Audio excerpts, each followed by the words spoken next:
And here it is, ding dong. Roll up, ladies and gentlemen. One man went to Mo. Here it is, ding dong. Here I am. Hope you're there. The session starts. Your company required. Happens twice a day in some instances. In this instance, happening twice a day. So if you are happen with us. One man went to Mo. The eagle has landed. Another Savior. Holy, holy, holy, holy, Adeleke. Another Savior. Another Savior. Holy, holy, holy, holy, Adeleke. Well, this is Mobien. This is dedicated to the gallant heroes of the Nigerian Biafra War and IPO families all over the world. I remember the Nigerian Biafran War, in the thickness of the Biafra genocide. Hey, one man revived the vanishing hope to life. Let the great Biafran army to fight, and they were singing out, holy, holy, holy, holy, all the men will do is another Savior. They were singing out, holy, holy, holy, holy, all the men will do is another Savior. Holy, holy, holy, holy, all the men will do is another Savior. Many years after the genocide, whoa, yet another great leader has risen up now. Oh, and he's leading the Biafrans to victory. Inyamadika, yabika kwa namno. Hey, anamekele mazuche mefo. Manemo, it's an honor having you on board. When I'm singing along, holy, holy, holy, holy, Mandekano is another Savior. Gonna sing along, holy, holy, holy, holy, Mandekano is another Savior. When I sing along, holy, holy, holy, holy, holy, holy, holy, holy, is another Savior. Getting moving right and getting moving faster now.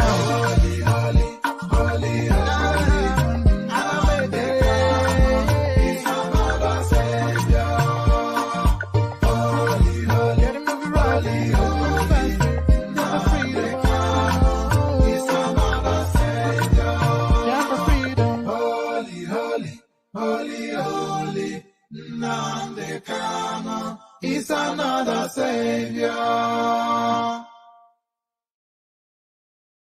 Another Savior. Holy, holy, holy, holy, Adeleke. Another Savior. Another Savior. Holy, holy, holy, holy, Adeleke. Well, this is Mobien. This is dedicated to the gallant heroes of the Nigerian Biafra War and IPO families all over the world. I remember the Nigerian Biafran War, in the thickness of the Biafra genocide. Hey, one man revived the vanishing hope to life. Let the great Biafran army to fight, and they were singing out, holy, holy, holy, holy, all the men will do is another Savior. They were singing out, holy, holy, holy, holy, all the men will do is another Savior. Holy, holy, holy, holy, all the men will do is another Savior. Many years after the genocide, whoa, yet another great leader has risen up now. Oh, and he's leading the Biafrans to victory. Inyamadika, yabika kwa namno. Hey, anamekele mazuche mefo.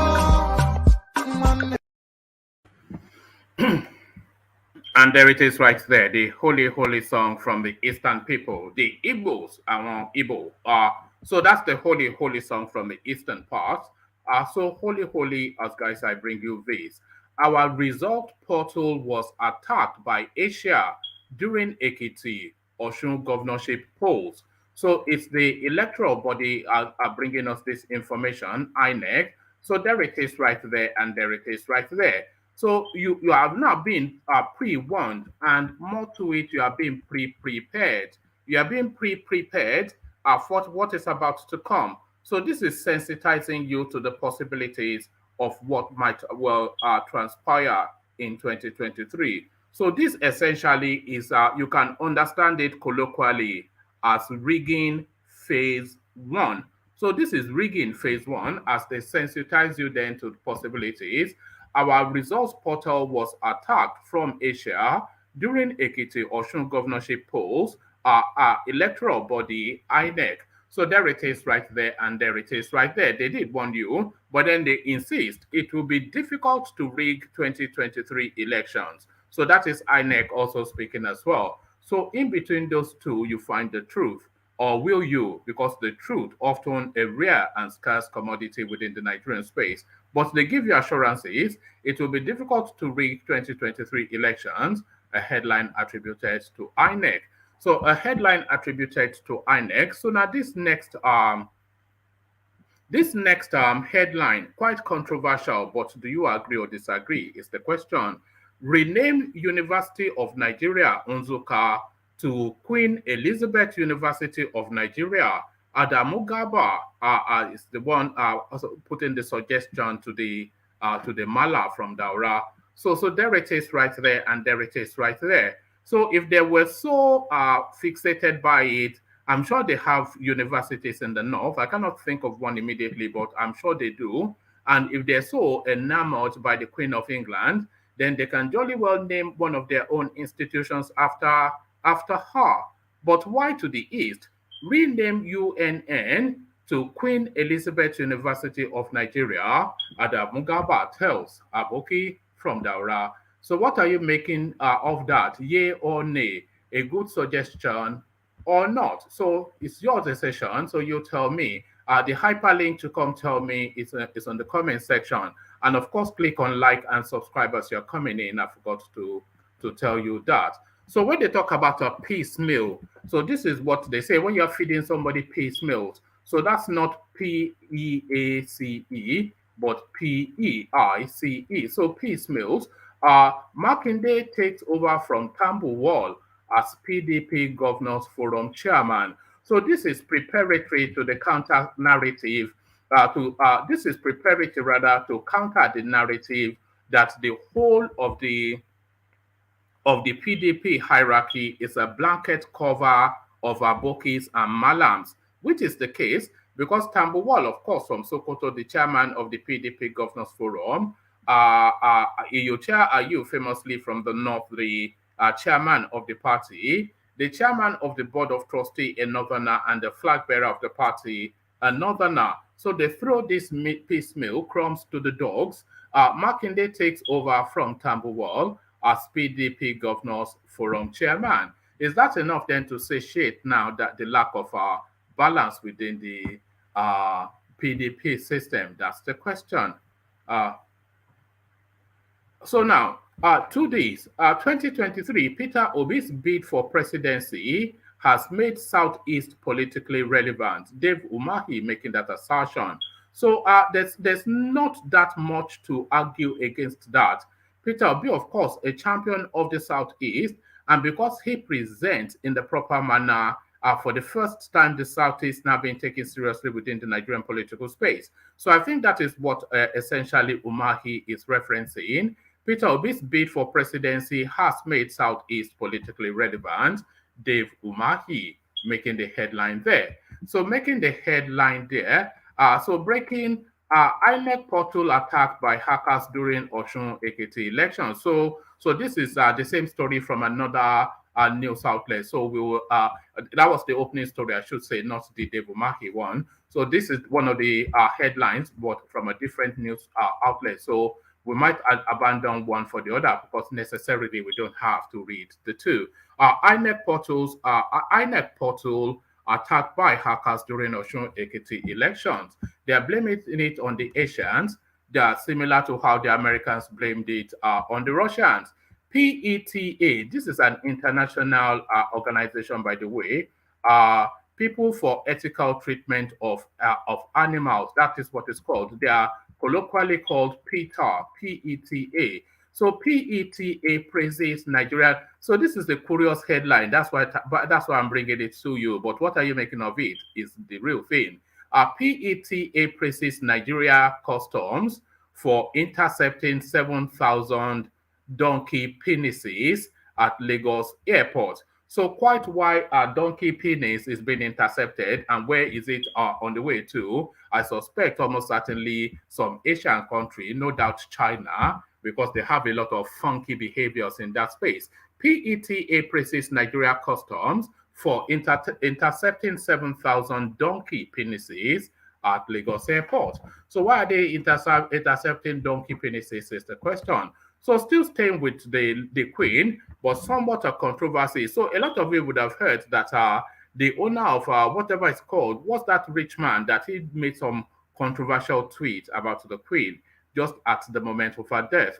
The bald-headed guy, I can't quite recall. I'm sure a lot of you do. But now, similarly, a Nigerian in that space as well, reactions trail post by Nigerian professor wishing Queen Elizabeth excruciating death. So there it is right there, and there it is right there. So they say, speak not ill of the dead, but why would she make so bold to be so? I don't want to use the word vindictive, but why would she make so bold to make this sort of an assertion at this moment in time? So hopefully, in the reading of the piece, it sheds more light on it.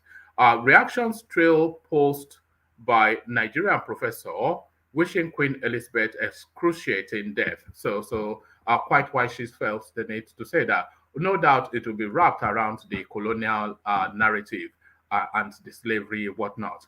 I'll pull Nigeria out of Commonwealth unless Britain lets I'll pull Nigerians out of Commonwealth unless Britain lets Nigerians enter UK visa-free. It's the peperimpe guy in politics, of course. Nobody makes such ludicrous assertion other than one person. Yes, you guessed right. Omoyele Sowore, of course, the comic relief of Nigerian political space. So the Awada Keri of the Nigerian political space, the Babasala. I'll pull Nigeria out of Commonwealth unless Britain lets Nigerians enter UK visa-free. Omoyele Sowore going from the ridiculous to the outrightly outlandishly stupid. So stupidity knows no bounds in that guy's space. So there it is, rich and plentiful as always is the case. So lean back, kick back, take it easy, relax into it. The usual protocol, click on the like button as you're coming in. Click on the subscribe button as well if you haven't done that already. And if you want to come join me live on the screen, click on the hyperlink that says StreamYard. So those are your options right there. The first two, they are mandatory. You must click on the like button, and you must, if you are not already subscribed, click on the subscribe button. So you must do those.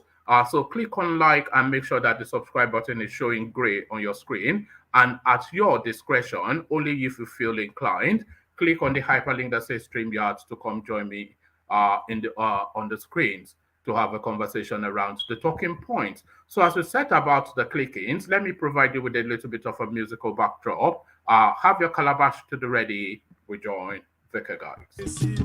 Water, only water, where they see ma. Water, only water, where they see ma.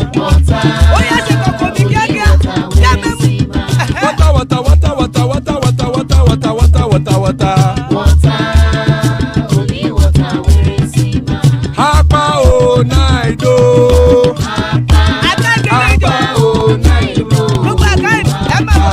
Hapa you don't come o.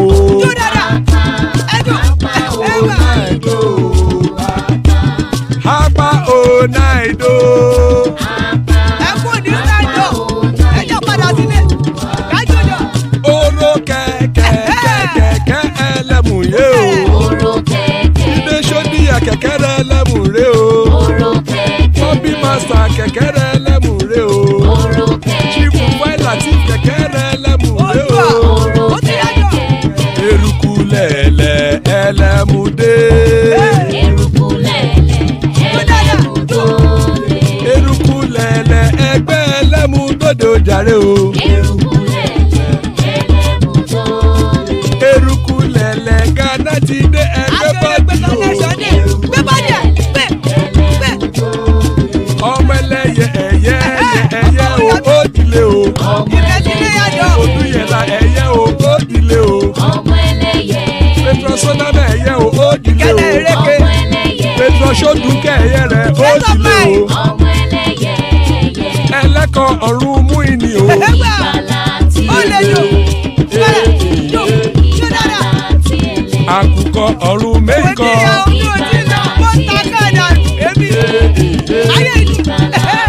Ikú kò ní ríwà gbéṣe o.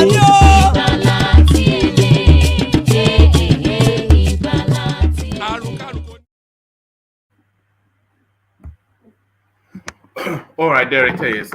So there it is. I was having a mini argument with the screen just as you came back on. So there it is. As guys, I bring you this. Hold on.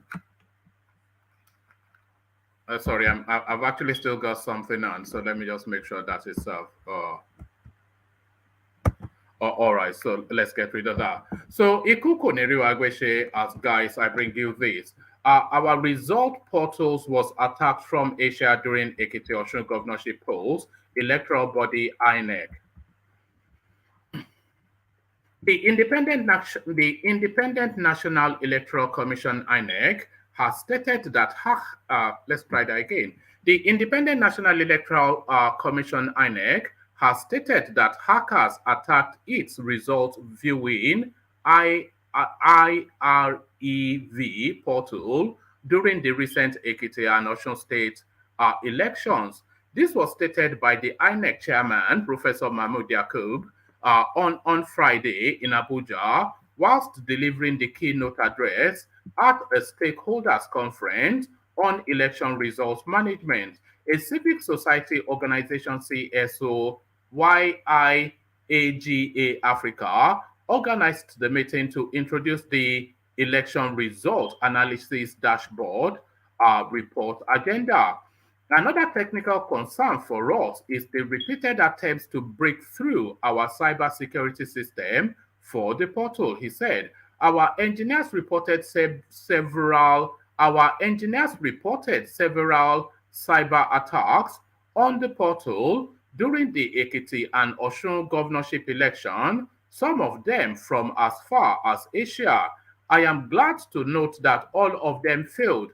However, whilst we are confident in the security solutions that we have deployed for IREV and all our web presence, we must remain vigilant and continue to strengthen our defenses. We have tasked our engineers to do everything possible to fully protect the IREV and all our web resources.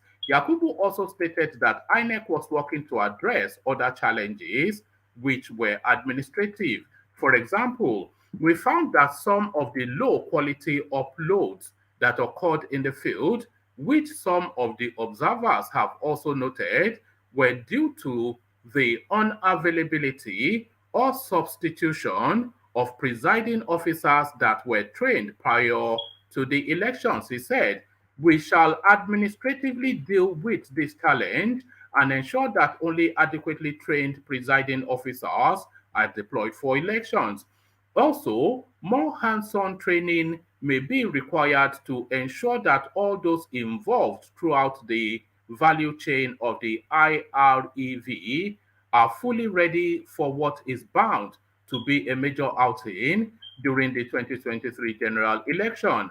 Aside from challenges, The INEC chairman noted that the commission had introduced new legal provisions, administrative procedures, and technological innovations to improve the forthcoming elections in 2023. So cyber attack from Asia is the thing. But why would there be cyber attacks on satellite elections within the Nigerian country? So that's the question. So I see this and deem this as preparatory for rigging in 2023. How are you viewing it? But they are assuring us that it will be very difficult to rig. It will be difficult to rig 2023 elections. INEC. The Independent National Electoral Commission, INEC, Friday disclosed moves to recruit over 1.4 billion ad hoc staff in preparation ahead of the 2023 general election. This was made known by the chairman, INEC, Professor Mahmood Yakubu, in a keynote address delivered at the launch of IAGA Africa Election Result Analysis Dashboard, a report on election transmission of results in the 2022 Ekiti and Osun State governorship elections in Abuja. Mohammed said number of ad hoc staff to be deployed by INEC for the 2023 general election is above number of personnel of both the military and police, which indicates the magnitude of the election exercise. He said, how many ad hoc staff are we going to deploy at polling unit level for 2023 general elections? It is over 700,000. So that 1.4, let me take this entirely all over again. I do apologize. Independent National Electoral Commission, INEC, Friday disclosed move to recruit over 1.4 million ad hoc staff in preparation ahead of the 2023 general election. This was made known by the chairman, INEC, Professor Mahmood Yakubu, in a keynote address delivered at the launch of IAGA Africa Election Result Analysis Dashboard, report on election transmission of results in the 2022 Ekiti and Osun State governorship election. In Abuja, Mahmood said number of ad hoc staff to be deployed by INEC for the 2023 general election is above the number of personnel of both the military and police, which indicates the magnitude of the election exercise. He said, how many ad hoc staff are we going to employ at polling unit level for the 2023 general elections? It is over 700,000. So that 1.4 million ad hoc staff and polling unit level for the 2023 general election. So that is, we should say, so that is 1.4 million ad hoc staff and polling unit level for the 2023 general election. The national and state election that is excluding our regular staff and other categories of ad hoc staff as coalition and returning officers. The number of ad hoc staff to be deployed by INEC for the 2023 general election is more than the combined strength of the police and armed forces in Nigeria. This gives you an idea of the size of what we are dealing with when it comes to election management in the country. Also, hands-on training may be required to ensure that all those involved throughout the value chain of the IREV are fully ready for what is bound to be a major outing during the 2023 general election. Is actually going to be a major test for us and for the nation, and we're bracing for that.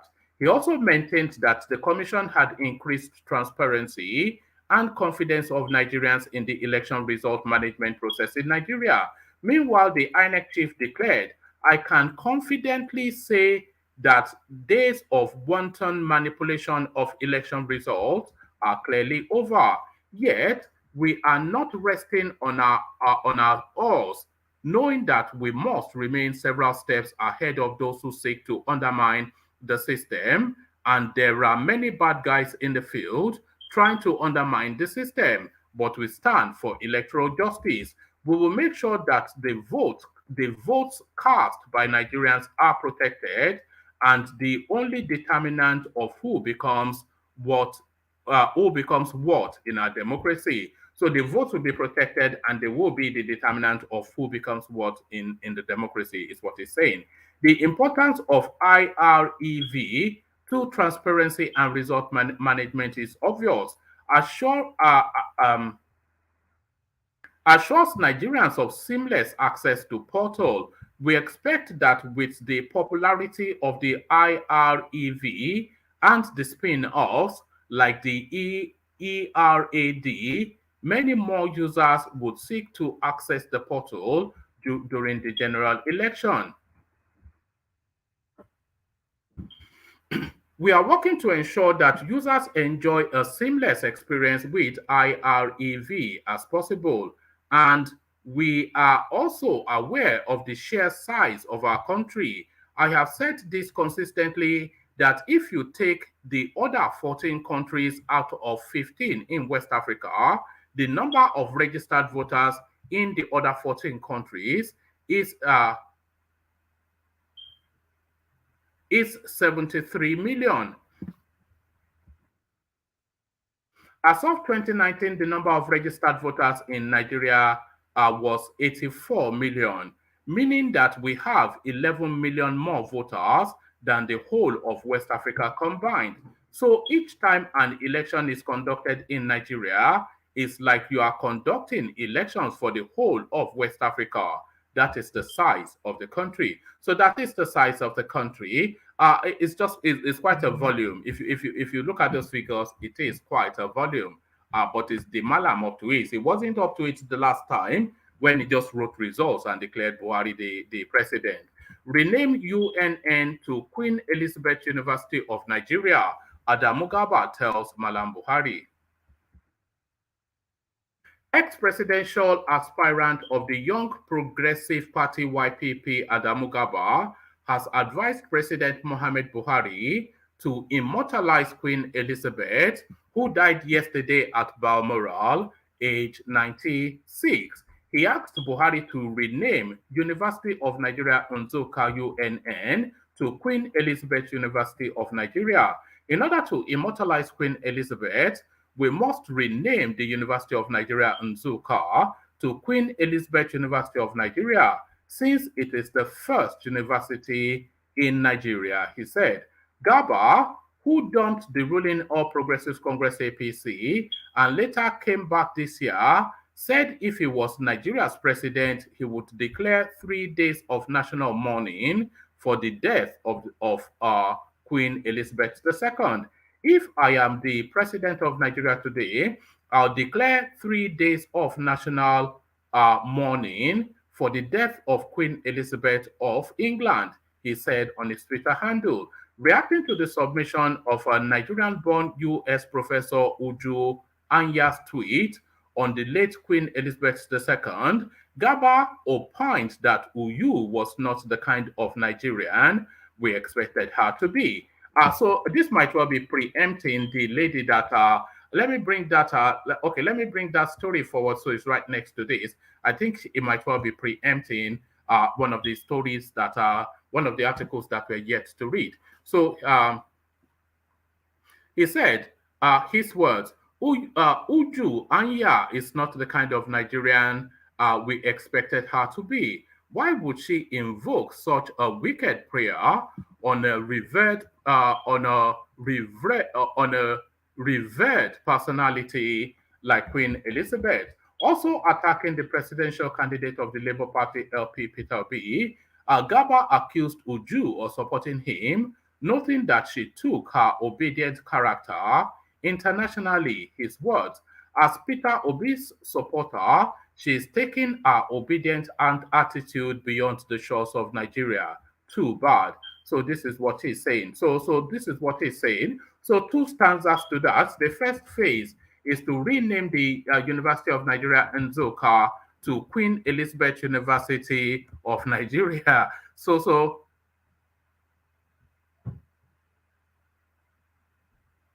All right. So that's the first thing, and then the second bit is to go after this lady now that went after the queen. So now let's not see what the lady had to say. Reactions trail post by Nigerian professor wishing Queen Elizabeth excruciating death. So let's find out.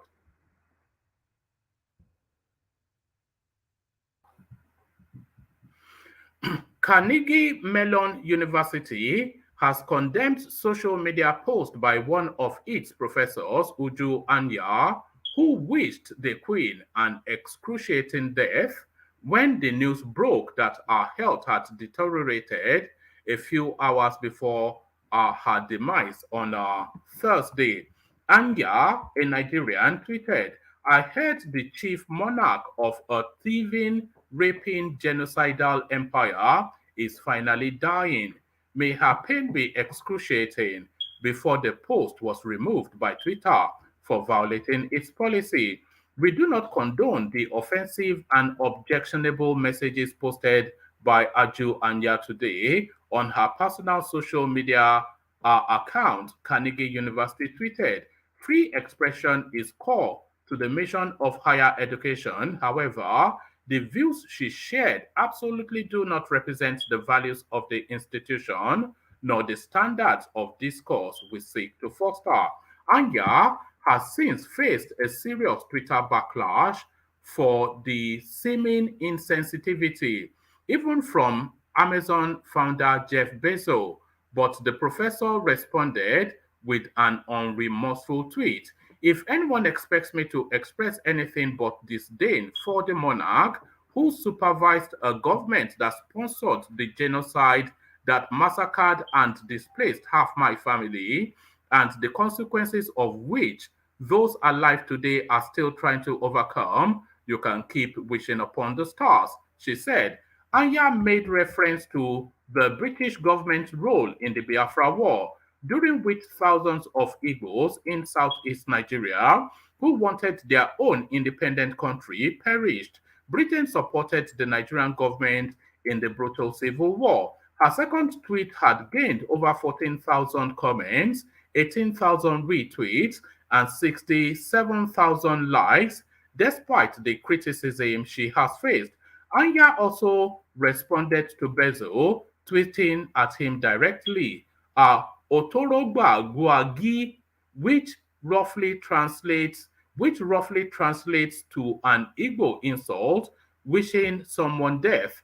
"May everyone you and your merciless greed have harmed in this world remember you as fondly as I remember my colonizers." One user, Nikki Pat Coach, tweeted, "I am sorry for what happened to your family, but surely that's like blaming the Queen for the Ukraine-Russian war. The British provided arms. They didn't march into Biafra. The fighting was happening regardless whether the British were there or not." Another user, "She didn't supervise a government. She was our head of state. It is a ceremonial position, really. They don't have any political sway. If you think our monarchs are riding into battle and colonizing nations, well, I think your history might be a little bit hazy." Another, okay, let's leave that there. Anya, who described herself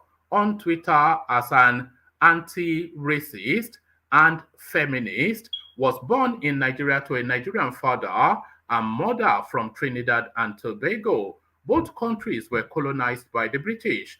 During her historic 70-year rule, Queen Elizabeth II presided over the country at a time of several colonial turbulence and violence. Nigeria became independent in 1960, with Trinidad and Tobago following suit 2 years later.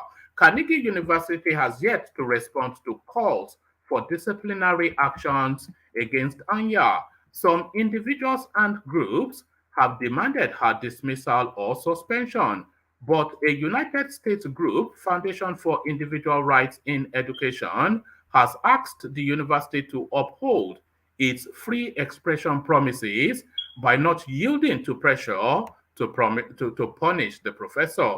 So there it is right there, no holds barred. And I think some people were indicating in that direction in yesterday's session, but a no holds barred commentary by that lady. But what are you making of it? So what are you making of that? The obedience go worldwide, according to Adam Mugaba. So onwards we go and onto this. Makinde takes over from Tambuwal as PDP Governors Forum's chairman. So piecemeal, let's see if they fall for this. The governor for York State, Seyi Makinde, has emerged as the new chairman of the People's Democratic Party PDP Governors Forum. Makinde emerged as the new chairman minutes after the former chairman, Governor Aminu Tambuwal of Sokoto State, resigned from the position on Thursday, September the 8th. The Oyo State governor emerged as the new chairman at the party's National Executive Council meeting in Abuja, according to correspondents. Meanwhile, the party's National Executive Council has also passed a vote of confidence on the party's national chairman, Dr. Iyocha Ayu, putting to rest the clamor for his resignation by some aggrieved party members, especially those from the camp of Rivers State Governor Yemsin Wike.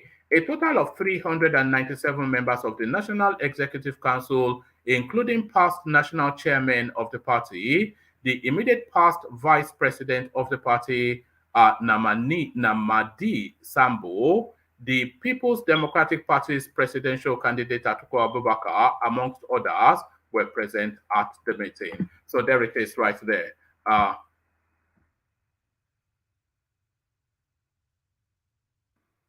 So there it is right there. Make of that what you will. Make of this what you will as well. 2023, Peter Obi's bid for presidency has made Southeast politically relevant, Dave Umahi.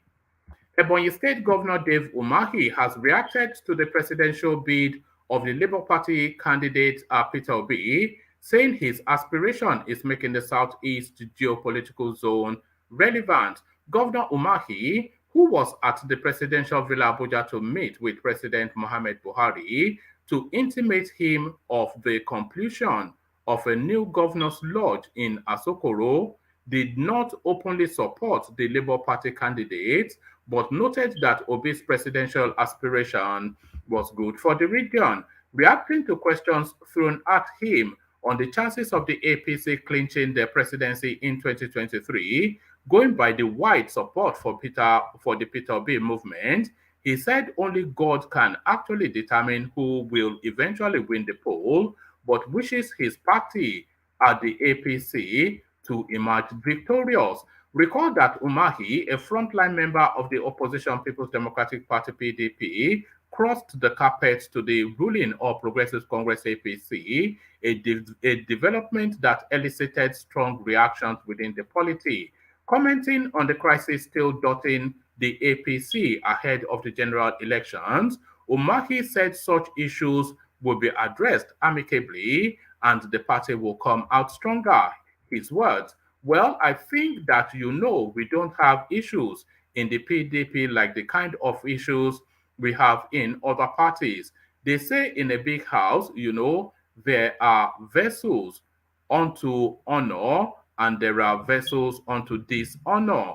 Literally, meaning that there must be some issues in a big house like the APC, but the structure and the spread of APC is such that victory is assured. I can assure you that some of the disagreements in some states are going to be resolved. Mechanisms have been put in place by Mr. President, the candidate of the party, his vice, and then the national chairman and leadership of the party to sort out those differences, and I think we are well prepared for victory in 2023. Responding to questions on whether the Southeast is ready for the presidency, relying on what played out in the APC primaries, he said, what happened during the primaries of PDP and APC were a kind of miscalculation by people, but to say whether they are ready for the presidency of the country at any time, I think that the movement of Peter Obi is an eye-opener. That is why I said I love what he's doing. I am encouraged by what he is doing. Because if he's not doing what he's doing, it means the Southeast would have been forgotten. Why my party takes the victory, he would have prepared a very good ground for the Southeast presidency so that nobody is going to write us off.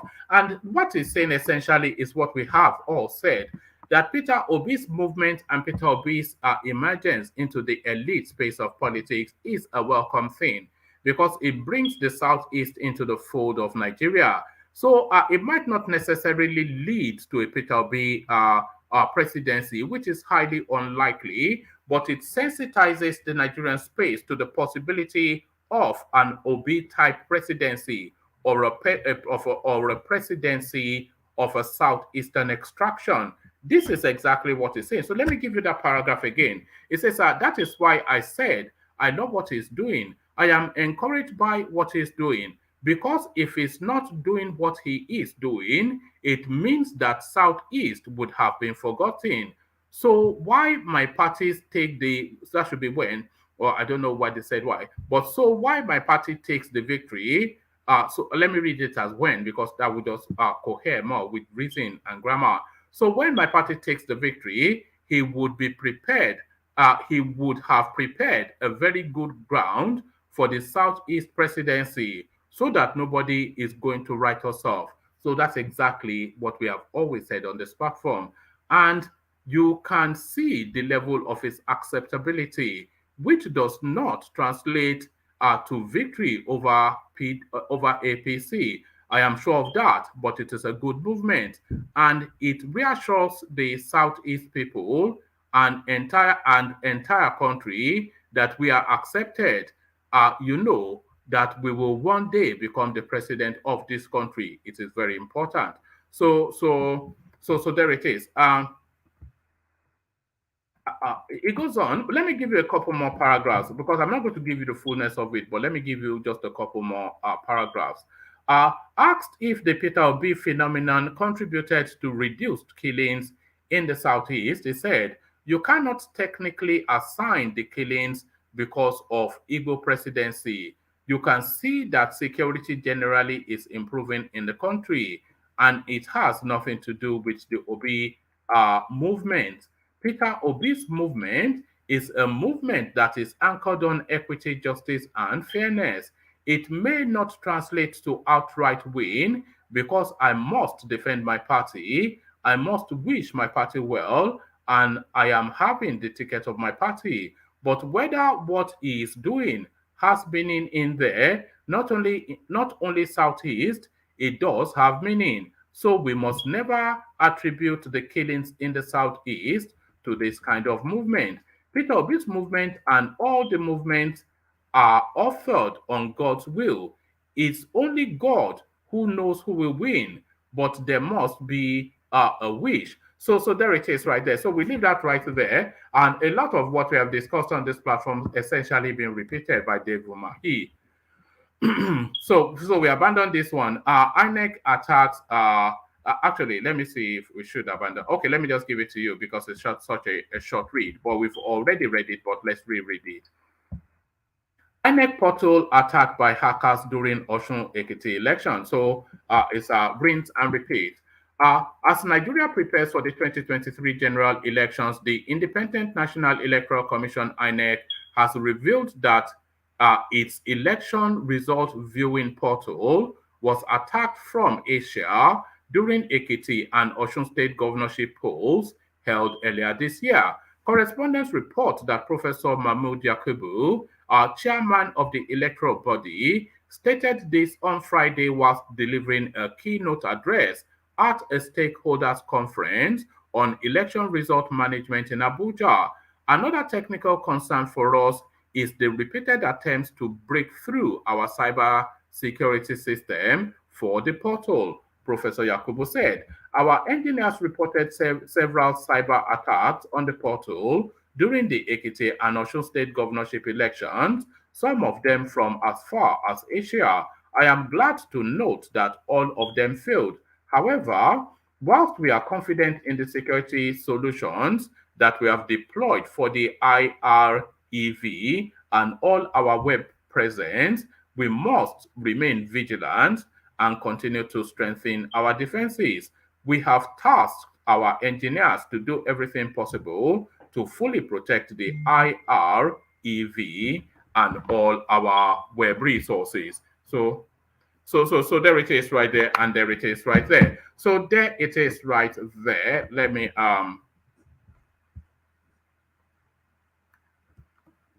pardon me.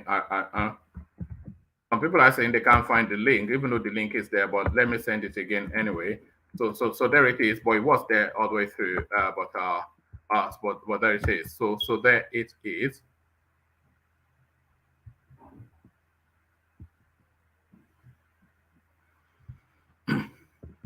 So on to the next. PETA praises Nigeria custom for intercepting 7,000 donkey penises at Lagos Airport. So quite. I bet you any money is going to China. The animal rights group People for the Ethical Treatment of Animals, PETA, has lauded the efforts of the Nigeria Customs Service for intercepting 7,000 smuggled donkey penises at the Muritala Mohammed International Airport, Lagos. PETA stated that the donkey parts would have been used in traditional Chinese medicine as a supposed enhancement for virility. So, of course, he had to be going to China. Thank you to the officers of at Customs NG. Pardon me. Thank you to the officers of at Customs NG who intercepted 7,000 smuggled donkey. Thank you to the officers of Art Customs NG who intercepted 7,000 smuggled donkey penises at the Lagos airport on their way to Hong Kong for Chinese medicine. The animal rights group tweeted, Nigeria must enact the ban on donkey slaughter now to shut down this horrifying trade. BBC Pidgin reported the incident on Thursday, saying the suspect linked to the consignment management eluded the authorities. The intercepted consignment is estimated to be worth about 200 million naira. Phone calls made to customs spokesperson Timi Bomidi to confirm the development were unanswered. In 2020, the Nigerian government banned the killing of donkeys and trading of donkey skin in the country to avoid extinction. In January, the government reiterated its position, warning Nigerians to desist from slaughtering, selling, and eating donkeys. Donkey slaughter, donkey trade, donkey meat, donkey hide are all illegal businesses. And that is why when we confiscate or we destroy.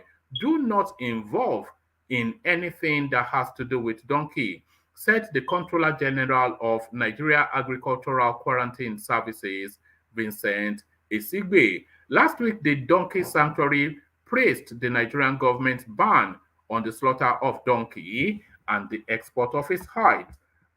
Nigeria joins other countries which are seeing the catastrophic effect of the donkey skin trade in taking action to protect their national herd, said Ian Corsi, the Director of Advocacy and Campaign of the organization. So there it is right there. 7,000 donkey penises to the tiny little Chinese people. So draw the inferences as you will. So draw the inferences as you will as we land on the last readout. I will, let me actually have a sip of water. I'm perched.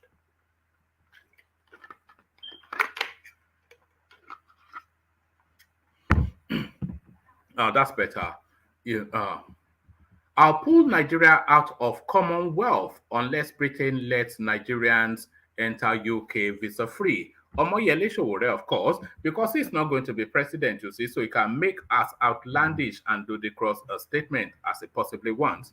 Omoyele Sowore, the presidential candidate of the African Action Congress AAC, says if elected president of Nigeria, he will pull Nigeria out of the Commonwealth if Nigerians are not allowed to travel to the United Kingdom and other Commonwealth nations without needing a visa. According to him, Queen Elizabeth's death should usher in a new order of unrestricted entry and residence in the Commonwealth countries.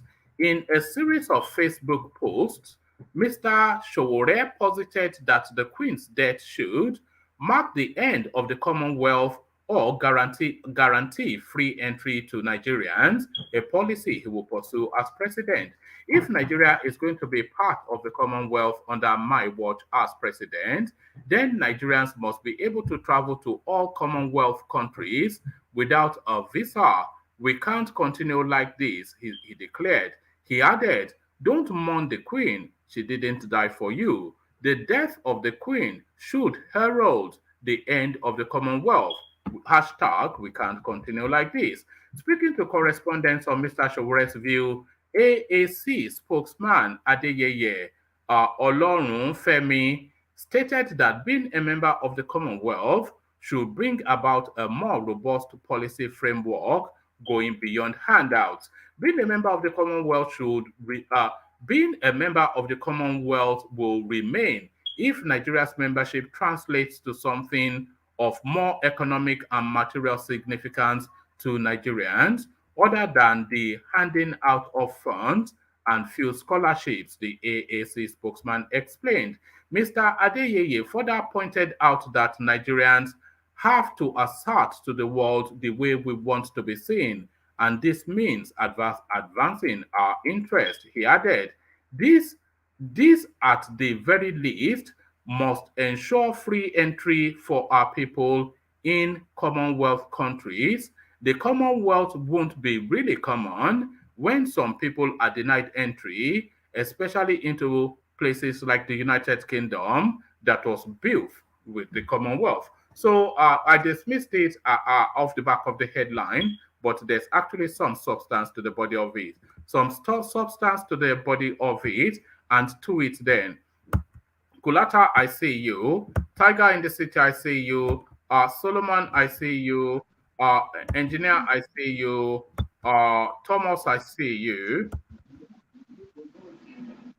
DOG, I see you. Stolly, I see you. And San Diego, I see you. So good to see you all, gentlemen. So good to see you all. So let me go straight to it and kick it off with Kulata.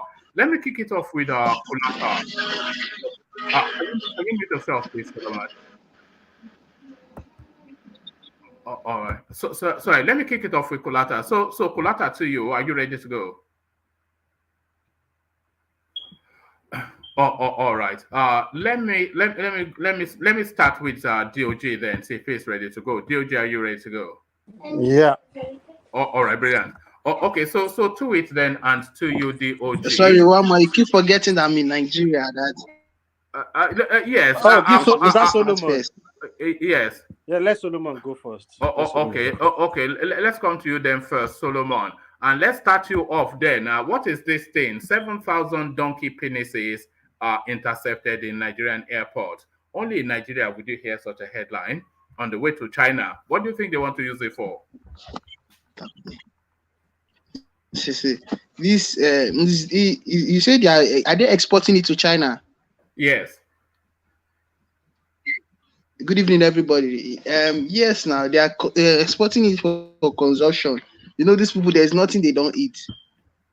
They eat anything, things that you never think of them eating. You find them, you see them eating it. So maybe I believe it's for their own consumption. Like it's one of their food there. So they are taking it. I think they are using it. I think they want to use it as some form of aphrodisiac. It's a form of aphrodisiac for them, you know, for performance in the other room. So yes, I think that is what they, you know, these Chinese people. Their whole physiology is as tiny as their visual body frame. So I think they are looking for some form of enhancement, and they think a donkey's penis would, anyway, let's not go too deep on that. Let's quickly abandon that and move quickly to this space. Our result portal was attacked from Asia during Ekiti Osun governorship elections. So this is Inec hearkening to the past and telling us what transpired within that space. So they said they attempted to hack into their system, but they did not succeed. They said it was a global attack as far-flung as Asia. So what are you making then of that headline? Inec portals been attacked. Why are they trying to tarnish this Adeleke's election? This guy won in that state without any form of, apart from even the APC people still did the same thing of buying votes, even if they spent money in buying votes. But this guy won with free and fair election. Like he won them in a very clean way, without, as in he dusted this his opponent, that's their Oyitola. So this one APC is INEC is coming to say, INEC too is still APC people that are still in INEC.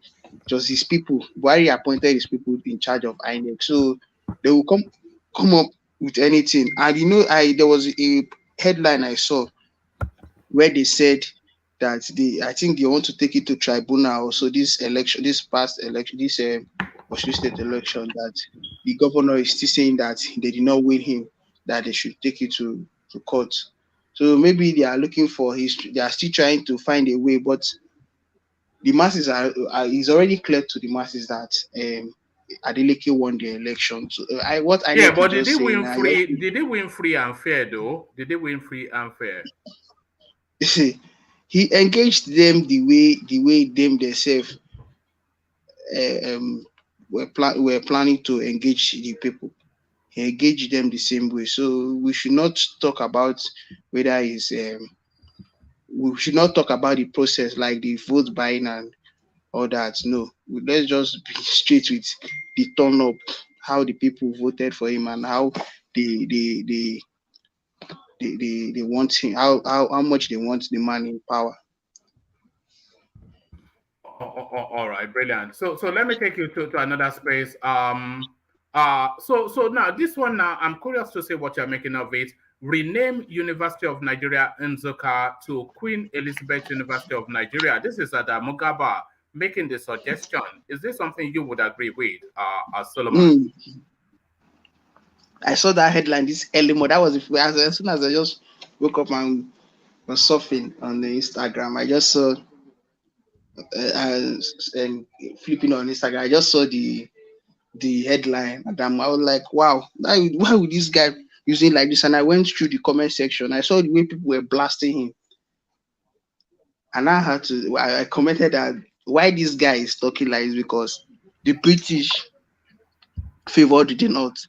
The British handed Nigeria over to the North. That is why this guy is seeing her as his hero, that they should name UNN, because UNN was a university that was the first university when Nigeria gained independence. You see, I'm surprised. You see, that wasn't information that I knew, because I thought UI, University of Ibadan, was the first university in Nigeria. But I have to double check that. But carry on. This guy was just doing this thing to come to provoke the Igbo people. This Galba, this Adamu Galba is somebody that he's still tribalistic. He's a very tribalistic guy. That's Adamu Galba. He's a young guy, but he's too tribalistic. He just said that he might be laughing while typing those things he was typing. He's trying to instigate the anger of the Eastern people, of the Igbo people. That guy, he talks as in he just says some things to provoke Igbo people in Nigeria to see their reaction. He's still saying it as point too, but he's trying to. He's one of the people that supported what happened to that Deborah Samuel in Sokoto State. Of course. One of the people that supported what happened to her. Of course. The guy is a tribalistic guy. His own level of tribalism is not like, I even think he's more tribalistic than even those people that carried out that act. Even if those ones were doing based on religion, that guy is too tribalistic. This Adamu Galba. How will you come out and say such thing. People, no, that guy. But I believe that the government will not work with that. It was just his own mere suggestion. All right, but he said two quite controversial things in that piece. So the first one was to name UNN after the Queen of England. So quite why he didn't explain. But the second part was he went after this professor of Igbo extraction, Uju Anya Hademes. And this is why a lot of people are going after her. Even Jeff Bezos, the guy that owns Amazon, he's also going after this Igbo lady. And this is why. So this is what she wrote on Twitter. So Anya, a Nigerian, tweeted, I heard of the death. I heard the chief monarch of a thieving, raping, genocidal empire is finally dying. May her pain be excruciating. Before the post was removed by Twitter for violating its policy. We do not condone the offensive and objectionable messages posted by Uju Anya today on her personal social media account. Carnegie University tweeted, freedom of expression is core to the mission of higher education. However, the views she shared absolutely do not represent the values of the institution, nor the standards of discourse we seek to foster. Anya has since faced a series of Twitter backlash for the seemingly insensitive tweets, even from Amazon founder Jeff Bezos, but the professor responded with an unremorseful tweet. If anyone expects me to express anything but disdain for the monarch who supervised a government that sponsored the genocide that massacred and displaced half my family, and the consequences of which those alive today are still trying to overcome, you can keep wishing upon the star, she said. So there it is right there. So what are you making of the stance of this lady who goes in hard and fast against the Queen? So what are you making then of that controversy? Concerning this lady, she was that as like the pain is still in her. Like she still feels that pain of. Imagine what she says. She lost half of her family members during the war. If who knows me, I lost my grandfather during the war. So most people felt this thing from the east there, and the pain will still be there somehow. Like you losing half of your family members, she has right to comment whatever she wants to comment, but the way people were talking about, I got to check some things out, but they are just twisting this Queen matter and all that. Like, but why would she go after the Queen though? What has the Queen got to do with Biafra? The Queen is not a prime minister. She's not a government functionary.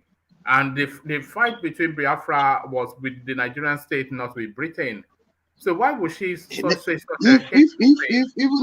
okay, let's assume that. Let's just accept that the Queen is not the prime minister, but she was one of their she was the Queen then too, and she still have the I think she still have the right to tell these people to interfere with her power as the Queen, to interfere and into the Nigerian affair then, because they were the ones that colonized Nigeria. But staying mute like that is part of the reasons why this lady made this type of statement she made. But anyway, she's not really supposed to comment because it has passed, and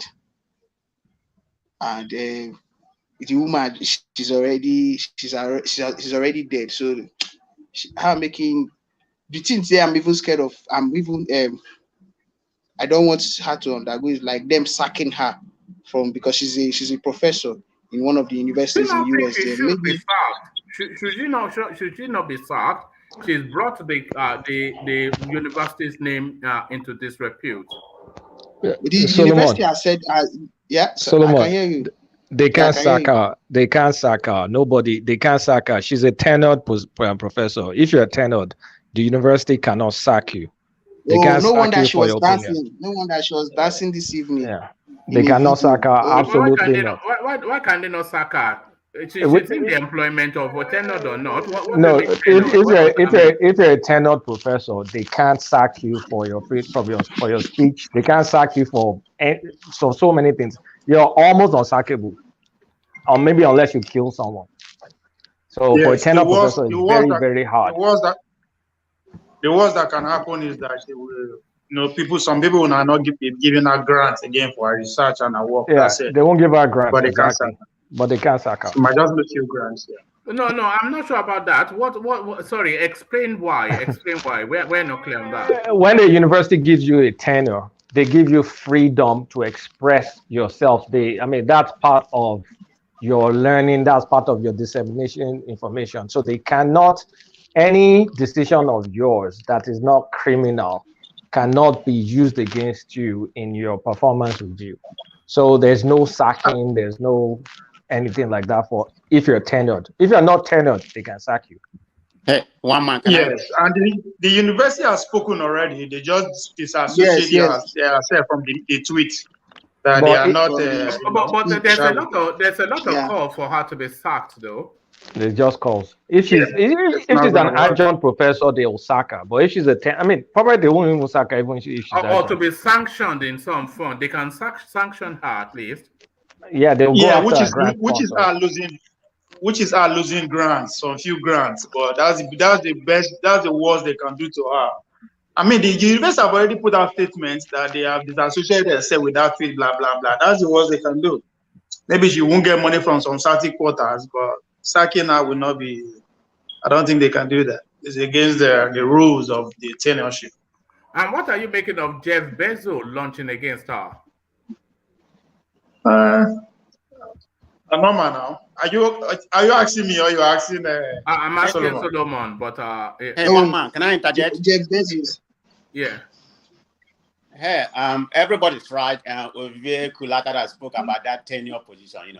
No, she can't be sacked. The only space that she can be sacked if it's a criminal offense or something like that, kill somebody, any kind of criminal.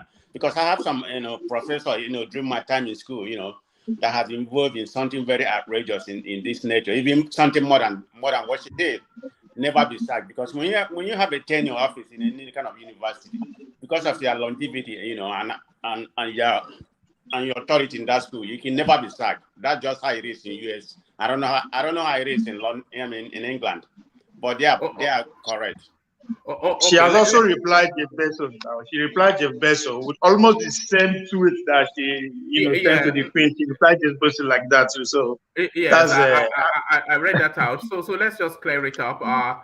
Tenure is a category of academic appointment existing in some countries. A tenured post is an indefinite academic appointment that can be terminated only for cause or under extraordinary circumstances, such as financial exigency or program discontinuation. Tenure is a means of defending the principle of academic freedom, which holds that it is beneficial for society in the long run if the scholar is free to hold and examine a variety of views. So I think that tallies with what you guys are suggesting. Yes, so, one man. But again, it's in America we do, and in as far as Jeff Bezos is involved, money can be exchanged hands in one way or the other, and I will find another route to take her out. Why would money exchange? Jeff Bezos, what is his interest is not that deep. What does he care really? No, they can't. One man, no, not say that. These people. It depends on whoever's interested. Again, they will find one way or the other, not based on that, and not immediately. They might go through another route to take her out. It has to. Yeah, why would Jeff Bezos invest himself in getting rid of her? Everybody wants score point. You never know. Everybody wants score 3 points. So how people get response to that? I think the most he would do is what he has already done, to just to express disquiet or something. Yeah, but back to you, Solomon. Yeah, back to you, Solomon. Yeah. Jeff Bezos, talking about countering what she said. Yeah, he has the right. He has the right to do such. Like I know these people that he wants to just like everybody. Maybe he's not. Maybe he's a fan of the Queen. Like he likes the Queen and he would not want anybody to talk bad about her and all that. So that's why he countered the lady's tweet, the professor's tweet. All right. And to the Showore headline, Solomon, I will pull Nigeria out of the Commonwealth unless Britain lets Nigerians enter UK visa free. So this is Showore now giving his own input into the Queen space. And off the back of that headline, you just think this is the usual nonsense from Showore. But what he is inviting is that if you are a member of the Commonwealth, then necessarily you should be able to access that Commonwealth freely. You know, so what would be the purpose of being a member of the Commonwealth if you're not able to go to a Commonwealth country? So he's inviting that Commonwealth countries should be visa free. Does he have an argument, Solomon? See, let me just be honest here. Let me just be honest here. This Shore is only the youth. Is the right youth to that. If we want to say yes, let's give it to a youth. He's the right person because everything he used to say, all his like you say in form of his manifesto, the things he used to say. I watched that interview, the broadcast interview because it was on a radio station, but he went on Instagram Live.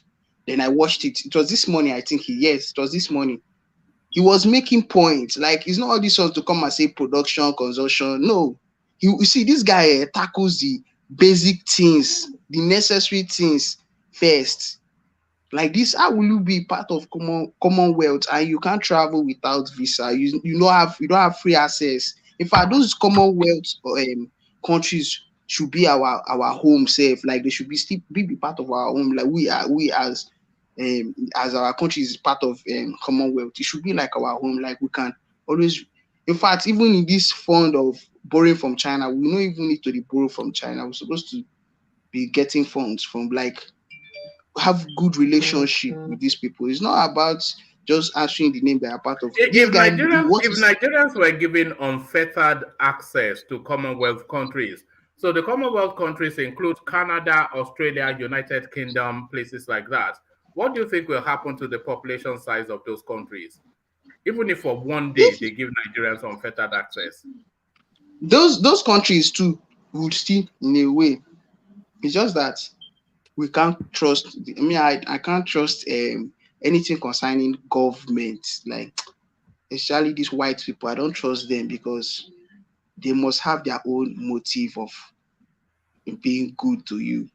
That is just one thing. They must have their own motive. If not, as mean there are people they can trust. I would have said, if as they are coming to take the natural resources and those kind of things, we can we will not still be building. As in, I don't know how it. Are you there? In fact, I thought about something this evening. I was like, that these white people now, they just said, okay, they ended colonialism and brought in another form of extorting from this continent. As I was watching the quiz documentary, because they tried to reason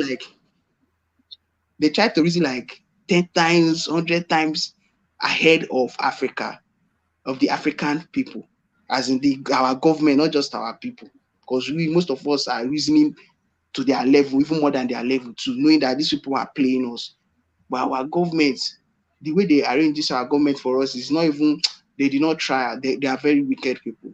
I must tell you the truth. They are very, very wicked. Do you think Nigeria should continue to still be part of the Commonwealth? Is there any benefit to it, Nigeria being part of the Commonwealth? You know, our government too, they are not transparent. The only benefit I know for me, I know that they get is those people that like those Commonwealth games, those people that they feature in those Commonwealth games are is that as in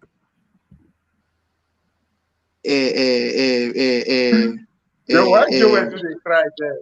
Huh? I think don't The worry why about the Joel comment. always cry? The Carry on. obedience have come. Carry on because we have so many people waiting as well. So carry on with your commentaries, and I'll address Yeah. the super chat.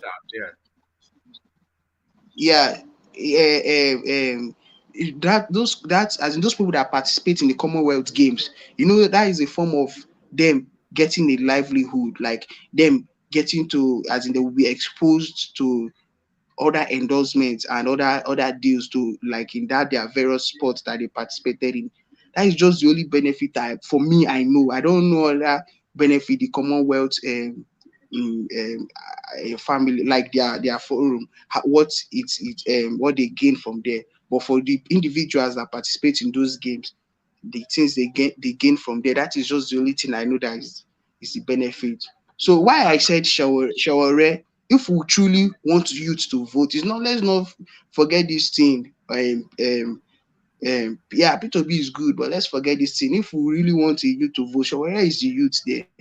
He's the only youth because he's the one saying things but all these things he's saying that they are the real points that we the youth need. It's like, in fact, it's him that knows our mind. It's just that we are just I don't know how to put it now. We the way we are just doing, should I say we're using our emotions, or we're not really. If we want somebody that is saying facts, is this Shawore. He keeps saying all his interviews. It's just that he's not supposed to say all these things yet, but he have to say it for like people that are that I don't want to use the word reasonable. Everybody are reasonable, but people that would reason or see sense in what he's saying will not be convinced that this guy will really do something. He will really do something if he gets it. You see, the problem with Shawore is, and you are right, the youth candidate in this election is Shawore. It's not Peter Obi, of course. Because Peter Obi is not a youth, and Peter Obi is not even in the youth space. Peter Obi is part of the old politicians.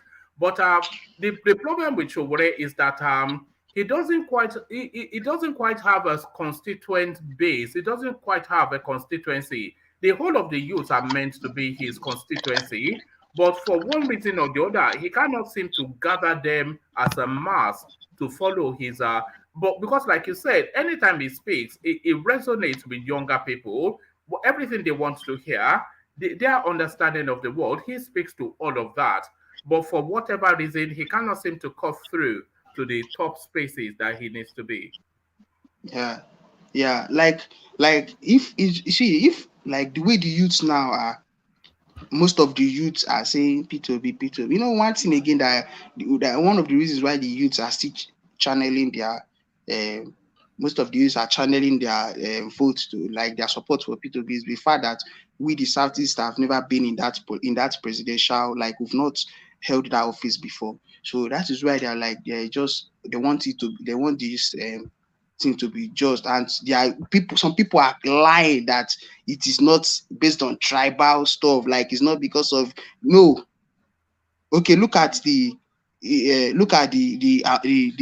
from the regions in Nigeria, the geopolitical zones, the people that are giving him that support, the higher support, are people from the Southeast.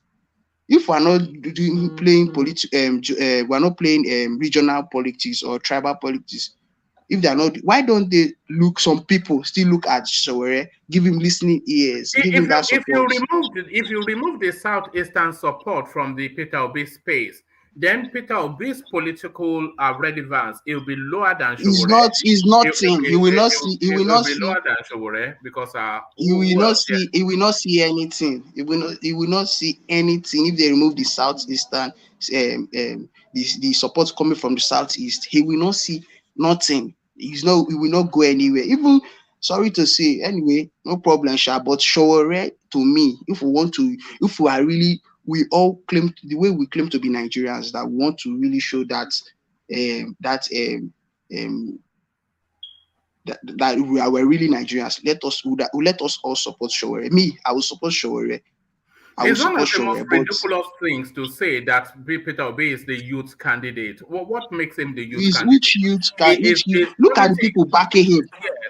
His politics is sorry, not geared sorry. towards the youth. His politics, his political Solomon. position, his rhetoric. There's nothing about him that speaks to the youth, apart from the fact that this mass from the southeast, they've tried to hijack the youth space. The youth that will support, the youth that are supporting him, are the ones that don't understand. They've not taken their time to understand this is the way the Nigerian politics works, the way the Nigerian system works.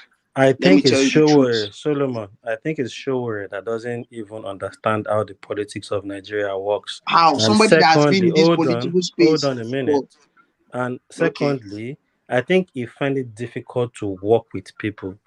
And in Nigeria, as a politician, you need to work with people. You need to. I don't see how many celebrities, with how you are talking about Shower, I actually get your point. I'm not disputing the facts, all you are saying. But what I'm saying, how many celebrities have you even seen try to back Shower? How many of them? You understand what I'm saying? So I think I get what you're saying, but I want to let me make you understand something. There's something I want to make you understand about it. You see why I will not even. You see these celebrities in Nigeria, they are not people we should. This is the mistake we make. They are not people we should be looking up to, like who celebrities support. That is the person. Or more, he's not because celebrities are supporting somebody doesn't make him the right person. No, wait a minute, that ends that's a great point. That's a great point. Celebrities don't have any space in our national development at all. Hold on a minute. There are several celebrities supporting Obi now. They should support now. Watch them, most of them. Hold on. Okay, I can hear you. I can hear you. Because I think they see some value in Obi that you can't see in Shower. And even in earlier stage when Mr. Jale will always come to tell us about Shower. We all know these things, and we always even say it here. Is the way Shower plays politics. There are still some celebrities that they are not stomach infrastructure. And when most of these people that are supporting Obi now comes on TV or live TV to say things about Obi and their support for him, you can see they know what they are doing. They are right. We know the celebrities that are fake, that is stomach infrastructure. But there are some particular ones that you will find that it's strange for them not to even think towards Shower side. All right. D, I think you are both speaking to different spaces. Because and correct me if I'm wrong, Solomon, but what I think Solomon is saying is that when you listen to Shower speak, from his everything he says, it resonates with where the youth mind is. The passion is in him. Yes, he's not coming to convince you. He's coming to he's telling you, like, if you give him this power, like you see the zeal in him that he will do something. I told you. Hold on, D. Hold on. So like Solomon is saying, when Shower speaks, it resonates with the youth space because they understand the language and they see where it's coming from, and that is their thought space too. But what you are saying, which is also right, is that Shower is not cutting through for whatever reason to connect with any of the spaces, and that is because it's too arrogant to. Maybe it's not even. There's just something about him that is not. You are right, Mama. I think it's the arrogance. Yeah. It's part of the arrogance. He has. There is a way he carries himself that he's not like. He doesn't look like he's somebody that is welcoming, that welcomes other ideas. He just wants to be in his own part, and there is no way.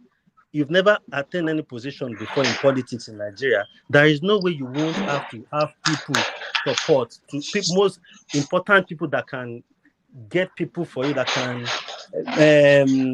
campaign for you, that can speak on your behalf and say, "Oh, this Shower guy." Not like the youths listen to him.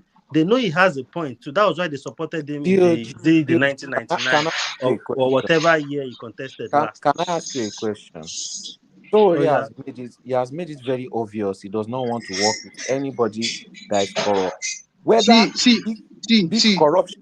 Sorry to interject. Sorry. Let me just ask you this question. Whether big corruption or small corruption, it is not arrogance, it is disdain.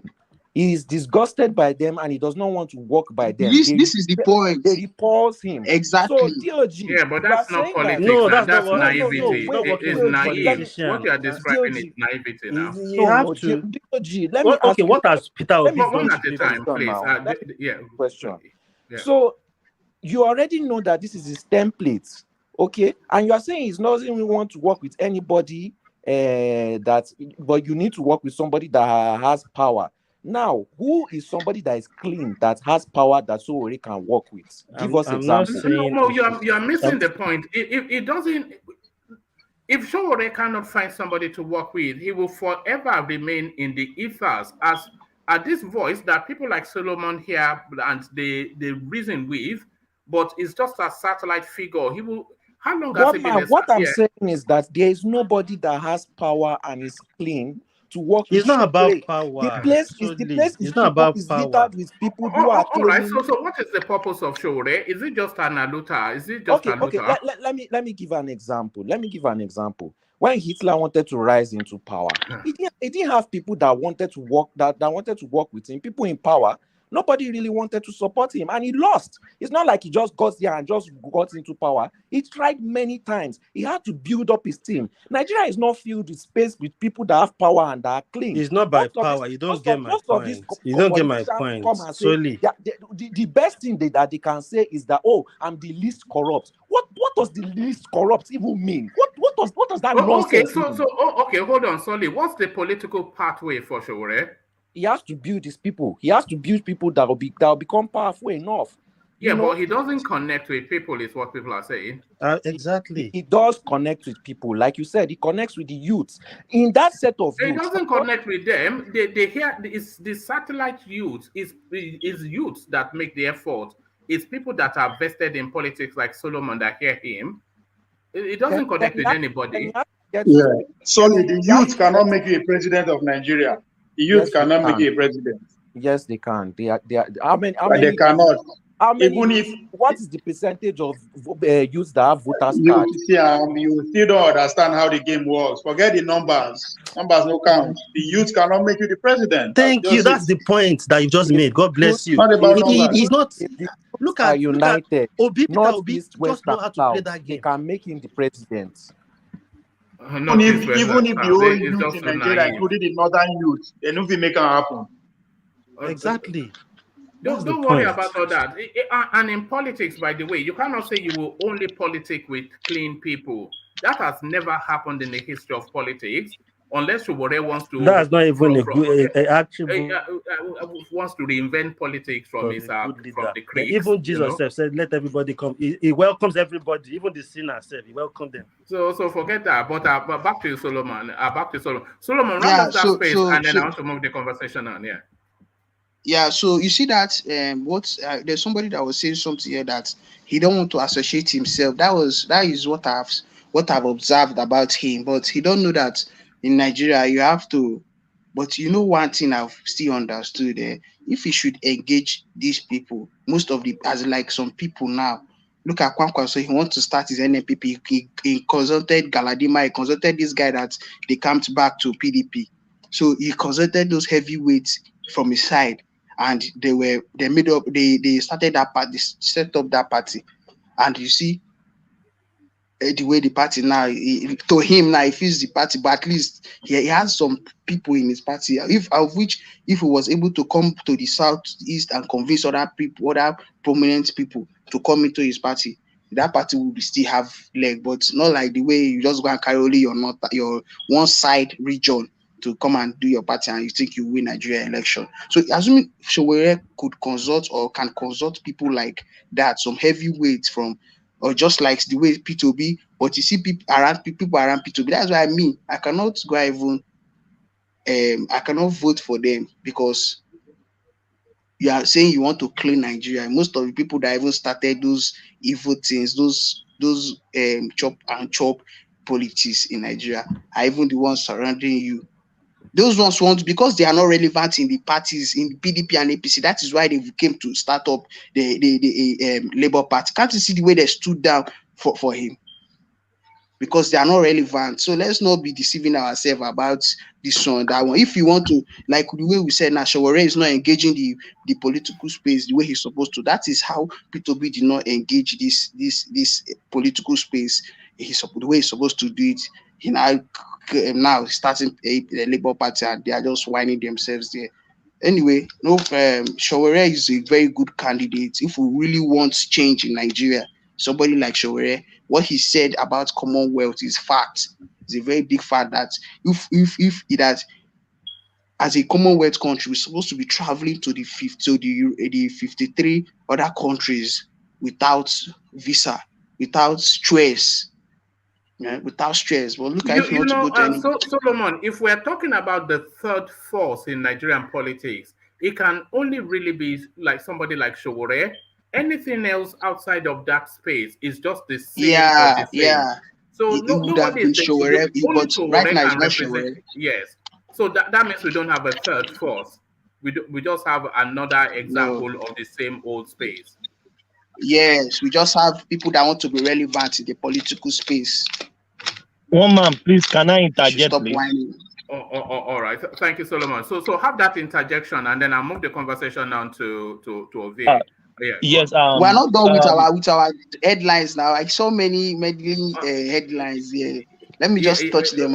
All right. It's for time, but let that interjection come in, and then I'll give you another headline.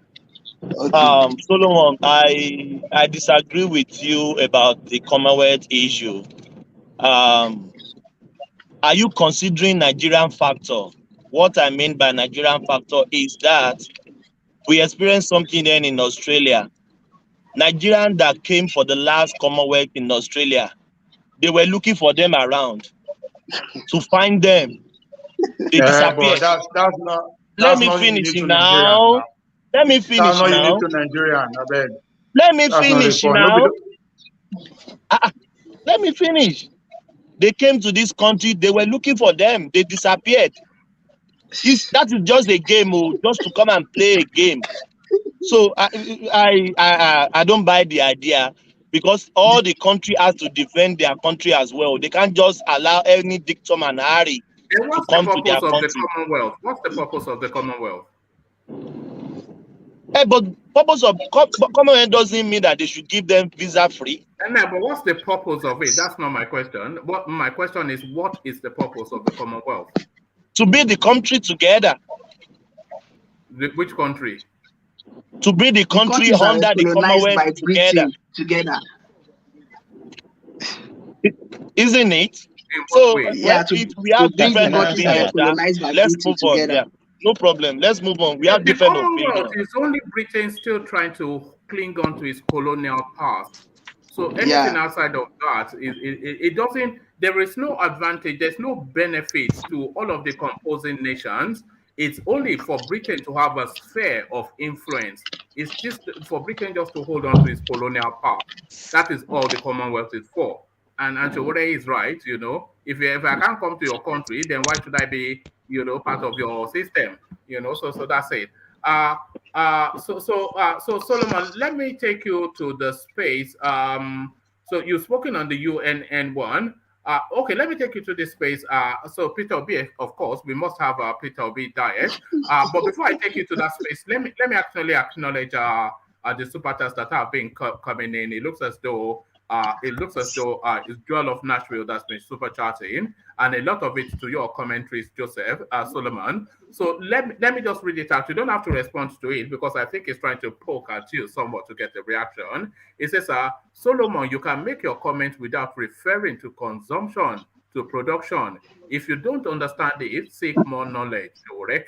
So that's him. And then he goes on to still with the Sowore space, Joel of Nashville. It says he should contest for local government chairman or House of Rep. So the usual argument that they throw at Sowore. Still Joel of Nashville. It says what the heck? If you remove support of the North from Atiku, he is gone. What is Tinubu without the Yorubas? With playing the tribal card, it is becoming nauseating. So it is to that space when I think I was presenting the argument that if you remove the Southeast base that Peter Obi has, then its political relevance really it will be less than Omoyele Sowore's. So essentially, he's an ethnic politician.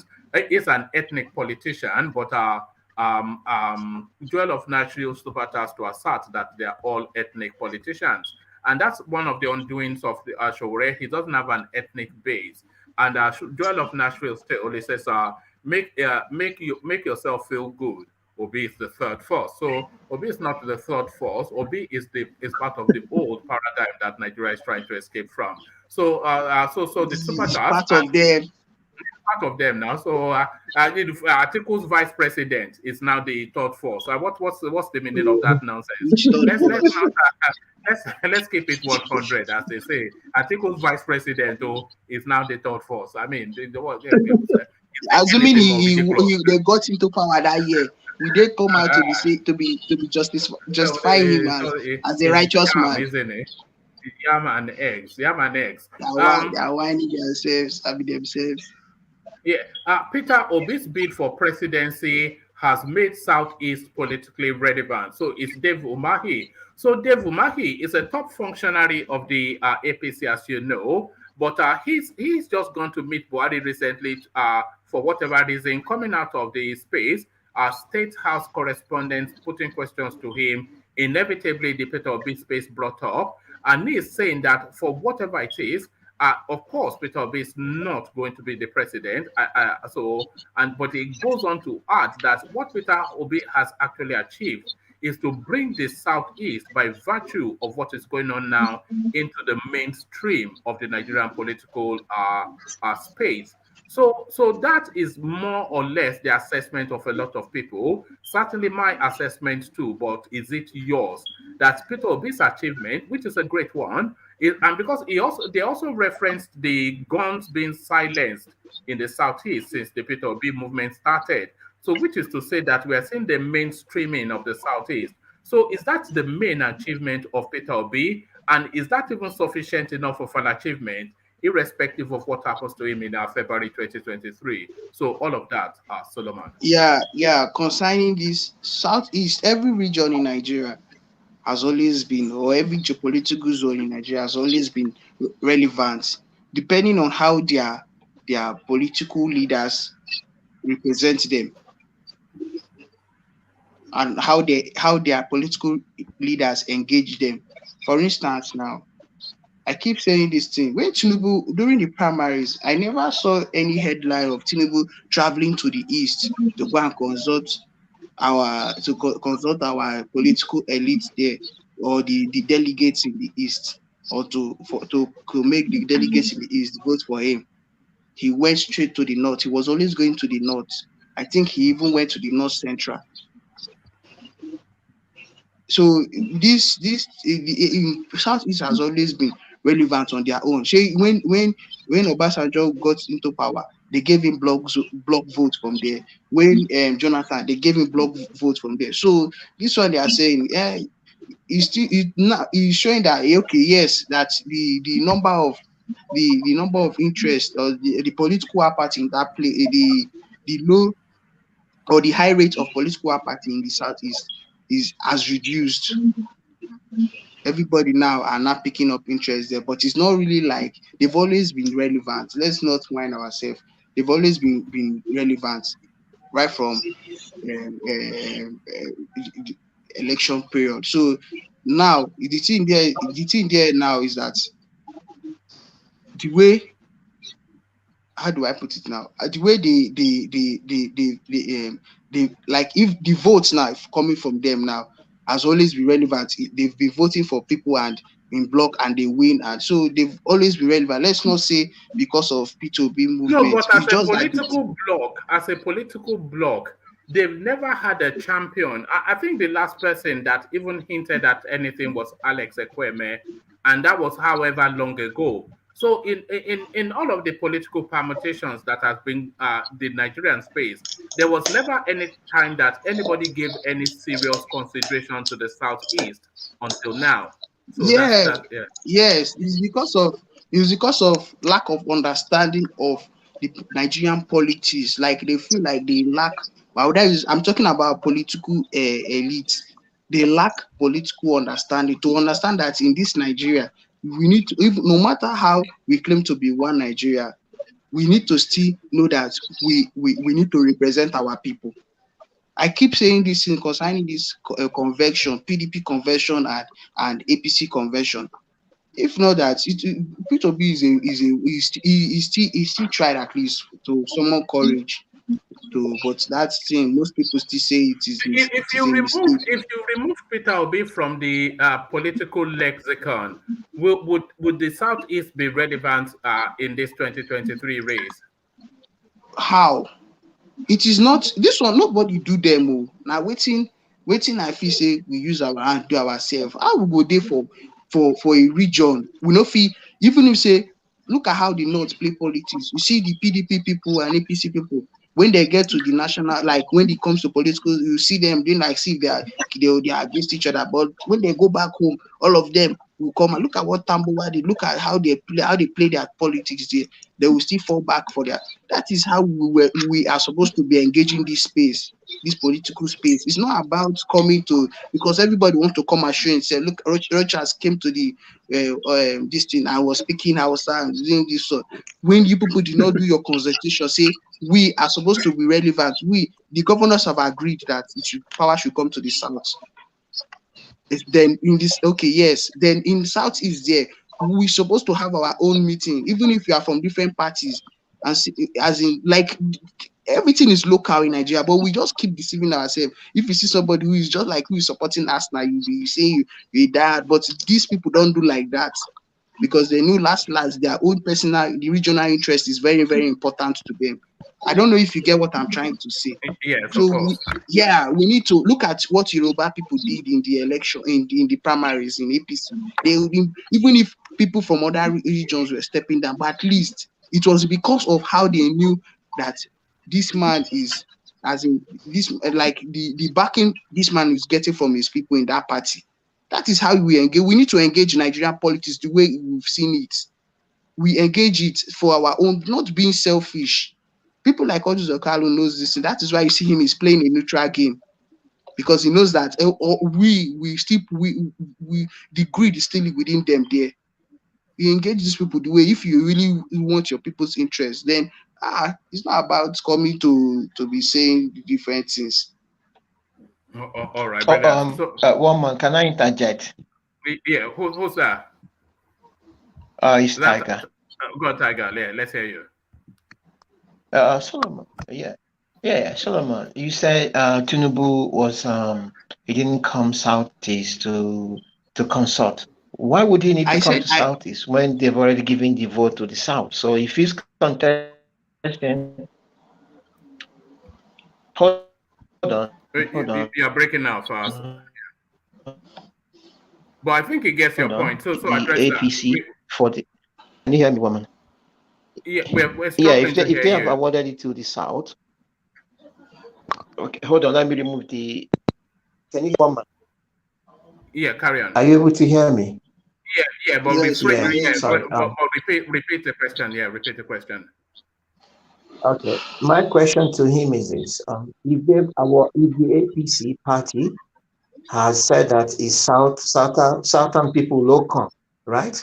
Why would Tinubu go to consult in the Southeast? He doesn't need to go and consult in the Southeast. All he has to do is consult people in the North. So he doesn't need to go to the Southeast to consult. So that's my question to Solomon. No. It still has to come to the. Oh, sorry, Solomon. Yeah, you answer it. No. I please, sorry, I missed that question. Can you just recap? No, please? it's saying that if the APC had already zoned the presidency, the ticket to the South, then Tinubu had no need to go to the Southeast because it is only the North that he needs to canvass. Hey, see, it's not before the primaries. Say that I'm talking about the like him canvassing before the primaries. It's not after the primaries. Do you get what I'm trying to say? Yes, I think just to round that off, even if they are zoning it to the south, there were plenty people vying for the seat in the south, and there are plenty delegates from the southeast. So Tinubu still needs to go there to canvass their votes. Of course, he still needs to go there. Yes, or you know.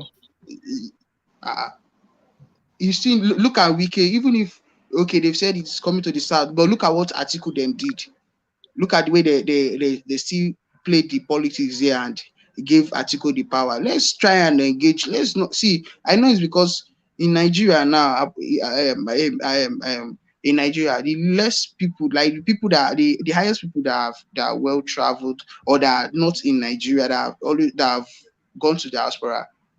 I know the Yoruba people, the Edo people, and the Igbo people, especially. Let's not be looking. I keep saying, let's not be looking at those people's way, like the way, like Nigeria, like we'll be looking at Nigeria that way. Those places are different. The way this place is very, very local. Like the way it has been. That is how it's still going on here. It's still going on in Nigeria because of the different tribes and everything. So let's try and engage this thing, the politics, the way they've always been doing it, but in a way like that will favor us and we have our own representatives there. That is how it should just be. All right, brilliant. All right, brilliant. So let me go on from you for reasons of time. Let me go on to Ovie, and then from Ovie, I'll go on to engineer just to make sure that because people have not heard from engineer for a while. So Ovie, you are up next, and the biggest controversy, in fact, a very controversial day in the news, Ovie. One man, you don't skip me, Avi. Anyway, carry on with Ovie. I'm still here. No, Ovie is about to leave us. If you look look in the private, if you look, no worries. No, I'm just putting one man leg. No, if you look in the private chat, you'll see. I don't mind. I didn't check the private chat. Anyway. I don't mind anyway. I'm just. You want come on, go. Look at that. Shanekwa. Don't worry about that. Shanekwa is ready to go. But let me take you to it quickly then, Ovie. So for me, the biggest controversy is this Southeastern professor of Carnegie University, Uju Anya, and she's wishing an excruciating death on the Queen of England. This was when the news broke that she was ill and almost certainly on her way out. And this is what she wrote. Anya, a Nigerian, tweeted, "I heard the chief monarch of a thieving, raping, genocidal empire is finally dying. May her pain be excruciating." Before, so that was what she wrote. Before the post was removed by Twitter for violating its policies. So a lot of backlash. So let me skip through some paragraphs I'm skipping through the response of the, actually, let me give you that. Let me just give you three, 4 paragraphs just to. So Anya, a Nigerian, tweeted, "I heard the chief monarch of a thieving, raping, genocidal empire is finally dying. May her pain be excruciating." So that's what she wrote. And then the tweet was removed by Twitter for violating its policy. "We do not condone the offensive and objectionable messages posted by Uju Anya today on her personal social media account," Carnegie University tweeted. Free expression is core to the mission of a higher education. However, the views she shared absolutely do not represent the values of this institution, nor the standards of discourse we seek to foster. Anya has since faced a series of Twitter backlash for the seeming insensitivity, even from Amazon founder Jeff Bezos, but the professor responded with an unremorseful tweet.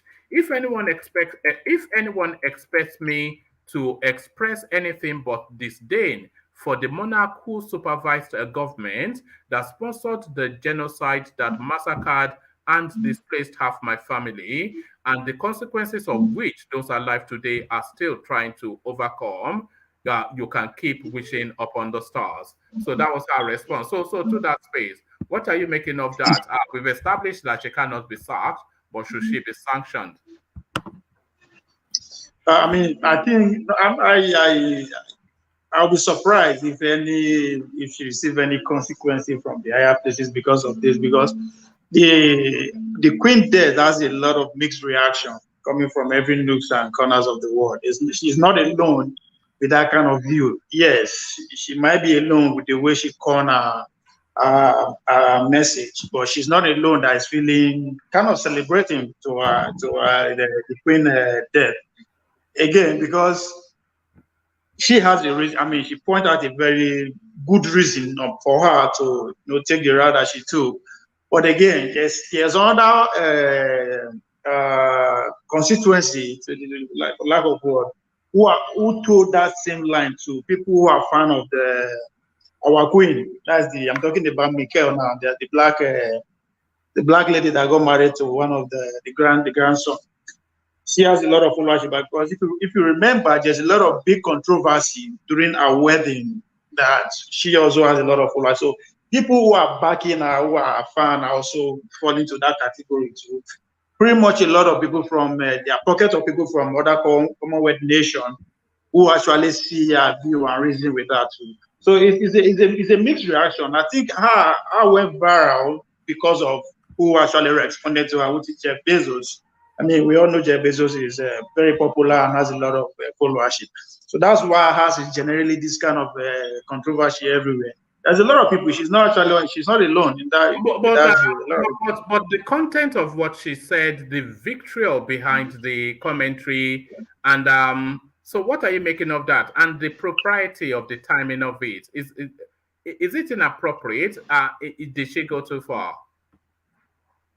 No, I mean, as I said, I don't think she went too far. If you want to say she went too far, there are thousands and hundreds, if not millions of people who have the same view, who are not even Nigerians or part of the Eastern Quarter extraction. A lot of people have a negative view about the Queen, which is, to me, I mean, the woman lived her life. She's one of the longest monarch we ever seen, 90 years old. I mean, it's called for celebration as far as I'm concerned.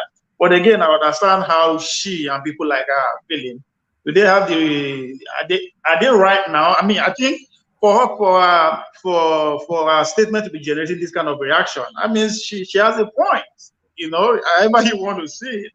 Is it going to change anything for what happened? Are we going to is she going to receive apology from the royalhood? That is left to be seen. But I don't think at this point she's not alone. One man, she's not alone with that view. Trust me, she's not. A lot of misreaction to be demanded. Does the hate and bile that was in that tweet, does that tell us still how deep-rooted the Biafran narrative is still within the Southeast? Because this is a senior person, an academic, a thinker, a teacher, and she's carrying that much within her to speak in that manner. So is it telling us still how deep-rooted that Biafran narrative is still within the Southeast? Oh yeah, the narrative is not going to die. I don't think that narrative will ever go away. Is it strong enough to, wake a dead elephant? I would say no, but the conversation will continue. And again, that's where you have to give Nnamdi Kanu credit. I always say this, that Nnamdi Kanu has done a great deal to educate the younger generation who actually where we are not opportune to be taught in school in terms of history of what happened. Again, you have to give credit to Chimamanda Adeleke, what's her name, who wrote the Son of the Yellow Sun, the book and the movie. Those two people have done a great job by educating not just the Southern Eastern people, Nigerians in general, about what has transpired in this, but they refuse to teach us in school. So the conversation, we can only be getting more, debates here and there, but is it capable enough to give credence to that space that they want to succeed? Is it going to? I don't think so. But yes, the conversation will always surface, and people will always find reason such as this to actually pitch to that angle. Yeah, it's not going to go away, man. I don't think it's going to go. Ovie, the person you should credit for the renaissance of the feelings, the sentiments, is actually Chinua Achebe. When he wrote There Was a Country, that book spurred up a lot of feelings. You are right, but how many Nigerians are privileged enough to read that book? They didn't teach us in school. That should be an academic research, but we forget about that. This is a book that was written in the war. Is it in the 80s, if I'm not mistaken? No, it was one of his last books, actually. It was written probably in the 2000s. There Was a Country. Okay. Yeah. But that book kind of told the story according to his perspective. But he had, I think that's his most ethnic work, Chinua Achebe. It was like almost like he knows he's dying, he knows he's going to die, but it just kind of like spurred up a lot of like sentiments among the Southeasterners. So since that time, the likes of Nnamdi Kanu, all those, I think that the genesis of our current feelings right now came from that particular book, in my opinion. Great. That means that book has done a great deal to spoil years, like Nnamdi Kanu and the Chimamanda Adichie of today. So we have to give those people credit. They've done a great job to educate young Nigerians, especially the millennials and the Gen Zs of today. And that's the result of the fact that they did not teach us history in school. So yes, any opportunity like this that spring up, people will actually pitch into that that narrative. So one man, yes, it's not going to go away. It's not.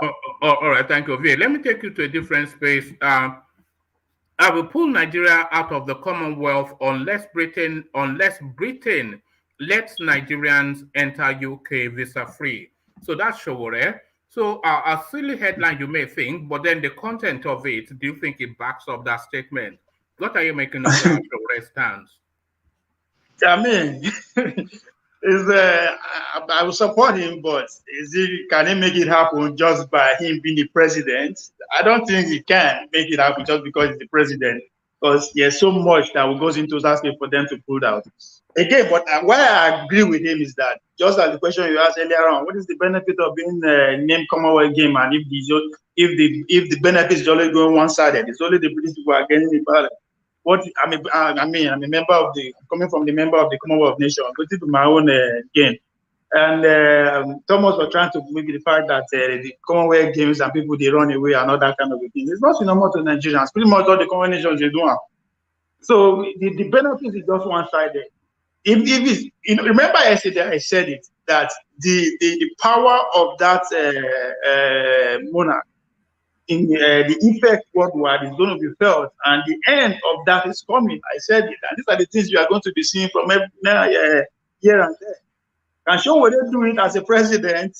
Yeah, no, I would say no, he cannot do it. But it's a good gesture, it's a good idea. Let that conversation start and see if anything will come out of that. And and these are the kind of things that actually holding Showore back. It's not the fact that there's three things to me that is making Showore feel as if it's not relevant to our political space.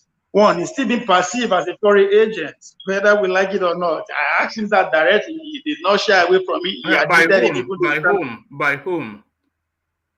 The foreign NGOs and the rest now. You mentioned the McCarthy's and Co, the Ford Foundation and the rest. Who is perceiving him as a foreign agent? The power that be in the country, they will not trust him because of that one man. They will not trust him. And I confronted him with it. He said, we went blah, blah, blah about it, but that's a fact. Then another thing again, you cannot insult your way to power. I keep saying this in Nigeria. We are a very cultural society. There's no way you can insult your way to that number one seat. It no go happen. I don't care who you are. And that's how they see it. We all know Showore to be very insulting directly. I'm not saying the people that is insulting, they don't deserve it or whatever, but the kind of society we live in does not work. If you are looking for that prestigious, you have to be very diplomatic about it. And he is not. And I understand where he's coming from. He's still young and all that. I mean, that's why I believe that if he's destined to be Nigerian president, it's going to be maybe in 20 years' time. That time we don't hit like 70. All the gra will don't come down before they could say, well, okay, you are matured enough. But I think as far as his brains, the odds, he throw tantrum every now and then. He did far from that seat. He did very, very far from that seat. So I can relate to most of the points he makes most of the time, but it's very insulting when he's trying to pass this point that he's making across the aisle, and that's the difference between him and Obi that are talking about the third force. And I still don't believe I will be surprised if he will beat me down in terms of number from this election. I'll be shocked because that guy is working on the ground, and because he's learning as he goes. It's just that those things that weigh him down are still the older guys, the older men are still holding that against him. But it will, if he continue like this, if he continue as he goes, if he never relents from his journey to that presidency, he might get it one day, but not at this young age. Again, the difference between him and Obi is that is their way of entering into the politics. Obi started from, everybody know he was a governor and all that kind of thing, cool-headed. He played along with the big boys, even though he's trying to, separate himself from the power that be now. He's still part of them. Why the Showore na Agidi Showore has a longer history in politics than Peter Obi. Yeah, but as an activist, how many activists they get headways for politics worldwide? How many? You can count them, and what is their performance when they finally get this power? It's abysmal. So it's still that grassy day. That's Agidi when he carry come from school. He hasn't left him yet. So if he continue like this, by the time age is setting, and I believe that it's ready to be reformed, and they might see reason why to say, okay, we'll support you, let's see what we can do. But as it is now, the guy see the hurt, and it go very hard for him. In terms of who represents and who should represent the third force, who do you think that is? And start by defining what you think the third force is, and then tell us who you think best represents it, the third force. The best, Showore would have been the best. All right. What is the third force by your understanding? What is it? Anything outside PDP and APC, because those are the two major parties, whether we like it or not. Anybody that can come from nowhere and give them run for their money is the third force. That's my understanding of third force. And who represents that space? Sure, if not the fact that the federal government has Showore for the past 3 years, that he was in jail, in and out of jail for the past 3 years, could not really move around to governance the youth and the space and all that, it would have been a different ball game by now. But as it is now, it's not. But Ove, didn't Showore put himself in that bracket? Because it was not focused. You won't see Obi now going to fight government, carrying placard on the streets, carrying people up and down. If he was focused on what he was meant to be doing, he wouldn't have put himself in that trouble. You understand? That's why, yes, we are saying the same thing. That's where I make that point that he's a foreign agent, whether we like it or not. And now those people, they give him power to them misbehave. Those are the people that are backing to be there. That's what the federal government so decided to cage him. They cage him for a reason. They don't cage him necessarily because in the child revolution. Now they cage him because of the link between those people who are actually bankrolling him. That's why they put him there. So this Aboki, whether we like them or not, these are our headers where they do. Whether we underrate them or not, they understand what is going on. They know the politics, the world politics, and regional politics. So they understand who can give them trouble and where the money will come from, because it takes money to actually do whatever he's doing. Showore will not become popular overnight just because it's social media. No, there are a lot of resources that go behind it, footing his bill. So, and I think that's what the Buhari government saw and decided to just put him for one side for a minute. And that actually is affecting his campaign now. He was not able to move around. I think last week, was it this week, was the first time he been in Lagos for almost more than 3 years. So those things, they saw that, they know that it could disrupt the process, not necessarily winning the election is free, but it will go a long way to doing a lot of damage, and that's why they cage him. But fortunately for them, the answers happen even while he's in jail. Then the IPOB agitation gained momentum, and our uncle Obi decided to take advantage of that. So you say your uncle Obi decides to take advantage. Does Obi represent the third force? Does he represent the third force? I not to the point that he will have a significant impact. I would say no, because only PDP would be worried about. Let me lead you to an easier answer, because I think you probably answer. Does Peter Obi represent a departure from APC PDP?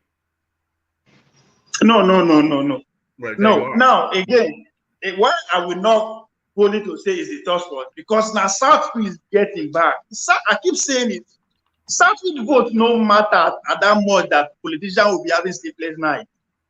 Now 5 states. There's a reason for that. And out of the if the Igbos are 100, let's say they are 100 million today, over like 50% of them are not even residing in the Northeast. And waiting they know them for now business. Most of their business are tied with these people in government. So they cannot even come out fully and support him. Okay, I wasn't even can talking I about the interject? political numbers. I was talking about the ideological thrust. But I think There is no ideology there now. There's no difference between him and Atiku when it comes to even their manifesto. It's just that the interpretation is deeper. Obi is trying to put it in a layman terms where people will take carried away, which is the consumption to production. As far as I'm concerned, that's in a way that is what Atiku said to present. Yeah, oh yeah, On hold on, let him land. Go ahead. Yeah. Okay, go ahead. Okay, Ovie, you keep saying Southeast doesn't matter in the scheme of political thing in Nigeria. That's quite wrong. Because at the end of the day, now that they decided not to vote for PDP, PDP is panicking. And if you say it doesn't matter, how come they have been the one voting in PDP for the 2 dispensation now? So they've been voting for PDP and PDP have been ruling.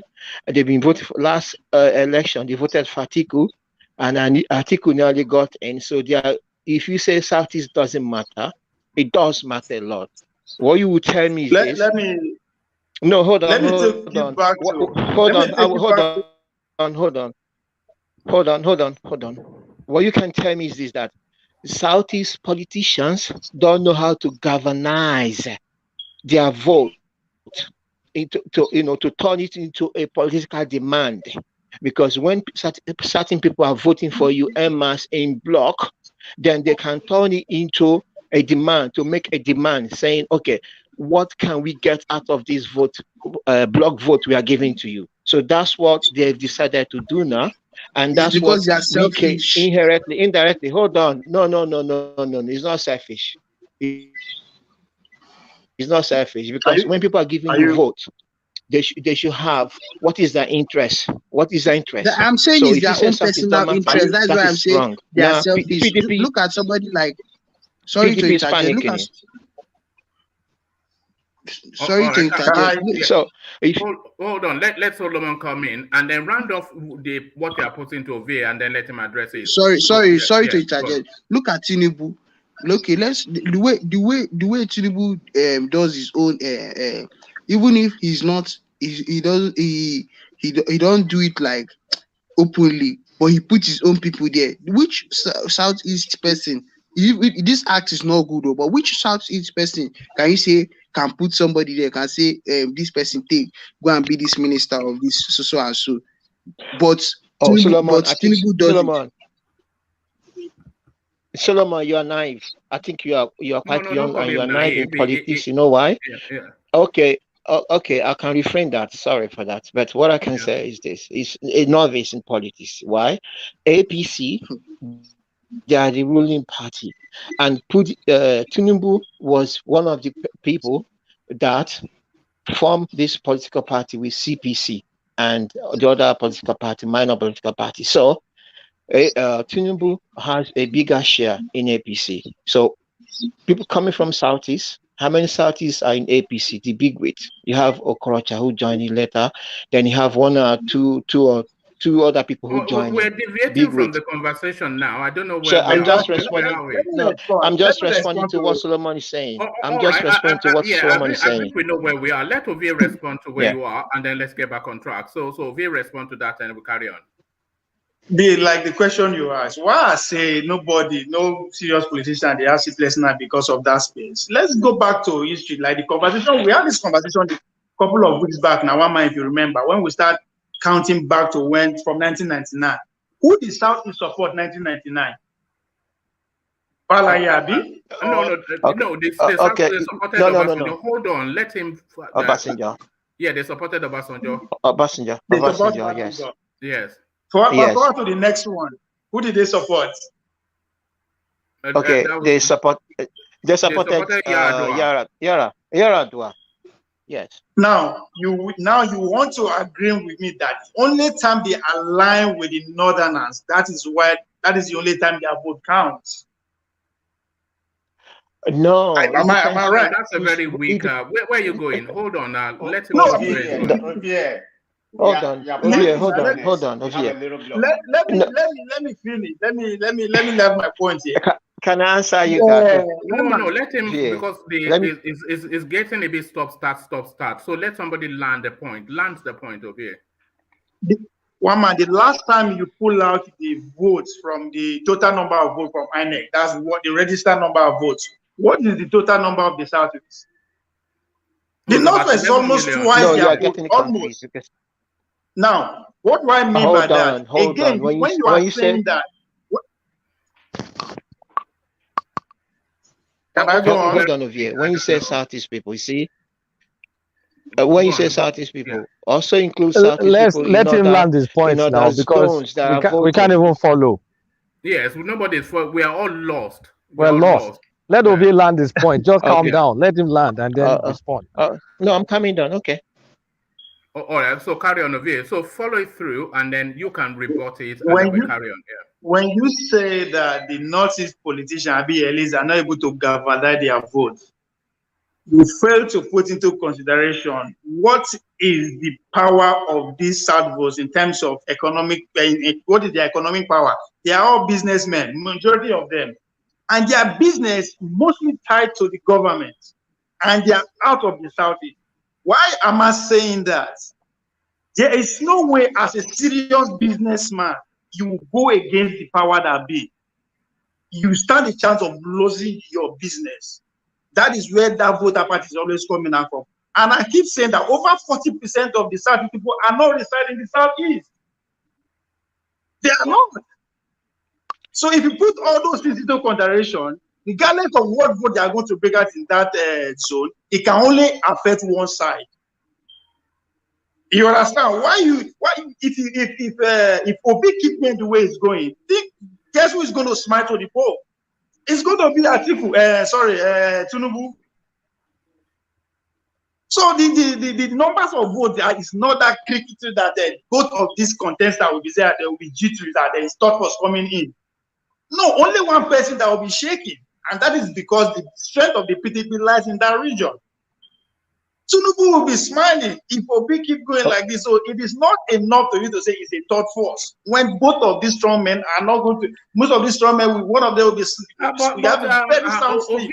Okay, if it affects the direction of the election, then it is a third force. What is the direction of the election? Is Peter Obi going to affect the direction of the election? That's what I'm saying now. What is the direction of the election? The direction of the election still lie within these two people. Whether we like it or not, one of them will come out on top. But Peter Obi will influence who that person is. Well, it depends on influence the person to win or to lose. Yes, either way, but he will still influence the election. No, that is not for me. That's not the definition of a third force. If you don't even stand a chance, that means it doesn't stand a chance. Well, it's a starting point, isn't it? Because it's a new paradigm in the space. But if Peter Obi is going to impact on who is going to be the next Nigerian president, then it's a deciding force. So it's a force outside of the two. One man. I'm sorry to differ. In as far as only one. See. In this, let's put it this way, because we all agree that they are ruling class, right? They are elite who define all these things. And the elite, because they understand the game, they don't put their egg in one basket. They divide themselves into two. One side is for Atiku, one side is for Tinubu. So they are not going to bed. They are not going to be having a sleepless night, because however it goes, one of these people will still emerge. So if a third force is coming that cannot actually affect both parties, then it's not a third force. It's a third force, Ovie. It's a third. Hold on, Ovie. How much? Let's say the whole Southeast. The whole Southeast vote for Obi. What is going to be the number? Hold on. The whole Southeast vote for Obi. What is going to be the number? You are making. Ovie, you are making mistake. You keep going round and round. You keep going round and round and round. When we say this, you put this. Pull out this card. When we say this, you pull out this card. Listen, any factor that can affect the election to swing to PDP or APC or Labour winning it is a force. That's what you don't understand. Whether the elites are in this party or in that party, we are saying of factors that can influence it to make it a force. So, Southeast vote is, like you said, it's not only in the Southeast alone. You have Southeast people in Lagos. You have Southeast people living all over the country. Hold on. Wait. So this is a force. Obria, you can't say this. You've made your point. You've made your political point. tactician. You've made your point. Let the whole round up that space and then move on. Yeah, round it up. 100%. Let's say 100% of the Southeast vote for Obi. What is it going to amount to? I don't think you're understanding what I'm saying to you. Hold on. Exactly. Ovia. One man. Hold on. Don't explain it to him. Let me say something. If the whole Northwest, if the whole Northwest vote for Konkoso, will that have an effect on both sides or not? It will, so that makes him a force. Exactly. So if the whole North, Southeast vote for Obi, now only one party will affect. Cannot affect the both parties. That's a third force right there. That's the definition of a third force. I don't know. So if the whole Northwest vote for one person, it will affect both the parties. Ovie, I'm genuinely confused by your definition of third force. A third force affecting the election or third force winning the election. What's your definition? Because if it's affecting the election, not going to win the election. So then why are you now saying when there are two elites or one? If the third one is going to come from the Southeast, it's still not going to affect the election. As far as I'm concerned. Because the number doesn't really matter. Can you hold on, please? I think you've just described yourself, Ovie, how Peter Obi can influence the election in Tinubu's favor. Did you not describe that? That is because they are in a PDP. That's the PDP zone originally. Yeah, so that makes it a force. One man. If Peter Obi was not okay, I think we're just looping around in circles. Did Buhari win the election without the Southeast or with the Southeast? Well, he won it without the Southeast. Exactly. They overwhelmingly voted for the other side, but they still win. But let's the Northwest. Let the whole Northwest overwhelmingly vote for anybody from that, like Konkoso, for instance. The two of them would shake. Because of the numbers. Obi, calm down. I think I get what you're saying now. Obi, I mean, it took me time. But what you are saying is Southeast vote is not consequential because if you give, let me see if I can get what you're saying. Because it always goes one way. So if that one way ceases, then it doesn't really matter. APC will win. That's the example. But if Northwest votes for Kwakwanso, then there's going to be nobody winning because KKK is in Northwest. Those numbers are in the Northwest. Then mathematically, it's not even possible for anybody to win. But if Southeast alone vote for Obi, mathematically, it's still possible for APC to win. Is that your point? That's what I'm saying. Okay. Yeah, it's all in the numbers. So, all right. So we got there eventually. So, there's a reason. One man. Oh no, we've there's landed a reason now. why. There's a reason why they give them 5 states. It is deliberate. And when we say police a game of number, that is the number that really counts, not the general numbers. I think your assumption is wrong. It's quite wrong. It's not an assumption. Because no. Why when somebody, God Almighty, please, when somebody wants to come in, let them come in. Too many voices now, but a tiger. Sorry, but Ovie, okay. Ovie, you are using Kwankwaso. You've come on this program several times saying we are talking about this upcoming election. You said no political party is going to win outright, meaning that they're going to go for a second election. And when people go into second election, the other party can appeal to the other party. It becomes a tactical voting. Say, can you ask, okay, you guys did not win as much as us. Can you ask your voters to vote for us? And this is where they come into alliance. So that's what you are forgetting. that these third force they are talking about, whether Obi just or to any round other up person, that they place, can because go into alliance. all right. Well, sorry, Ovie. Just to round off that place, because I think it's almost starting to give people a headache. Just to round it off, Tiger. What Ovie is saying essentially, and I think Kulata got there to condense it.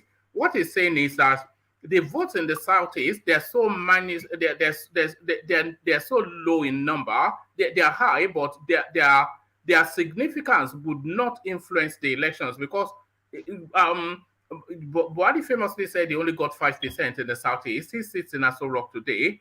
But what Ovie is saying is, if you go to the northern spaces, that their votes are, because of the mass of it, it can weigh and sway an election.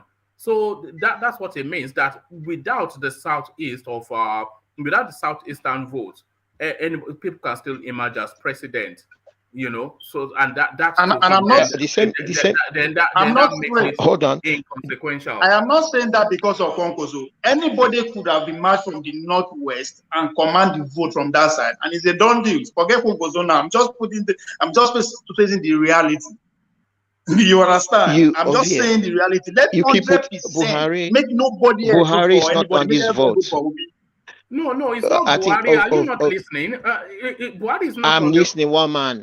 I'm not, listening, one man. I understand. I just want to go to it. Yeah, but okay, we can move. Point. You know what, Make one your man? last point. We will wait. All this, okay. All this is just a projection, a permutation. We stay abroad and we talk about what's going to happen in Nigeria when none of us is actually there. So this is our assumption. So we wait until the election.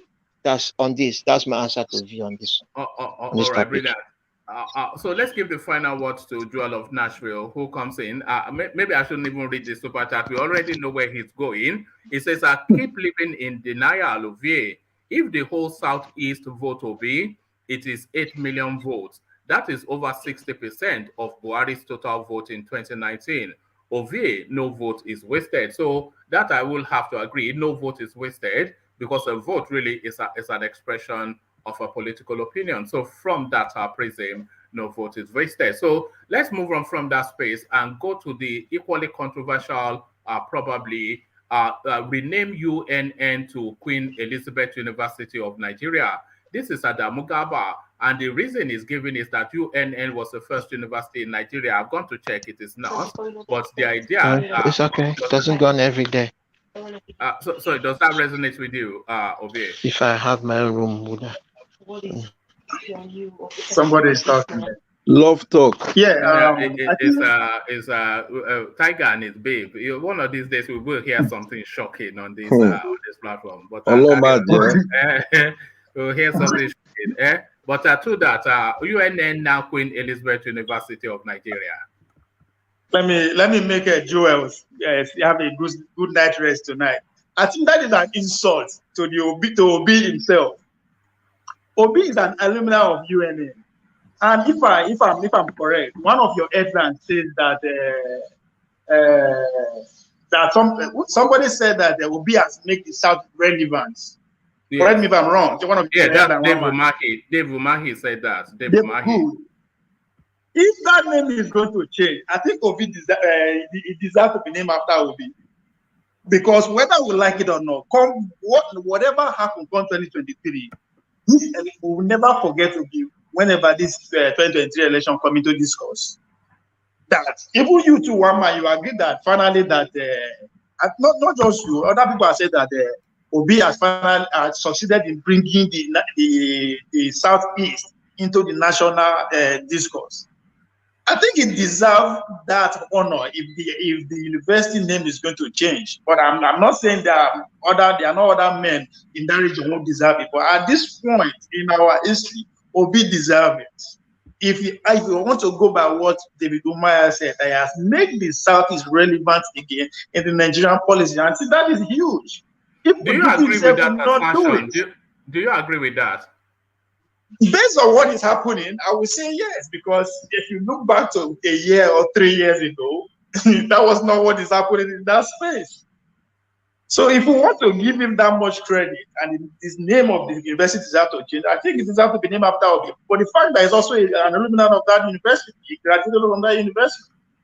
So yes, calling the queen, I mean, that's an insult. I think you sure would able to film if he heard that. I would want to name a university after the queen when he wants to drag the Nigeria out of the Commonwealth. He will be he will film against it. So that's an insult on Obi's space as far as I'm concerned. If they actually mean what they are saying. When you say he graduated from that university, do you mean he graduated eventually from that university? It didn't take him 9 years. Did it not take him 9 years? I know you will say that. I didn't even pass. It doesn't matter. If it is from that school. Dino Belay will go do 3 more courses for Harvard. You tell him graduate for Harvard. Come on, give a big credit. Regardless of how many years it take him to graduate, whatever I graduated from, he's an alumni of UNN. And so far, he's doing a great job. Nnamdi Kanu has succeeded in taking Southeast out of national discourse in real terms, but he is bringing it back. I mean, something that Ojukwu could not do if I have to say it. Ojukwu could not actually put the Southeast into the national discourse in this manner. Are you saying Peter Obi is greater than Ojukwu? Is it the greatest One man. Stop putting words into my mouth. That's not what I'm saying. But it's a fact that Ojukwu could not do it. He contested for president. There was not a big deal about presidential running. In fact, he contested for Senate and he lost. So, I mean, in terms of political muscle, we have to give it to Obi at this point. After, what's his name? The late, not even Zeke now. After Zeke, we have, what's his name? One of the founding fathers of the PDP, Alex Nkweme. So, where does Obi rank in the Igbo grades? Give me a top 5 Igbo grades. Top 5 Igbo grades. He hasn't ranked yet. Until after 2023, we'll see what is going to happen after then. He was just a governor. There are a lot of governors who done a great job in that region. One man, I won't go that route. That's not fair to him. He's still young. Those who are ahead of him, they were in the trenches for so long, for more than 30, 40, 50 years, if I have to put it that way. So it's not fair for you to want to grade him like that. But when it comes to what is at today, and if we want to factor in everything that is going on, and the name of that university have to be changed, why Queen?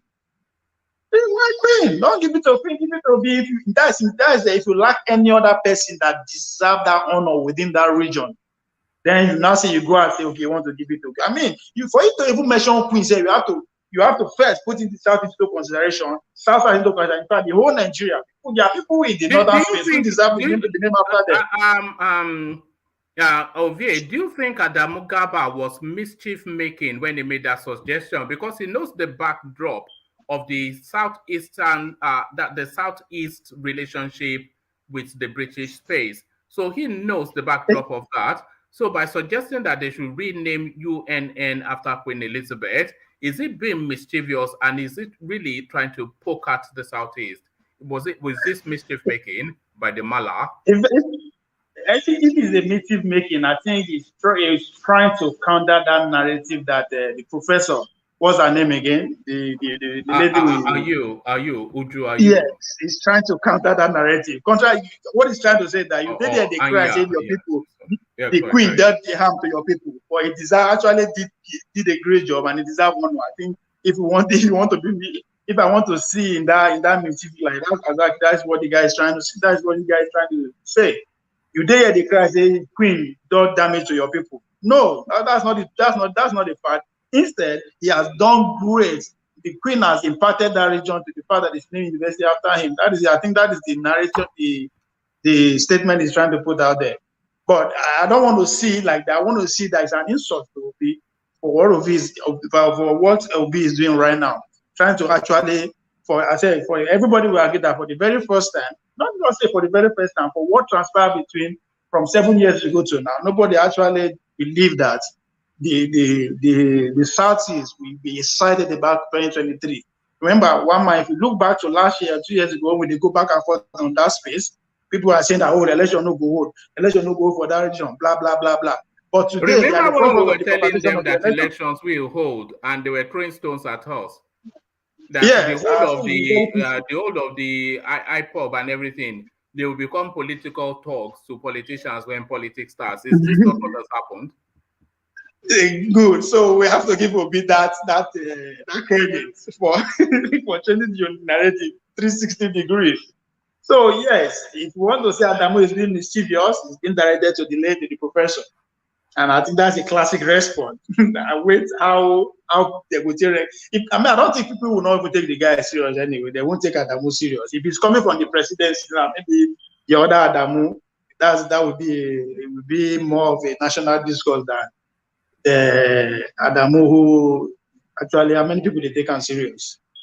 So no, but if the name deserves to change as we speak today, it should be to Peter Obi. I don't know how they want to phrase the name, but it deserves it more than the Queen. I think it's actually an insult. It's actually an insult. Not to me as a Nigerian, I feel insulted for him to be suggesting that. Not even as a Southeast person. As a Nigerian, I'm insulted for him to be suggesting that one of the most prestigious universities in Nigeria should be named after a queen. But the Southeasterners in their lifestyle, they are very British-like, aren't they? They like all that British mannerisms and British affections. They'd like to affect Britishness in the Southeast.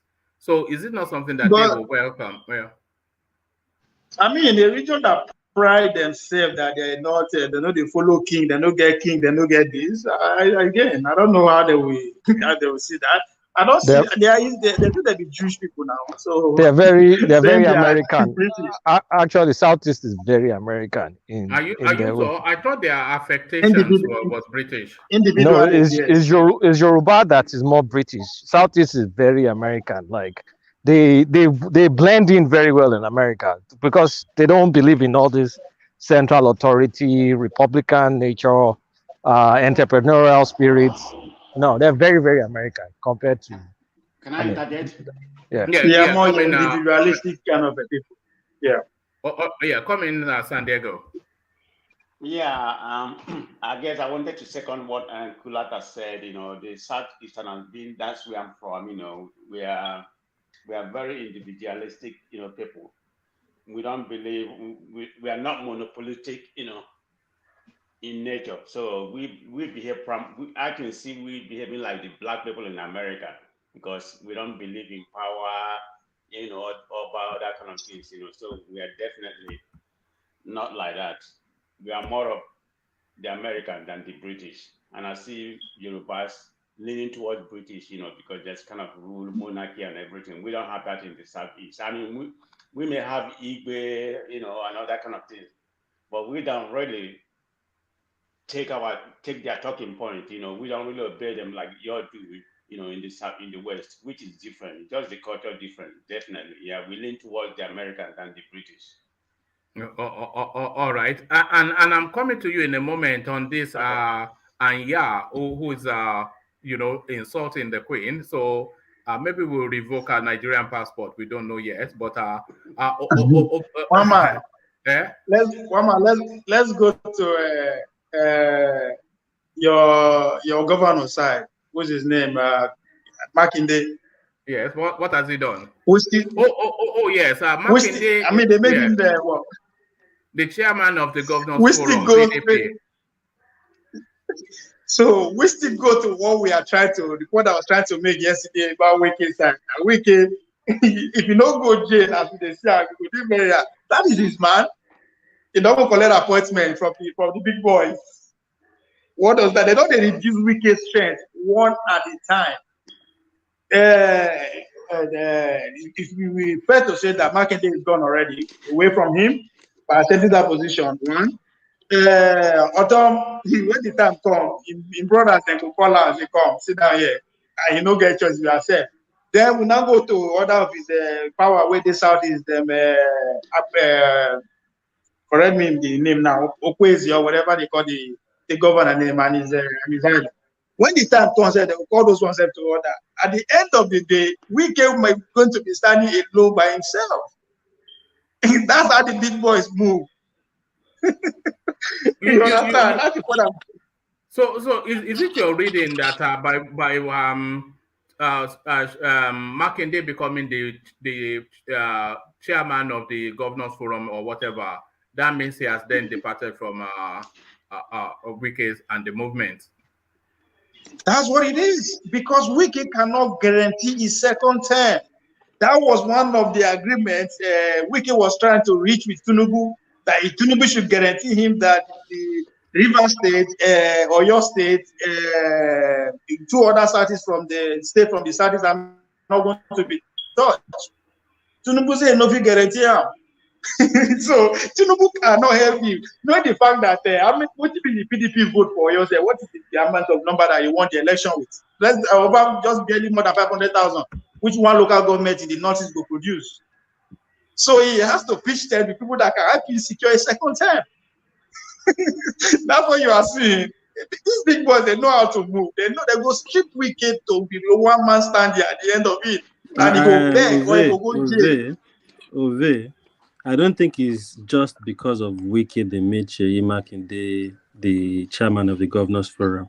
I think out of all the PDP governor, he's still like the only governor that has his head on his shoulder that know what he's doing, and is still most the one that is probably guaranteed he will probably get a second term amongst all of them.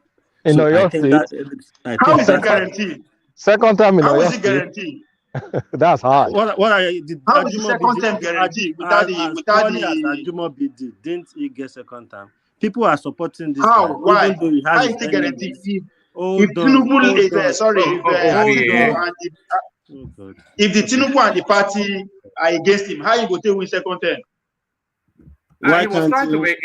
make the point. Let him make a point. Yeah, Why go on can't he now. win? Didn't he win over APC last time? And the guy they even put with him now for Larry is a stingy politician in Oyo State. Everybody knows him. So the only way APC will get Oyo State from that guy, even he has his own enemy, and you always have enemy in Oyo State anyway. The only reason is if they rig the election. But as it stands now, out of all the PDP governor, is still the one that has actually done something and people are still supporting, and is probably going to give APC problem. And that is why PDP has brought him, because if they can get all that is votes to the national level, it will help them from Oyo State too. That is what major reason. Fine, they might factor the Wike factor in too, but that's the Wike factor is not the real. Obviously, you think the governor will jeopardize his own ambition for Wike, whatever Wike is up to? No way. And with what you are saying, it makes sense kind of. And I still see Wike cross carpeting somewhere at some point if it keeps going like this. Right. Now you have to put history into perspective when you analyze Oyo politics. Since 1999, how many Oyo State governors don't retain second term? Only one, and it's only one person. And exactly. And if Ajumobi of all people, let me tell you, Oyo State politics is what I know it in and out. 100%. I will tell you that one. I know it in and out. Can I yes, speak, of course. Yeah, sure. Now, what will be the total number of votes where Makinde win election? How would you know that? You wouldn't know that now. Let me tell you something. What you don't understand about all this, what you don't understand, you can't judge the first election figure with what. Hold on. Now you don't make your point. You have made your point. Let me give you another instance again. All right. At this time around, Tinubu, who is a Yoruba man, is in the ticket. And Tinubu will do everything. He will put all his muscles to make is sure that not why he was? Is that not why he went to see Ladoja? He is going to see Ladoja because obviously Accord will probably win gubernatorial election, and they have a bit of strength in some local governments in Oyo State, and that is why he's going to see Senator Rashid Ladoja, which I know very well too. So all these things, I know Oyo State politics in and out, like what I'm telling you. So what I'm trying to say to you now is, my own point to you is, they didn't just make Makinde the chairman of Governor Forum of PDP because they are trying to shank Wike. Is beyond that. Is his achievement and his momentum. And if you look at all PDP governors, the only places it will be hard for APC to just grab it easily is Oyo State. And that is why they've put him in that position. Not because, they want to push Wike aside. It might be part of my reason that along with it, but the major reason was that. Why he no reject him if he so much believe in what Wike is preaching? Why he no say no? You won't Because say no. at this You won't point, say no to that because now, you have your own ambition. Hold on. We can be in the same political party. I can be on your side on some things, but everybody have their ambition. Tinubu has his ambition. He has everybody, but he pushed for what he wants. At the end of the day, he's all man for himself at the long run. So he pushed for what he wants. He's more stronger, even if he's still going to back Wike in some things. At least on his own part, on his own achievement now, he's now stronger in the party more. You think he doesn't want to be prime president at some point? All these things is what propelled him to now that you don't take But let's make move your on. point. Let me tell you what is at stake here. I don't care what your performance are. If you are seeking for re-election and you put your back against the party hierarchy, you are going to lose. I don't care what we can make noise because he knows it's not coming back. You think say why you not make noise 4 years ago when you even invite Buhari to come and commission some projects in Port Harcourt? I don't care how your performance is. You cannot go against the party hierarchy. You are going to lose. I'm not talking anything about Wike. I'm just telling you about the point you made about making MAKINDE the gubernatorial chairman of the government forum. Now, Ovie, what happened in 2014? In which state? In the PDP. What happened? The governors went against the party hierarchy. The party lost. Which anyway, governor went round against up the that party? MAKINDE space because it's getting a bit labored. Round up that space, and I want to go on to Yeah, that's the point I'm trying to make. That at this point, I don't care how your performance is. When you go against your party, you stand a chance of losing your election. As far as Nigeria is concerned, you cannot go against your party and you are seeking for election. I think you are going to win. It no go work, especially that PDP that it was not be only because now you are beginning to see that even the Wike monies have done the reduce. When the big boys don't begin pull out their Bolivar from Dubai and everywhere you can think of. So you have seen this. They don't show on the mirror. You have seen the futures. If he continue to be with Wike and not taking what they want him to do, he's going to lose his re-election. They will do everything to make sure he lose. Not because he no perform anything, but the party will do everything to make sure he lose if he go against them. And that's what you are saying. No, that's your speculation. No, that's your speculation, of course. That's your speculation. Well, we are all speculating anyway, but yes. Often than not, we are always right. Well, you don't let me go through your list, Ovie. Don't let me go through your list because it's rare that let's go down. All right. Wait, when it comes to PDP space, I am always out of PDP space. I don't say the ticket will stay in the north. The party chairman will stay in the north from the beginning, and that's what is happening. When it comes to that PDP space, I've never gone wrong. All right, we'll see how it plays out. So just don't run away when they start to play out. I'm sure you won't. Ovie, let me go on to engineer and let me put it to him. Let me go to engineer. It's just for time, really. I'll come back to you if you're still around in the second round of it. But let me go to engineer because I know all his fans have been waiting to hear from him because he's been away for so long. Engineer, let me take you to this place. PETA praises Nigeria custom for intercepting 7,000 donkey penises at Lagos airport. So you get no prices for guessing where the penises are being exported to, but the Chinese and their weird behavior, they are now harvesting donkey penises in Nigeria. Engineer, it gets stranger and stranger. Greetings to you, woman, and greetings to my brothers. Well, there was a time some people said Nigeria is animal kingdom, innit? So let's start selling the animals, then let's see what's gonna happen. Abina. Because well, it's quite unfortunate that all the animals in Nigeria now they are exporting them to another country. You know, we should have been having a horse racing in Nigeria. Instead of that, we decided to sell the horses to China. Well, first and foremost, how did they discover it? Who approved it? And who signed it? Those are the questions we need to be asking. But if they come out and said all these things, it's something that is ongoing, and they know what they're doing. Maybe there's a whistleblower that blows some things out. So to make it, everyone has to defend their own pocket. Then they have to expose everything. But that's by the way, one man. Something we need to understand. Nigeria is a country that is vulnerable and is open. People can come in and do whatever they want to do and get away with it and go freely, because we have that kind of low mentality leadership in that country. So those are the weakness of that country.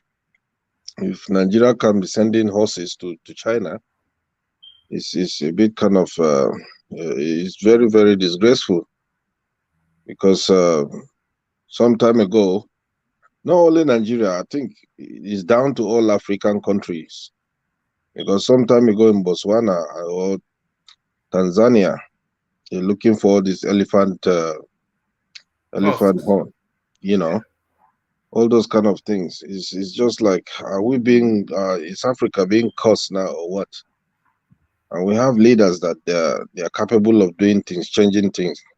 Instead of that, they put money into their own life, into their own future. So it's quite sad, and let's see how it goes. But it is well, oh, God will see us through. That's just what I can say for now. All right. To this space, engineer, our result portal was attacked from Asia during Ekiti Osun governorship polls. So this is Inec now telling us what they experienced during the last round of elections. So they said they were able to robustly defend their attacks, and their security was not breached. But is this now as a warning, a sensitization of what is to come in 2023? Because, of course, that was for Ekiti. When it comes to the federal space, of course, I don't think they have any security that would stand in the way of hackers. Well, one man, these people, they're just after their own political gain. They know what they're doing. It's something they have to play. Every Nigerian citizen, they have to play us. You know, it's kind of like a game. Let's do this. Let's put them in that angle and see their reaction. So these are the things that is taking place.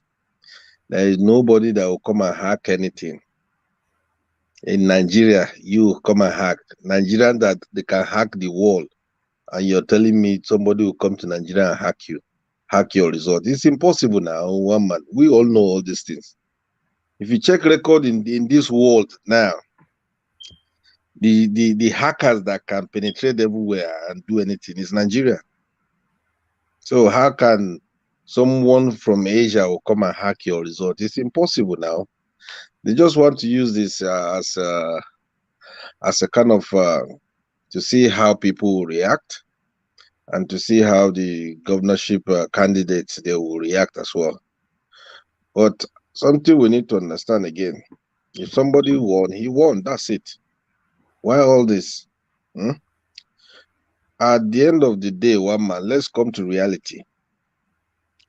Palliative rights, only that one is something that youth need to wake up and learn. So if all these people are doing all this nonsense, let's just always think back what happened previous months, previous years. How these people, they hack it, they hide food that Nigerian citizens they are meant to have and eat. So when it comes to all this kind of Nigerian politics, honestly, sometimes I look at ourselves as youth. We need to learn something instead of championing these evil people. It's better we start finding solution to our problem. It's better we start looking for genuine or reasonable youths that we can present in future, that they will come out and do well in that country. Apart from that, if you keep championing these people, we're wasting our time, and time waits for nobody. Nobody's getting younger. So it's something we need to focus on it. If we keep doing all this, I'm telling you, I feel so sorry for us, because we'll have a long way to go. All right. Engineer, the controversy generated by this Carnegie University professor, Uju Anya, her name is Uju Anya. So she then came out then. I'm sure you, like everybody in the country, you were following the narrative around the Queen.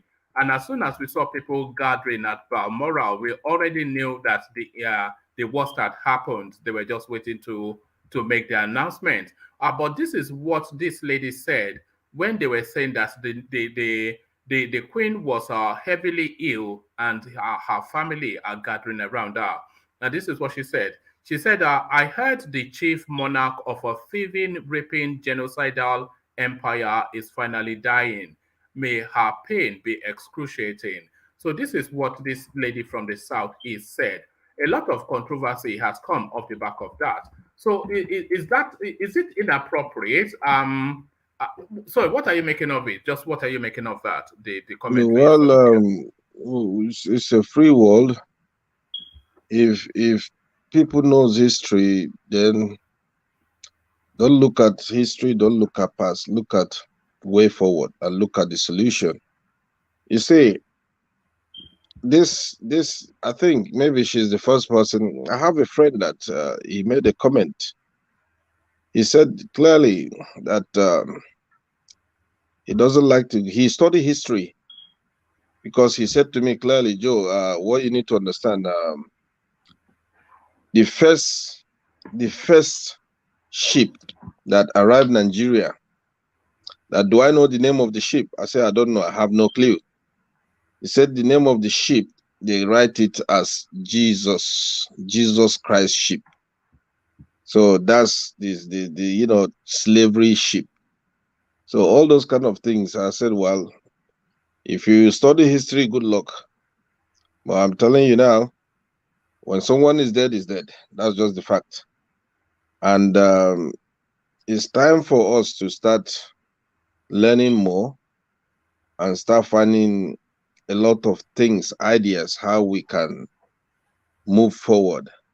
Because I'm not the type that I'll be looking at back and I'll be having grudges towards people. I wouldn't do that because I'm not gonna last long.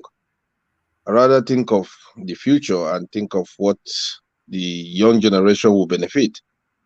So if that lady says such a thing, well, all the best. But something she needs to understand, before she was born, the Queen was there. And we today, nobody can come out and say, oh, I study history and this is the history of Nigeria from A to Z. It's impossible. You may say about 10-20%, but we don't know full history of that slavery.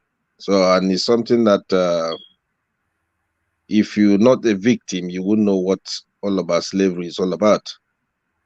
If that lady should say such thing, well, good luck for her. She's in another world, so freedom of speech. So she can say whatever she wants to say. Well, if she's in Nigeria, I doubt she will say that. But do you think it's inappropriate, though? Do you think it's inappropriate? Well, woman, like I said, she's in another country that people said their mind, they said their feelings and get away with it. If she's in Nigeria, she wouldn't say that kind of thing. Maybe they'll have agents there that will grab her straight away. But as a Nigerian Canadian, one have to be very careful because things you say may come back and bite you. She needs to go and think very well. I know sometimes we have that kind of that kind of upset mind, how we're being treated abroad and how we're being, it's not that our country is blessed, but due to some reasons, we all left the country, to achieve something somewhere else, and we study a little bit of history, regardless of how everything, and something happened, we decide to use that kind of words. You see, it's to me, it's 50-50 thing, but if taking it down to social media is a bit kind of risky. And like I said, if that lady should sit down and think about it, maybe she'll end up taking it off or she'll leave it. It's down to individuals, one man. That's all I see from there. Yeah. All right, but she suffered a lot of backlash on it, even as high as the owner of Amazon. He even went after her to say that, look, this is just inappropriate. No matter what your sentiments are, no matter what your politics is, the timing is wrong and the wordings, they are just terrible. Even the university where she lectures, they've come out to distance themselves from her commentaries. But rather than for her and she didn't remove it, by the way, it was actually Twitter that removed it. But rather for her to recoil from it, she doubled down and continued to speak all these long essays about Biafra, about how her family were savaged, etc. I'm not quite sure that Britain was firing guns in the Biafran space. I thought Biafra was between the Southeast and Nigeria. So why is the Queen name then being vested upon in this manner by this lady who is meant to be an academic? Yeah, one man, like I said, is down to individuals and it's down to history. You see, I used to have a friend. His name is Chaco. He's a Igbo man. I've known Chaco nearly 8 years in UK here. When during the Biafra War, Chaco was about I think 13 or 14 years. They savaged his mom and his dad in front of him. So if his name is Charles, so I always call him Chaco. So if you sit with him, he's an old man now. He's nearly 70 now. He's an old man. If you sat with him, if he start telling you stories, history, what he has seen with his own eyes, he will start crying. Old man like that, So it's down to individuals again. If you're not a victim, like I said, you won't understand that what people are, But at this point of time, the woman is dead. She's dead. Just give her that a little bit, that kind of respect. But down to history again, in terms of slavery, honestly, one man, we are passing through a lot. Regardless, we are passing through a lot. She didn't do well. If she should have phrased it in a different format, not even mentioning the Queen's name, that would have not brought attention to everybody. But mentioning Do you think the British royal family should apologize for slavery? Because I think a few nations have, but I'm not sure that they have. Do you think the British royal family and by extension the British state should apologize for slavery? Yeah, but in terms of apologizing, one man, the lady that she's meant to be in that position to say it or to utter that comment for people to go and do it, she's gone. So the rest of them. So the window has closed. The window has closed. The rest of them, they won't even do it. They will never do it. That's just the truth. They will never do it. Like I said to you, my friend who studied history, he said it clearly. The first ship that arrived in Nigeria, I think 1940 or 40 something, he said the ship name is Jesus Christ ship. So because he was talking very, very bitter, I said, okay, sorry, my brother, just take it easy. Does it surprise you that people still carry the bitterness? Because we talk about the Biafran War. I think that was in 1967, thereabout, was it not? That's well over 50 years, going on 60 years now. Does it surprise you how deeply people still feel it? A lot of people that feel it with such depth and such they were not even born then. Maybe even some of their parents were not even born then. But are you surprised how deeply this thing is still held in people's hearts? Yeah, of course. If you come to think about it, let's say you have Igbo friends. I have, let's say, 10% that their father, their grandfather, they are the victim. And come to think about another 10% that they will say, okay, why is it's only we that are being targeted? And another 10% again will say, look, regardless how effort we do, still we're not recognized. So you see how it just keep going. But at the end of the day, it's something that honestly Britain need to apologize. Can I interject, engineer? Go on, Can I sir. interject, engineer? Go on. Come on, 60 years, no foul. I have some of my other brothers are in their 80s. My own brothers, like blood brothers. I get like 4 of them, they're in their 80s. So 60 years, no foul. So it's still very fresh in their memory. But Ovie, we've had people come on this platform in their 20s, in their 30s. Most of them no older than 40, 45, banging the table as though this thing happened yesterday. And I'm suggesting that even some of their fathers were not even born when these things happened. And they are feeling it with so much passion and so much immediacy, like it was. How long does it take to heal? Yes, one man. Yeah.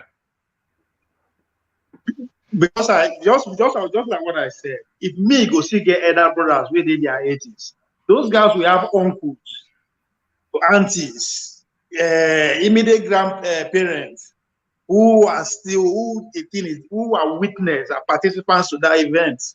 So the story, even forget the media and all that, the story within their household is still very fresh like yesterday. So it will take time. It will take hundreds of years before what you are, assuming to come to play. It's still very fresh. Normal story whether they talk for household, that kind of story. When will it become victim playing? Because a lot of people are starting to speculate that is it victim playing? Poor me, poor me. Let me introduce another space to this. As my Nigeria still remain one, we play.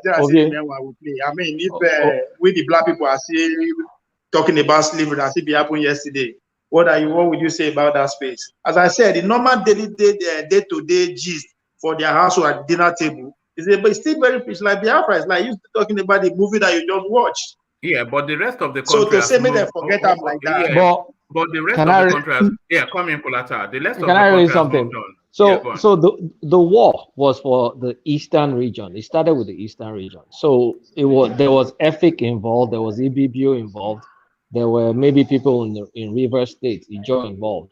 So how come those other groups have left it, but only now seen as an Igbo affair? Because the vice president. Because we don't have the numbers. Hold on, Ovie. Wait. We don't have the numbers. Wait. The vice president of the Biafra came from, I think, present day Cross River or what's it called, Akwa Ibom State. I can't remember which one of them. So it was the old eastern region, but you don't see those minority groups in the eastern region talking about it anymore. It's like it never happened to them, and it did happen to them. So they have kind of like moved on. So I'm not saying I'm not trying to justify some group moving on and some group not moving on, but it still amazes me why some groups can move on, but it's now seen as an Igbo only affair when originally it was not. Can someone explain that's why I'm asking, how long before people start to consider it victim playing? Can I say something? Can I just go on, engineer. Then you come in after. Woman. Let's sometimes I understood whatever everyone is saying here, but something we need to look at it properly.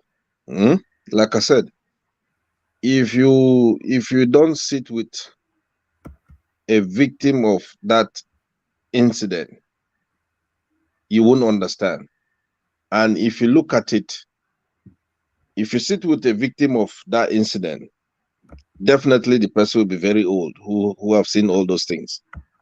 Something you need to realize, and what is happening. Let me just run it up. The way things are going on in Nigeria, and the way these people are looking up to things, to make things, let's say, to make things neutral. Why can't, if genuinely Nigeria really love these people, and you put those three languages on the Nigerian currency, Igbo, Hausa, Yoruba, why can't you just make it neutral for in terms of the leadership in the country? Let it be like kind of turn by turn. Because if you can still value the people and put their identity in Nigerian currency, they deserve to be treated as neutral. Because if we leave Yoruba and Hausa to become president all the time, and Igbo are just aside, that's a bit kind of unfair. So those are the things that Igbo right, people are just after. All right, Just make it.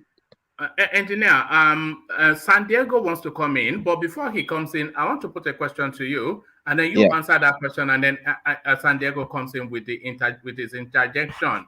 But you said something that struck me, and I just wanted you to answer the question that you posed. Do you think Nigeria loves the Igbos? And don't give me a politically correct answer. Give me an answer as you understand the Nigerian landscape. Do you think Nigeria as a country loves the Igbos? Yes. You think so? Yes. All right. San Diego, you wanted to come in? Yeah, I wanted to come in reference to, from what I read, the former vice president of the Eastern Nigeria, I think it's from Akanibim or something like that. I think it's from Cross River, if I'm not wrong, maybe Cross River or Akwa Ibom. No, I think it's Cross River. Yeah, Philip Effiong, his name is, according to Philip Effiong. Yeah. But anyway, engineer has said exactly what I was going to say. If you are not in that space, you know, you don't really feel it. I mean, it may say, okay, I understand, but you don't actually have to feel it, how the Igbos feel. I mean, how I feel about it, because it has become like a generation stuff. I mean, our parents told us what happened, and from there, you know, we learn. And when you think about what's going on in Nigeria right now, I mean, we feel like we're being marginalized. So from there, that kind of perpetuated the next generation, just like the black people in America. I mean, how long ago was the slave trade? I mean, 100 years ago or more than that, 200, if I recollect my history. I mean, they're still feeling about slave trade. They're still demanding for compensation up to right now. So when you say how long are they going to still be feeling like that? I mean, if you look at Nigeria, they have not been taught about it. There's no history about Nigerian Biafra war. I mean, there's no history about Nigerian Biafra. That should have been a common thing to do. I mean, let everybody know what happened during the Biafran war. I think that will help stabilize the situation we have in Nigeria. Don't you think about the history? What do you think about the history? I mean, Biafra war, but people have agitated for that, but the government denied it, said that will never happen in this country.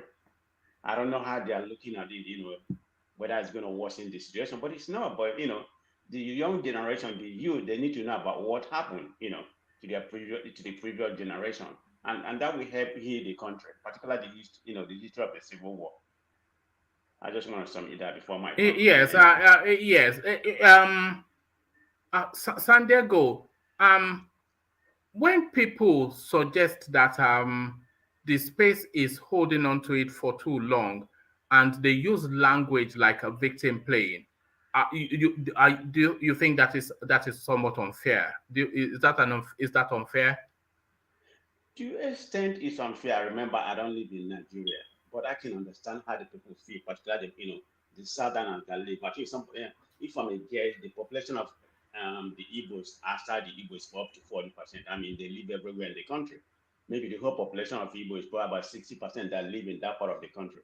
And if you go over there, there's no industry. I mean, I'm talking about federal. I'm not talking about something individual can build for themselves or whatever develop. But there's no federal institution in terms of industry in that area. So people over there just feel like they're being marginalized. I mean, that's what you have to take from those people over there. I mean, we are not living there. I mean, I'm not living there right now, but I can understand how they feel. I mean, all this is that's what's But I want to ask a question though, because I still want to know, because when a thing was happening, there were Efik, Ibibio, Kalabari, and all those other groups involved. But I'm really interested of knowing how those people feel now about it, because we only hear one narrative, which is the Igbo narrative, and I can appreciate because I wasn't involved. I mean, it didn't affect my life, so I can understand how they feel.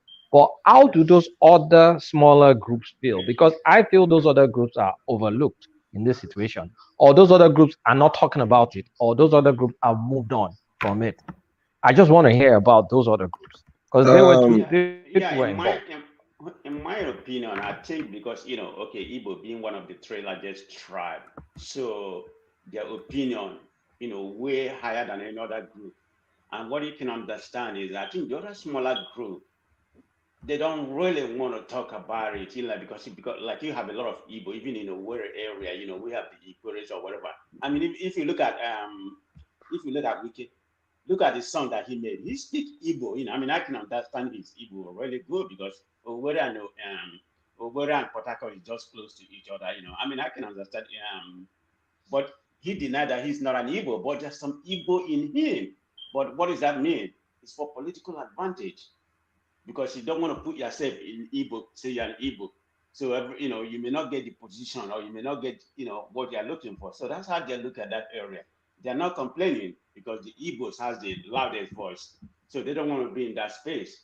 And they want to be what they consider to be in a true Nigerian, if there's anything like that, They want to be in a true Nigerian, for any kind of advantage. I think that's where they are not speaking. And, Igbos are like the black people here. They are very loud. I mean, they're going to say, they're going to tell you how they feel. But the other minor, tribe, in the old Eastern Nigeria, they complain, but not to the extent that, that you're going to hear them. I mean, that's my opinion in that regard. In addition, Kolata, during the Biafran War,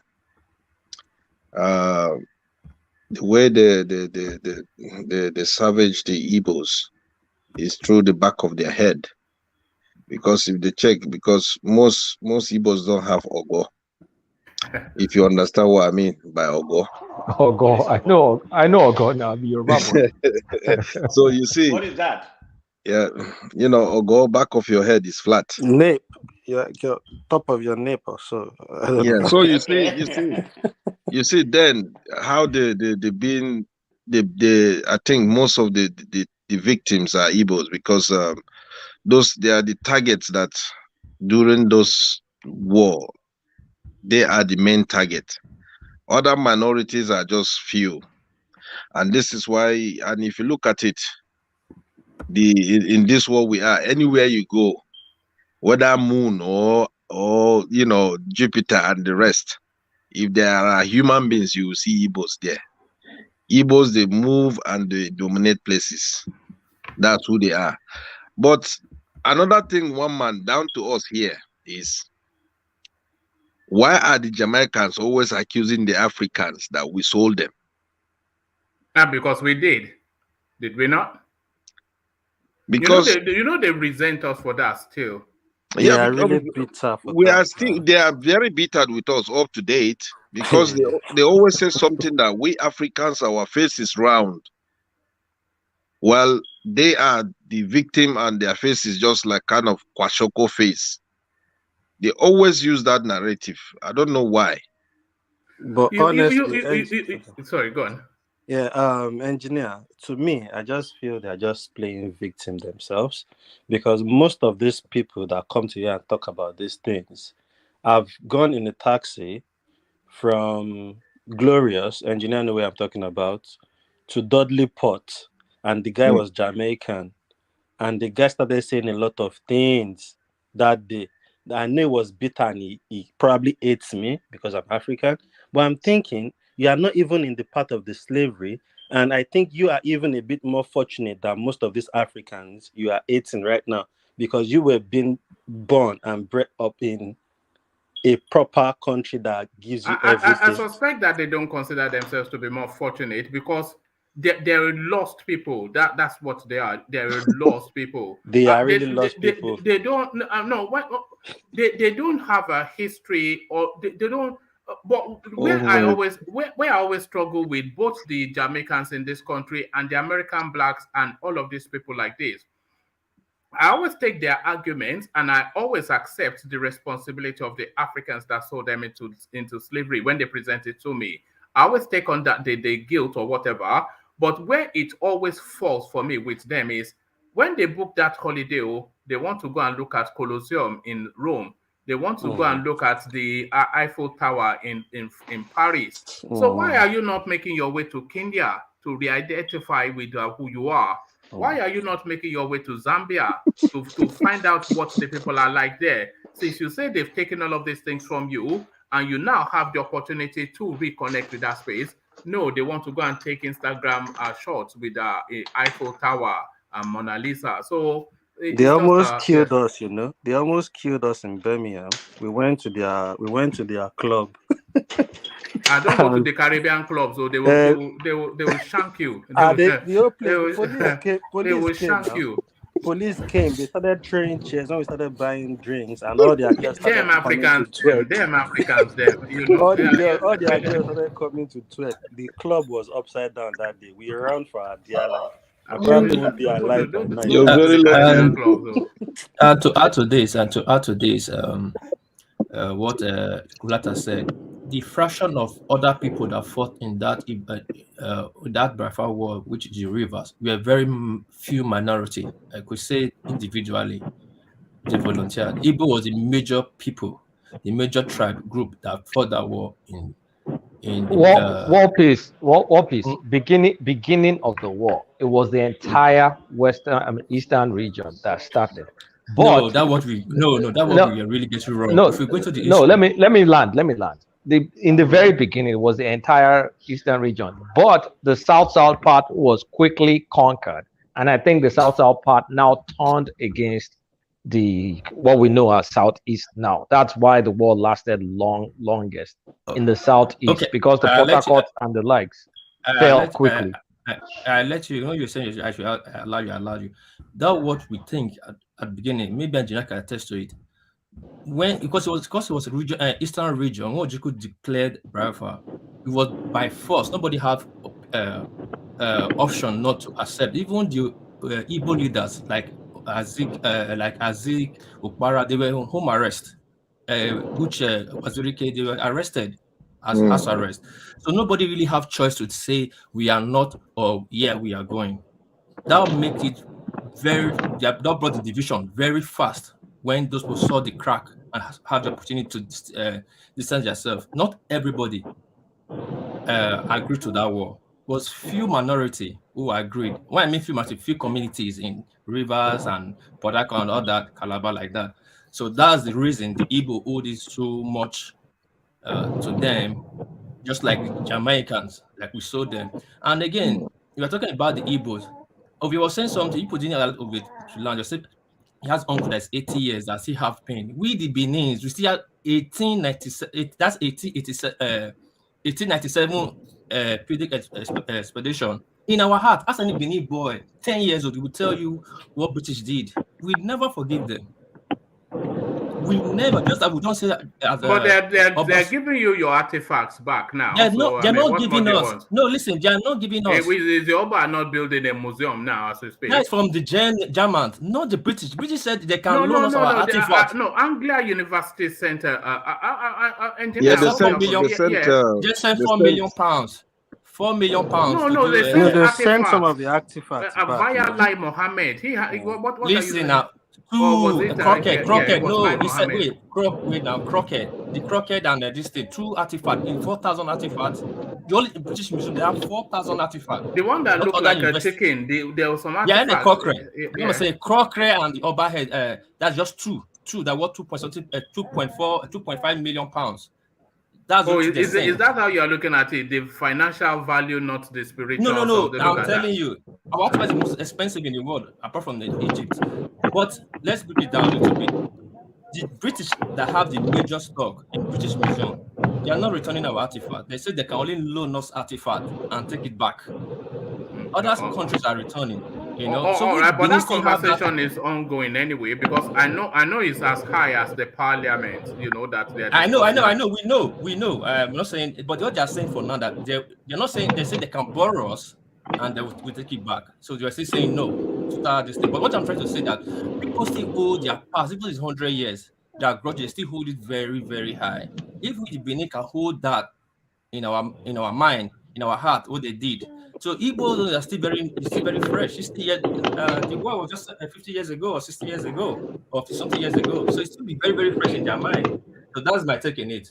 Thanks. All right, brilliant. All right, thank you. So, engineer, let me move you completely away from that space, but not fully completely away. We're still in the southeast, but this time we're going to the suggestion that Nnamdi Azikiwe, not Nnamdi Azikiwe, University of Nigeria Nsukka should be renamed the Queen Elizabeth University of Nigeria. So, do you agree with this suggestion by Adam Mugaba? That one a troublemaker now. Nsukka, that's where my elder sister, she did her university, and that's where she graduated. So I don't know why he's just, I think that kind of, God have mercy upon this guy. He's just kind of like, I think we have some other universities. So the name it's like a kind of northern name. Innit? Why can't he think of that? Because he knows the answer and the repercussion that will come after him. Or why can't we just Murtala Mohammed? Why can't we change the name to Queen Elizabeth Airport? So things like this is just that guy need help. He's just he really need help. He's just I think he's just trying to pull the southern people their legs. That's what all I see is taking part here. Because a normal human being can't sit down and just decide to create something or decide to say something, you know. So all those kind of things is just talk is free. Is that noise coming from you, engineer? No, I don't think so. Hold on. Okay, carry on. So that guy really need help, and him coming and saying all those kind of things, honestly, I'm a bit disappointed with him, and because if he knows what they call history, you can't come and just take things away from people and decide to say they should name Nsukka after Queen's name. Why not Ahmadu Bello University? Or why not Murtala Mohammed Airport? So things like this, one has to be very careful. He gave the reason that University of Nigeria Nsukka is the oldest university in Nigeria, but that's actually a lie because I just checked. University of Ibadan is actually that's all I want to say. Ibadan is the oldest. I think the first so, university ever created in West but Africa. you see what I'm saying, woman. You see what I'm saying. You just want to pull the southern people legs. You understand? And it's just kind of like. I think he's just there to just start causing unnecessary drama, you know, because if he says he gives some reasons, like I said, why can't we turn the table the other way around instead of people coming and saying all this kind of thing? People like this, they just. Engineer, sorry to interject. Sorry to interject. Nobody loved the British more than, and nobody loved them in Nigeria than the Northerners. The Northerners so loved the British in Nigeria than any other region in Nigeria. Who's that? Who's that with the? Someone is driving. I think it's coming from engineer, but it's not even outdoors. It's indoors.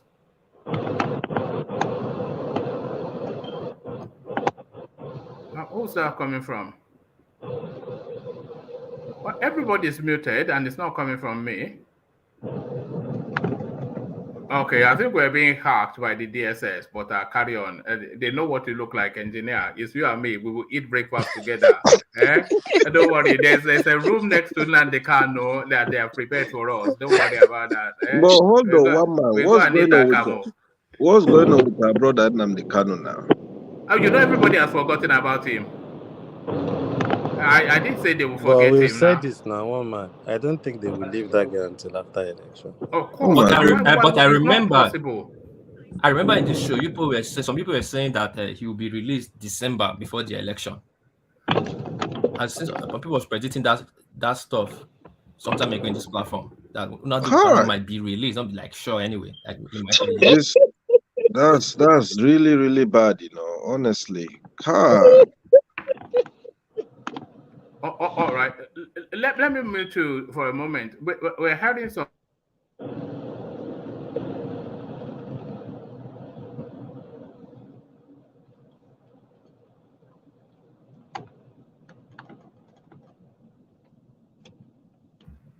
Could you hear that?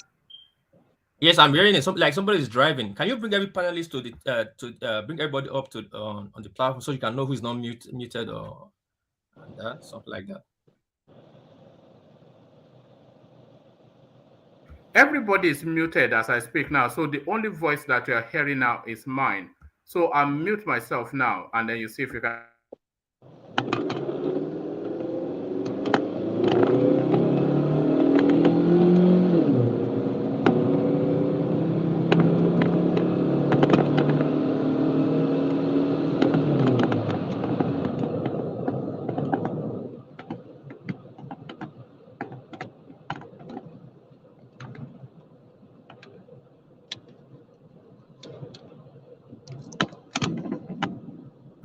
That's unbelievable. So there you it are is. being hacked.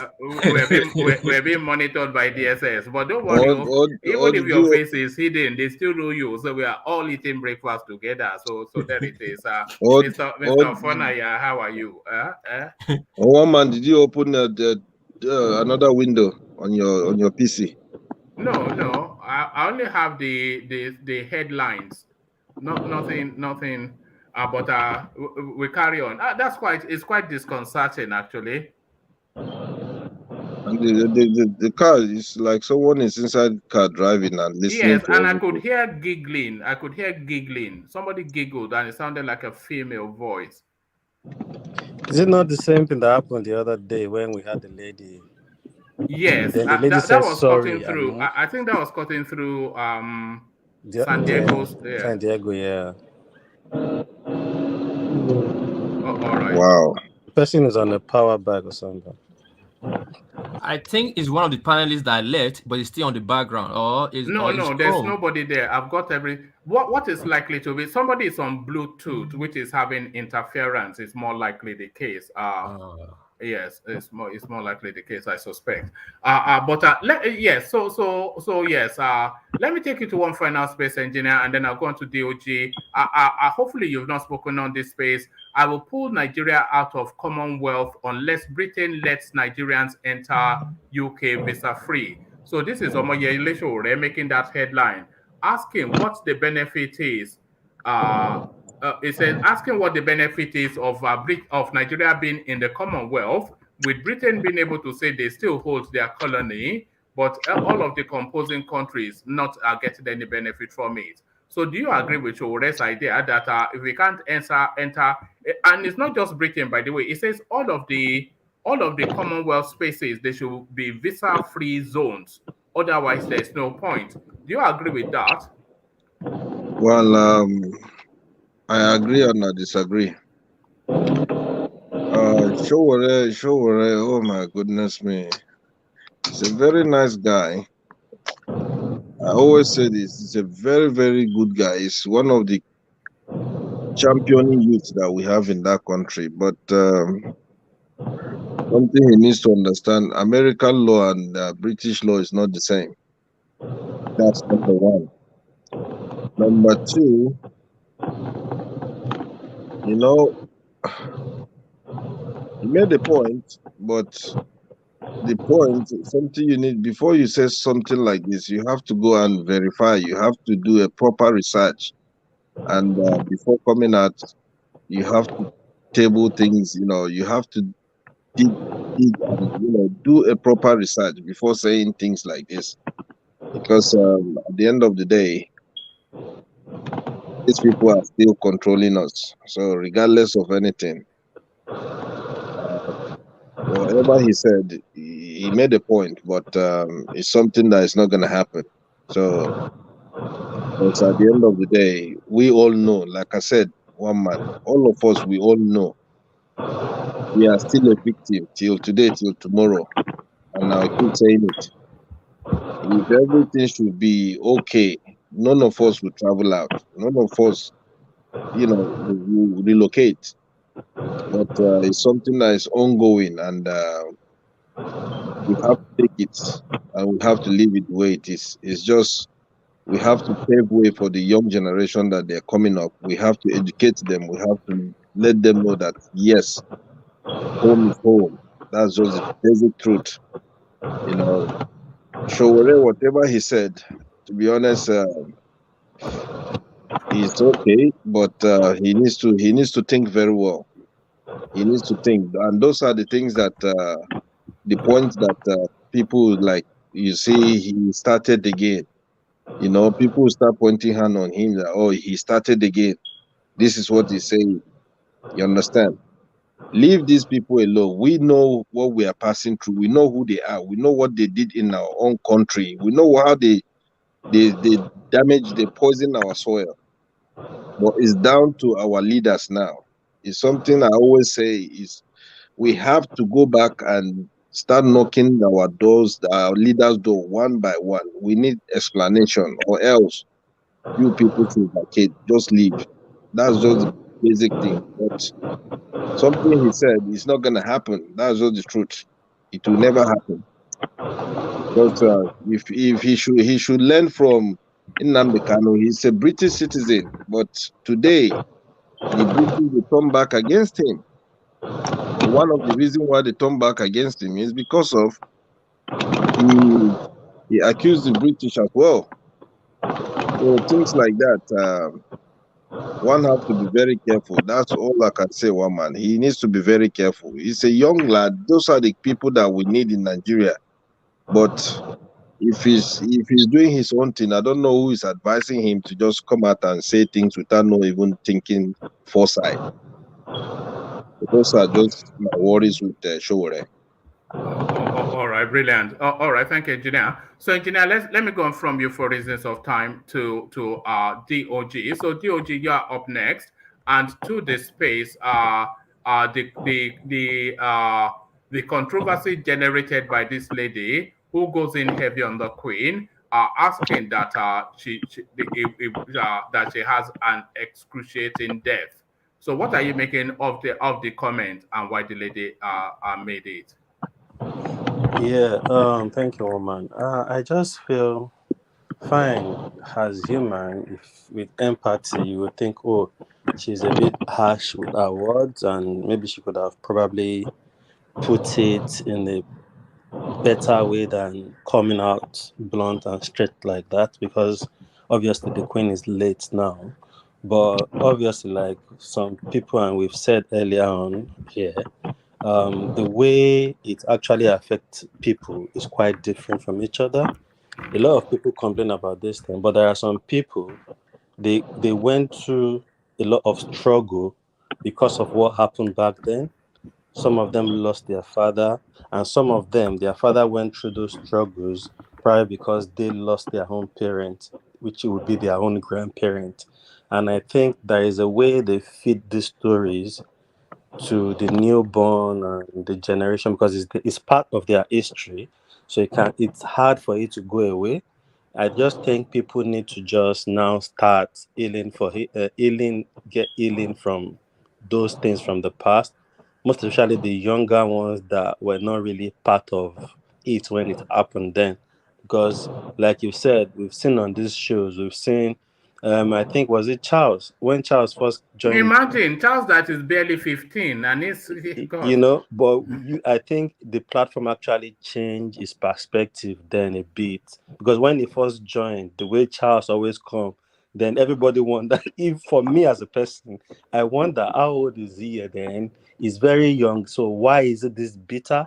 And he's never even been in Nigeria before, you know. So you can tell the story has been imbibe and inculcate in the new generation. And I think the way they tell the story is how they feel about the story.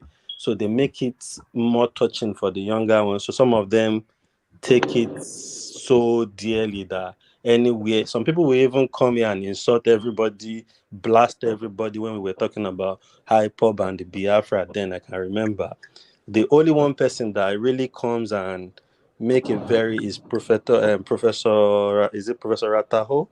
Data Yeah, Rataho, yeah. Is the only one person that is more like is in support of hyper, but there is a way he's matured and bring out his own views and you can understand. Fine, I understand everybody's pain and all that, but at some point you look at some people because you look at your age and you don't want to carry that bitterness from the past that you are not even part of. Just like we've talked about the Caribbean. I've seen young Caribbeans that they are so bitter, they will hate you, they will even make it known to you. Like the taxi driver I was talking about, my car key got dropped in his car, and I was ringing him, watching him go like this, and I was calling him, and he picked on. I thought, oh, my key is at the back seat, it dropped.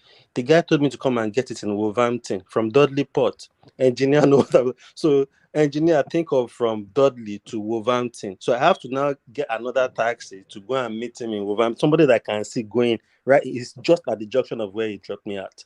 You know, so they are that bitter, and I just think at your age, I think you are even more of advantage than most people in Africa.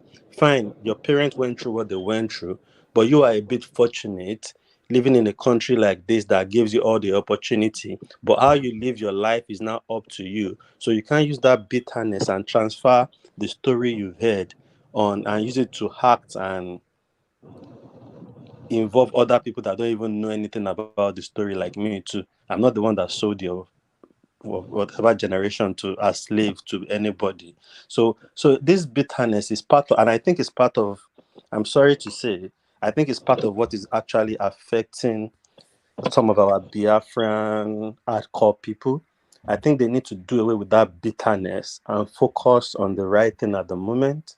And like we say, I think most of them now, they see that it's not really going anywhere. And I think that's why most of them are even supporting Peter Obi, which is good. I think I've always said, like the IPOB situation, like they are killing you guys, they keep sending soldiers. Obviously, if you've tried something several times, if it's not working, you need to re-strategize. And I think that's the edge probably the Yorubas have.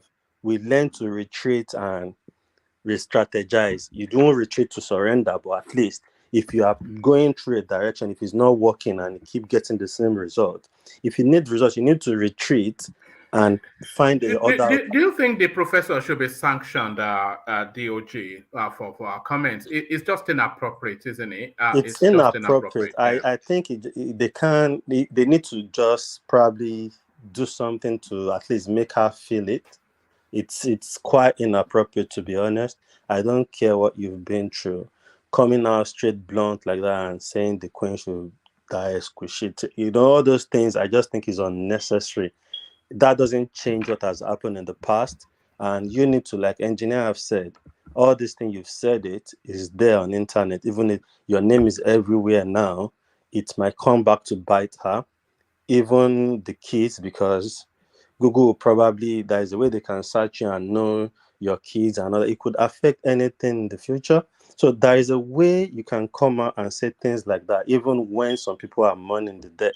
There is a way you could say things that there is a lot of mimic that you see up and down the social media now, even about Diana waiting for the queen, all this kind of thing. But there is a way you can put words together to not make it look that harsh. That was too, for me, I think is too much. Fine, I understand what she's saying. The royal family has really done a lot of atrocities that have actually affected a lot of life till date. Some generation, they are the situation they have because of what the royal family has done. And the royal family has been part of so many atrocities too that they've been able to cover because of their power and their position. I've seen that were situation where even Prince Charles, the king now to be, has actually supported a Church of England bishop who was a pedophile and bluntly supported the guy on that particular case. So things like that, there are people that their child have been messed up for life. How would they feel? So I think if most people to have the chance, they will say their mind at this point. But there is a way you could say your mind, because even to me, that I'm from Nigeria and I know the story and I know how people feel about it and how people are being treated and what impact those things have had on people's life and their generation that is even coming to date. Do you think there should be a national process of healing for that space? Because in many ways, that space has still not been fully closed. Do you think there should be a national moment of healing for that space, for the Yeah, Biafra narrative? definitely. But I think somebody was saying, oh, it can't be done, they can't apologize. I think whatever, these people are not blind and they have people that give them all these updates. I think it's time if Prince Charles, even though that guy, I don't give him that much of No, not from the royal family. I mean from the Nigerian state. Do you think the Nigerian state should have a process of healing for the Biafra? Because it's still a sore wound and a raw wound, even nearly 60 years on. So do you Yeah, think the Nigerian state that should? should be, and I think the healing is at least we can't lie to ourselves. There is a way, even though we blame the Igbo politician that they are not playing their politics right. I think there is a way they need to involve the Igbos the more. I have a lot of Igbo friends. I grew up with a lot of Igbos. I have Igbos as neighbors. They are really cool people and they are nice people. So I think there is a way, if we have good governance in that country, we can all involve ourselves and make everybody feel among. Because I think part of what is actually bringing about the bitterness is how they feel about their situation, even at the moment. So it takes. Sorry, I think sorry, maybe I should explain where I'm going. You know, when you have all this somber sort of ceremony where wreaths are laid in acknowledgement of an event, so you would have all of the Nigerian senior spaces from the north to the southwest, and then maybe they will go to some sort of commemorative monuments that are built in the southeast, and with all of the seniors in the southeast, all of the seniors in the southwest, all of the seniors in the north, and then they lay wreaths to close that narrative. Do you think there has to be some sort of a big event like that to acknowledge it, to assuage it, and then to seek to close it? Yeah, that might help. I don't think it will help in totality because I still think if you make these people, because I just think the major thing that takes them to that space back is when they think about their position, how they are being placed in the country, how they are being segregated from the old thing. Fine, we can put 50% of the blame to their elites that are in politics, obviously, but without good governance, there is no way you can still get those people together. And whatever commiseration or the ceremony you are suggesting, you can only have a rightful thinking president that would think about things like that. So that will help, but I don't think it will actually bring about the healing. I think what takes them back into that is when how they feel about their own situation, like they are being marginalized. And it's quite obvious in a way, we can't lie to ourselves. Fine, I put some of the blame to their politicians, honestly, but to be honest, I think we need good governance in that country that could actually make them feel more together with every other people, Yoruba, Hausa, everybody come together and for maybe something like what you said, have a monument that they go to at a particular, maybe that same date, when the war ended and all that, or a particular day they just choose and they all gather and take flowers. I think the US has something for the black, the slavery stuff like that too. So I think that plays a part too. But that alone won't be the solution. Is when you think back, like the Yoruba would say, "Àròkàn ló máa ń fa ẹkún àsundàrò." How did they say it? So if they think back to all those things and they feel out there, it takes them back to the story and think they are still in that position. The only difference is the war is not in place at the moment. So I think a lot of this needs to change, and which is why we need good governance. And I think we have few people that is contesting that can make this happen. But the Igbo politicians still need to do more for their people and not be selfish. All right, brilliant. And to the space, Showore's idea, pull Nigeria out of the Commonwealth unless Britain lets Nigerians in visa-free. So the Commonwealth, what purpose does it serve? Is the greatest question. Is the greater question that is asking. How do you address that, DOG?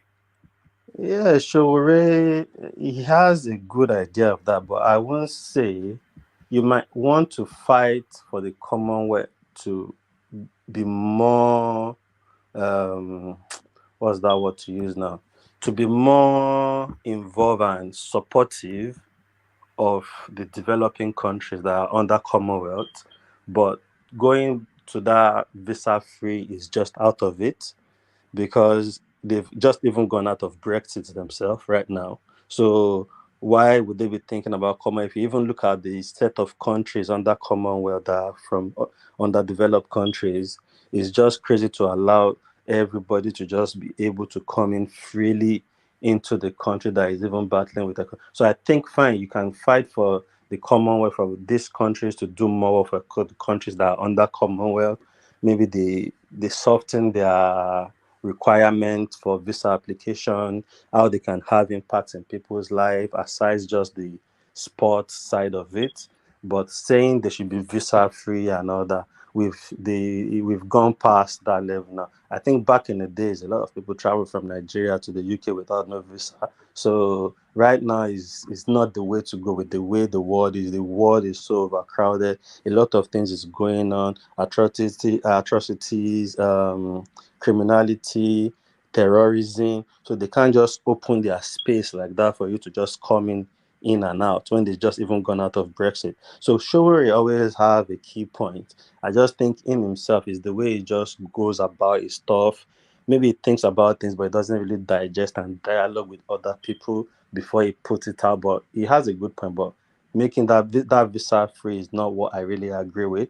But if the Commonwealth could play more part and be more involved in the development of the other and under development countries under Commonwealth, yeah, it makes sense. You can fight for that, but the visa free, I don't think that will happen. Okay, have you spoken about the idea of renaming the UNN No, Queen I've not. Elizabeth University? So to that, Agaba Adamu Yeah, suggested. for me, as the way I see Garba Adam, I just think he likes attention. Even if all the comments, if you are all abusing him, I think he just enjoys it. And he knows what to say to annoy people and get that attention that he wants. So I think he's just trying to him dig at the Igbos and the particular woman that said what she said.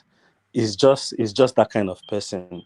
Those are the kind of people that when they say things, it's best not to even just give them the attention. Then they get tired and just think, oh, they're attention seeking now.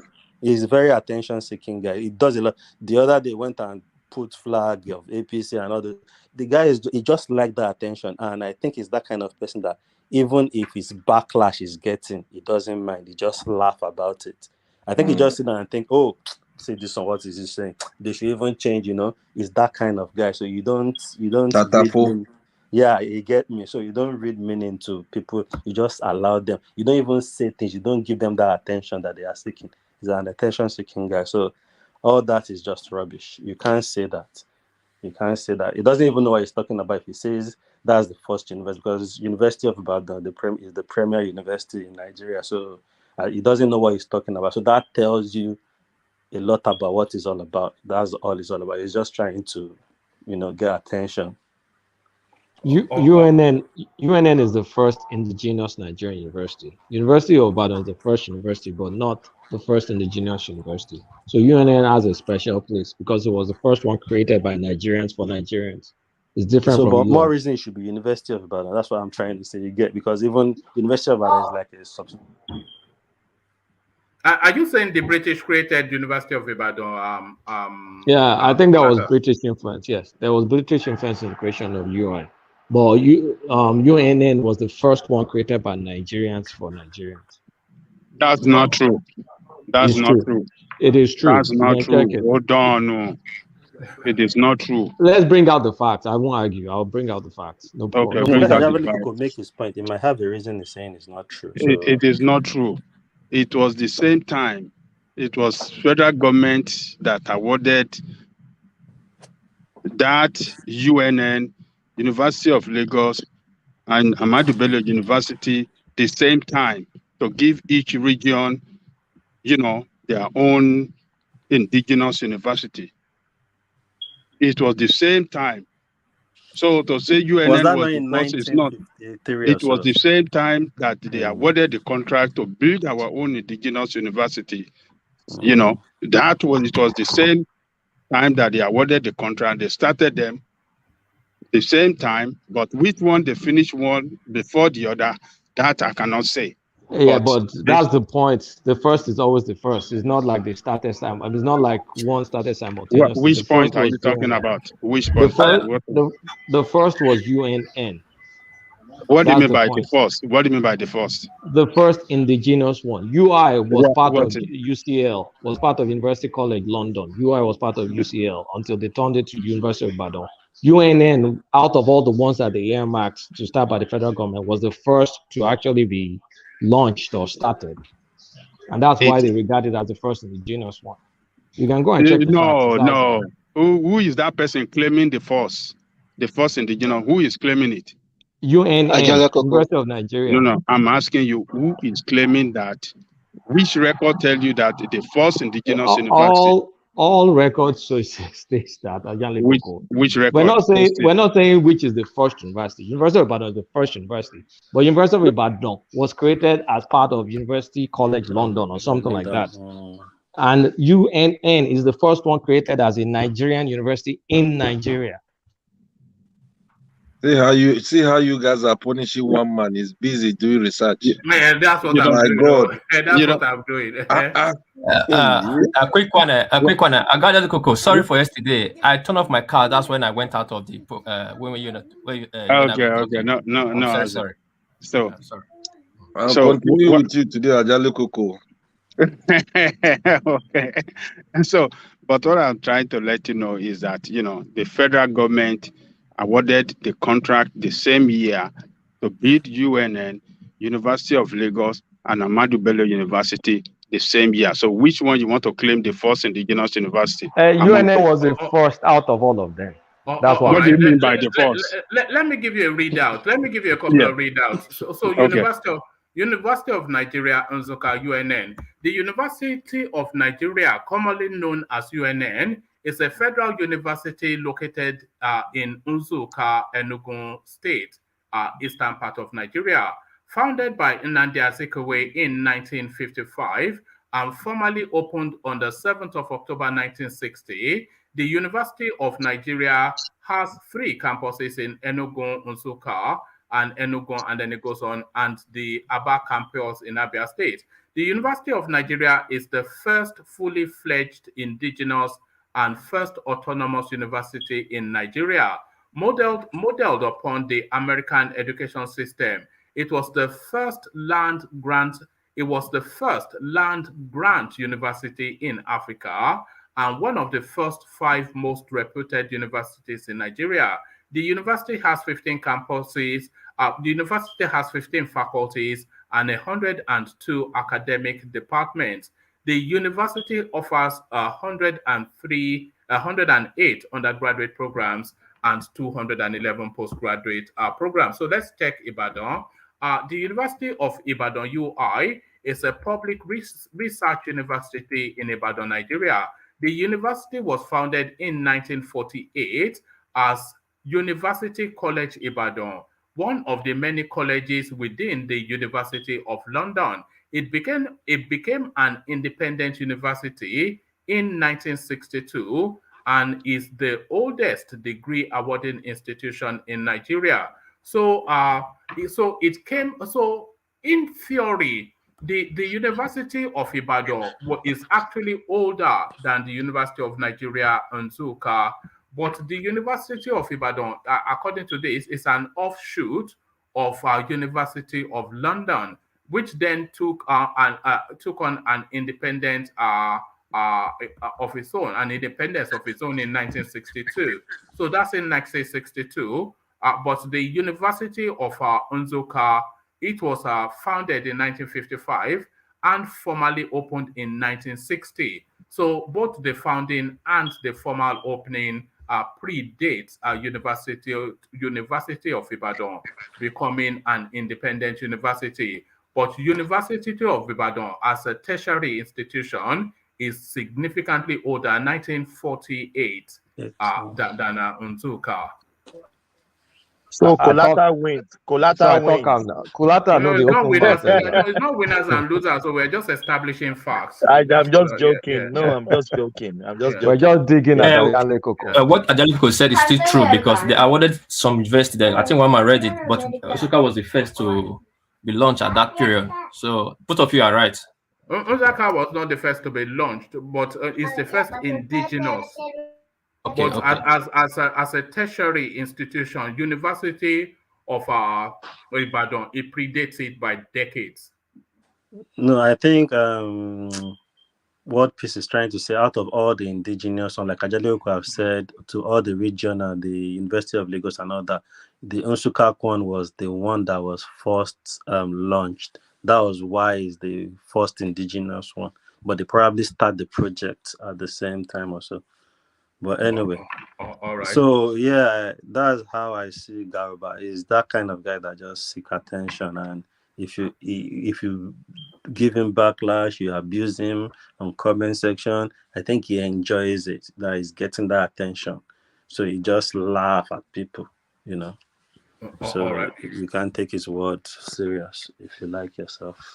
All right, brilliant. So let me go on from you, TOG, for reasons of time, to go on to Kolata and take his sampling then on that controversy, Carnegie University versus one of their eminent, prominent professors who just happens to think that the Queen should die an excruciating death. No matter what you think of the Queen and her history, is that just, what about the propriety of it from somebody so senior? I mean, she's just a mischief maker. She's an attention seeker. And what she said was was badly worded. And I mean, the timing was just wrong. You don't insult the dead or the dying, in spite of the fact that they could have been involved directly or indirectly in a misfortune that happened in your past or immediate history. It's just wrong. That wasn't elegant. I mean, that's the best way to put it. It wasn't an elegant statement, regardless of how you feel. But it's not only Uju that was saying all that stuff. There are a lot of Irish people that were insulting her as she was dying too, because there's no love lost between Ireland and England. And they gave it to the Queen because one way or the other, she's the symbolic representative of the British monarchy. And she also had the misfortune of shepherding a dying empire, because when she started, the British Empire was one of the biggest in the world. And she oversaw an empire that shrunk in her face. So many hard feelings for the empire, but I just don't think you need to point it to the head of the monarchy at the time she was dying. That just didn't fly. I mean, that wasn't right. That was uncouth. That was even disturbing when you think about the wording. It was so bad that Twitter. Do you think she was vying for recognition in that Chimamanda Adichie, Chinua Achebe sort of space? Do you think she's vying for that sort of attention in that cusp, in that that small sect? Not in that space. Like she has her own space. She's a lesbian academic. She's a lesbian academic. She's been public about some aspect of her life. So she has her own like I think hard leftist wing that make controversial statements because I think she has a lot of interesting and acerbic statements on her Twitter. So that was just, I mean, this one was just the one. This one was just the one that caught the most fire because she's been known to say a lot of crap. So she's just in that rabid, that rabid liberal space where there's zero to no tolerance for alternate views. So Chimamanda is in a different space. She's trying to be like the modern woman in control and all. Uju is just a rabid leftist. So that's how I see the Uju woman. You know that lesbianism thing is fast gaining currency amongst the. I don't want to say amongst the southeast, but I wanted to say, I don't know why. Anytime they try to anything about lesbian, LGBT, homosexual, why is that always the southeast the one that is championing it? Even in Nigeria, their leader is southeast and person. Why is it in that spot? And homosexual, although homosexuality homosexuality is more for the northerners, really. No, actually, no. I disagree. It's across the country. I think it's historically been known with the northerners, but there's a lot of same-sex relationship in Southwest, and even I think more in Southwest because Yoruba people are pretty liberal people. So there's a lot of it in the Southwest, actually. I mean, when you look at all this cost, I'm not aware of it until Bobrisky came along. There are many. So there are many. There are many in Yoruba land. There are many. Really? They hide it. There are many. Now it's in the South. It's a human condition. So I'm not going to criticize someone that decides to go that way. It's not of me to criticize them. But do you think it's a human condition or like a I don't want to say a fashion statement, but it's a human condition because I don't think anybody wants to live that kind of lifestyle to be prosecuted and persecuted. If you've been close to one of them, especially in a very hostile country like Nigeria, you'll know that, I mean, you don't want to who wants to get punished and say, this is how I want to live my life, and then submit myself to punishment and all sorts of like bad treatment, discrimination. It has to be deeper than that. I mean, I've given it a lot of thought. I mean, that was a long time ago before I accepted it. Like, this is their way of life. Let people do whatever they want to do in their bedrooms. It's none of our business. Let them have the same rights as everybody. I don't mind. You see, the one of the reason why I view it with so much skepticism is that a lot of these people, they would have had a fully fledged, full life, in quotation marks, normal life, and then latterly they would decide that they are same-sex preference. I think it's a lifestyle choice rather than something that I don't think so. I think it's a gray area. It's not binary. It's not black, nor is it white. I think it's just a spectrum. Because this Uju woman, she had a husband before. She has 2 kids. Well, yes. Before she had a husband and 2 kids, she was dating a woman in Brazil. She lived with a woman in Brazil. So she thought she was bisexual until she now realized that, okay, no, I'm fully gay. So some people, I mean, I think it's a spectrum like everything in life. A lot more people are if you look at the bell curve, they're on the left side, the extremes of the bell. I mean, they're on the extremes of a lot more people are maybe on the left side of the bell curve where they're heterosexual. But Kulata, for what you have said about the Uju man now, don't you think probably she has issues with the husband and she just feels she's better off with the lady?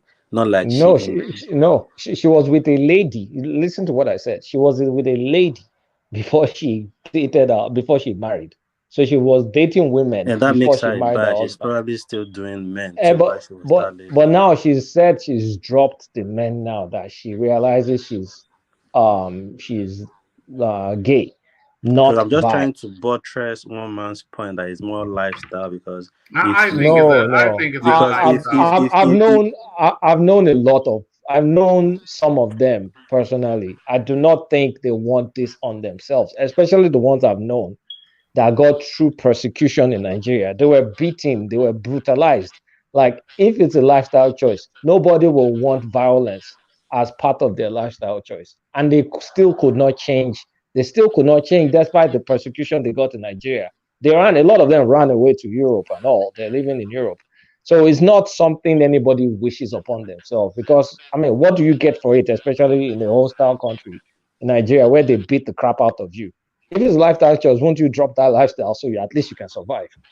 So I don't think so. I think it's just some people are wired that way. You know some of them are narcissists. You know they might well enjoy the beating for the Uh, attention, but you know. Perfect Jack Bakpa because of what? You know, because you know, I was never really aware of it when I was growing up. It was only really when I came to Europe that I became more. I was aware of it as a word with a definition, but there was nothing in my landscape that even suggested any indication that anybody was in that direction, and not even that you have some hint of there wasn't even anybody overtly.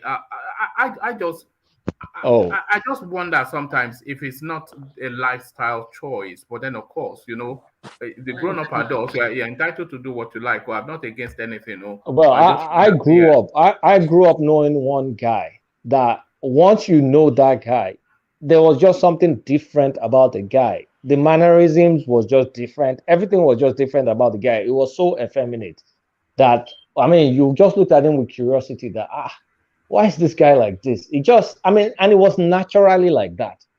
And so there was that guy, and then there was another guy. And when I went to boarding school, there were two guys, and as luck will have it, both of them, we caught them having sex. You know, as young kids, I mean, they beat the crap out of them and all that stuff. But those guys till date, all these people I knew when I was growing up, they're still the same. They can't change. That was when I just thought that this thing, it must be natural, but there's a caveat to this. Now, because some people may have that naturally, is now kind of like gained some sort of like social prominence where a lot of people are now self-indulgent. They're just like, all right, this is what's in it. I mean, this is what's in it. Let me even just try it. So some people are now self-indulgent and they're stuck in some of this lifestyle, even though if the culture wasn't permissive of it, they will probably have been straight. You know why I feel it is a lifestyle choice. It's not. It's Well, not. no, let me tell you why. I think is I'll always be convinced that it predominantly is because I accept that some people are innately like that because they've even identified it in the animal kingdom, same-sex coupling. So that tells you that it can be innate. But In the yeah, in the animal kingdom, there's a lot of same-sex coupling in the animal kingdom. A lot. Like I had a yes. friend that was very, very rabidly anti-LGBT. Then, I mean, because I kind of like overcame all my, I mean, hang-ups against it. I mean, a long, long time ago, I'm like, well, live and let live. That's my own approach to life. So I started showing him a lot of videos in the animal kingdom. He was pissed. I was like, no, he said, no, that's not what they're doing. Until now saw two male lions having sex. I'm like, you see, look, what is happening here? You can Google it. You probably find those videos. This was like 10 years ago. This probably still exists on the internet. It's in the animal kingdom too. So it's just, You know where I recall from it. A lot of these people they take on this feminine something, and you say it might be in some unconscious mannerism, but what I see is an over pronounced femininity to the point that yeah, they are more female than even women are not even as female as some of these people put themselves out to yeah. be. Which then There's a tells me that cultural aspect. they're just putting on an act, which then tells me that it's just a lifestyle choice. They And just so over embellish everything, and women don't even act like that. So what is it? What are you a so new you're now focusing. You're focusing on the cultural aspect now, because now that it's accepted, some people, yeah, I mean, I'm not in their shoes, but I feel some people are now over exaggerating that effeminate feature just to go over the top. Is that not a lifestyle choice? That's That part, exactly no. my point. I was going to say, I think probably... Let me land. So it doesn't necessarily mean it's a lifestyle choice. It just means a lot of them now find the freedom to express themselves the way they've always wanted to express themselves. So like if you've been bottled, if your life has been bottled, like culturally, you could not do something because of one reason or the other, and then you now get that freedom, there's a tendency for you to overblow it, to be showy, to be too showy about it. And again, the society now accepts them because of course they have a powerful lobby. So you now see a lot of people out going over the top about it. But I mean, it's their life. You can't say, hey, you're living your life over the top. It's not for me to make that judgment. But I feel there's that aspect of that liberation aspect in there. If it goes on and on, like it's been accepted now, you see all those kind of like peacock tendencies, it will go down because now it's accepted, now it's normal. I don't think anybody has to kind of like go over the top to kind of like show their effeminate side. That's what I think. All right, but anyway, a difference of opinion, a difference of Yeah, opinion. but I just feel like 80% of them is just lifestyle. They just... I agree with you. I agree with you. But how can you see a stick and you fall in love with a stick? You're not in their shoes. You're not in their shoes. Which one is the stick? Where you going there? You see, I mean, I don't know why we're even surprised about this. If you go back to biblical times, these people existed in biblical times. No, they actually existed in the Roman spaces. In the Roman spaces, it was part of rite of passage. Actually, to Roman soldiers, they had to they had to defile like a 15-year-old or a 14-year-old. I mean, stuff like that has been going on for long. So that's why I think it's not unnatural. It's just at some point in time, culture will permit it. Then there'll be a cycle. Culture will go against it. But right now, we're in a space whereby culture permits it. It's cyclical, in my opinion. All right. It's let's say that's kind of like a spirit of Sukuba and Sukubus. Which one is? Okay, explain. Which one is that one? Explain. What man, you go do the research. Sukubas and Sukubus. So yes. There it is right there. That's another homework for Kulata. Sukubas and Sukubus. Which one is Olga saying on the comment section about tribes, towel, and honeycombs? All right. What's that? Is that Shaki? That's not Shaki. They call Shaki honeycomb tribe. Honeycomb, Why did you just call Shaki? What is it? Why must we always try to push up every single something? I don't know, man. The way they are rebranding professions these days, you call the toilet somebody that cleans the toilet, some sanitary engineer or something, and all of this kind of business. But let's take you to Unzuka. Have you spoken on this Unzuka guy? Speak on the Unzuka narrative with Adamugaba mischief making. Oh shit! The one that said they should name UNN Queen Elizabeth. Was that where you were just now? No, I wasn't even there. I mean, you've not brought that up. Yes, so to that. I mean, why is he trying to be mischievous? Like we kind of talked about the sensitivities that the Igbo still have about the Civil War, and you saw this kind of Uju's outburst. Like, to be honest, many people in the Southeast feel like Uju. Let's be honest with ourselves. They feel like Uju. They don't like the British government because the British government supported Nigeria. I mean, during the Biafra War and all that stuff. So why will a Northerner want to now say they should name UNN the best university in the Southeast, the only federal university? I mean, maybe it's not the only federal, I don't even know, but the first federal university in the Southeast. You now want to give some colonial some colonial person that name. No. God forbid. Me to go, I won't even support it. Why would why will he say that? He wants to annoy. He wants a lot of Igbos head to explode. Kolata, is that university not even named as Nnamdi Azikiwe University now? UNN.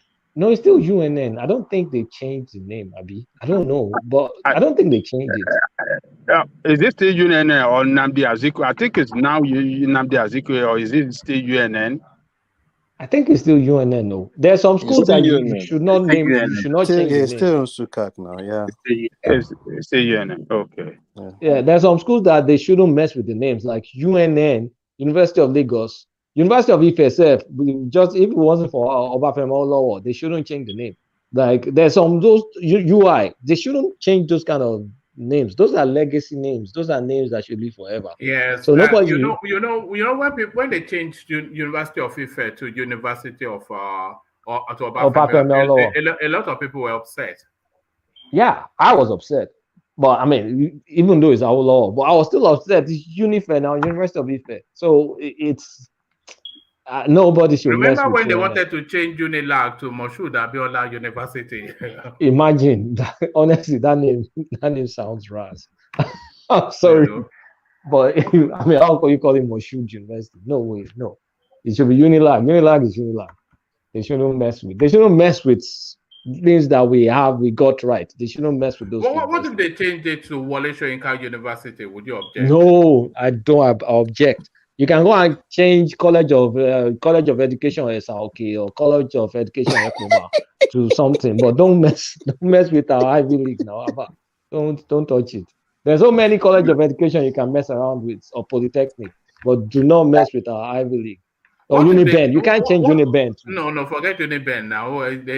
That's not. It's only UI. But if they change UI to Alaafin University, Uniben is old now. Uniben 1970 something now. Why will you change it?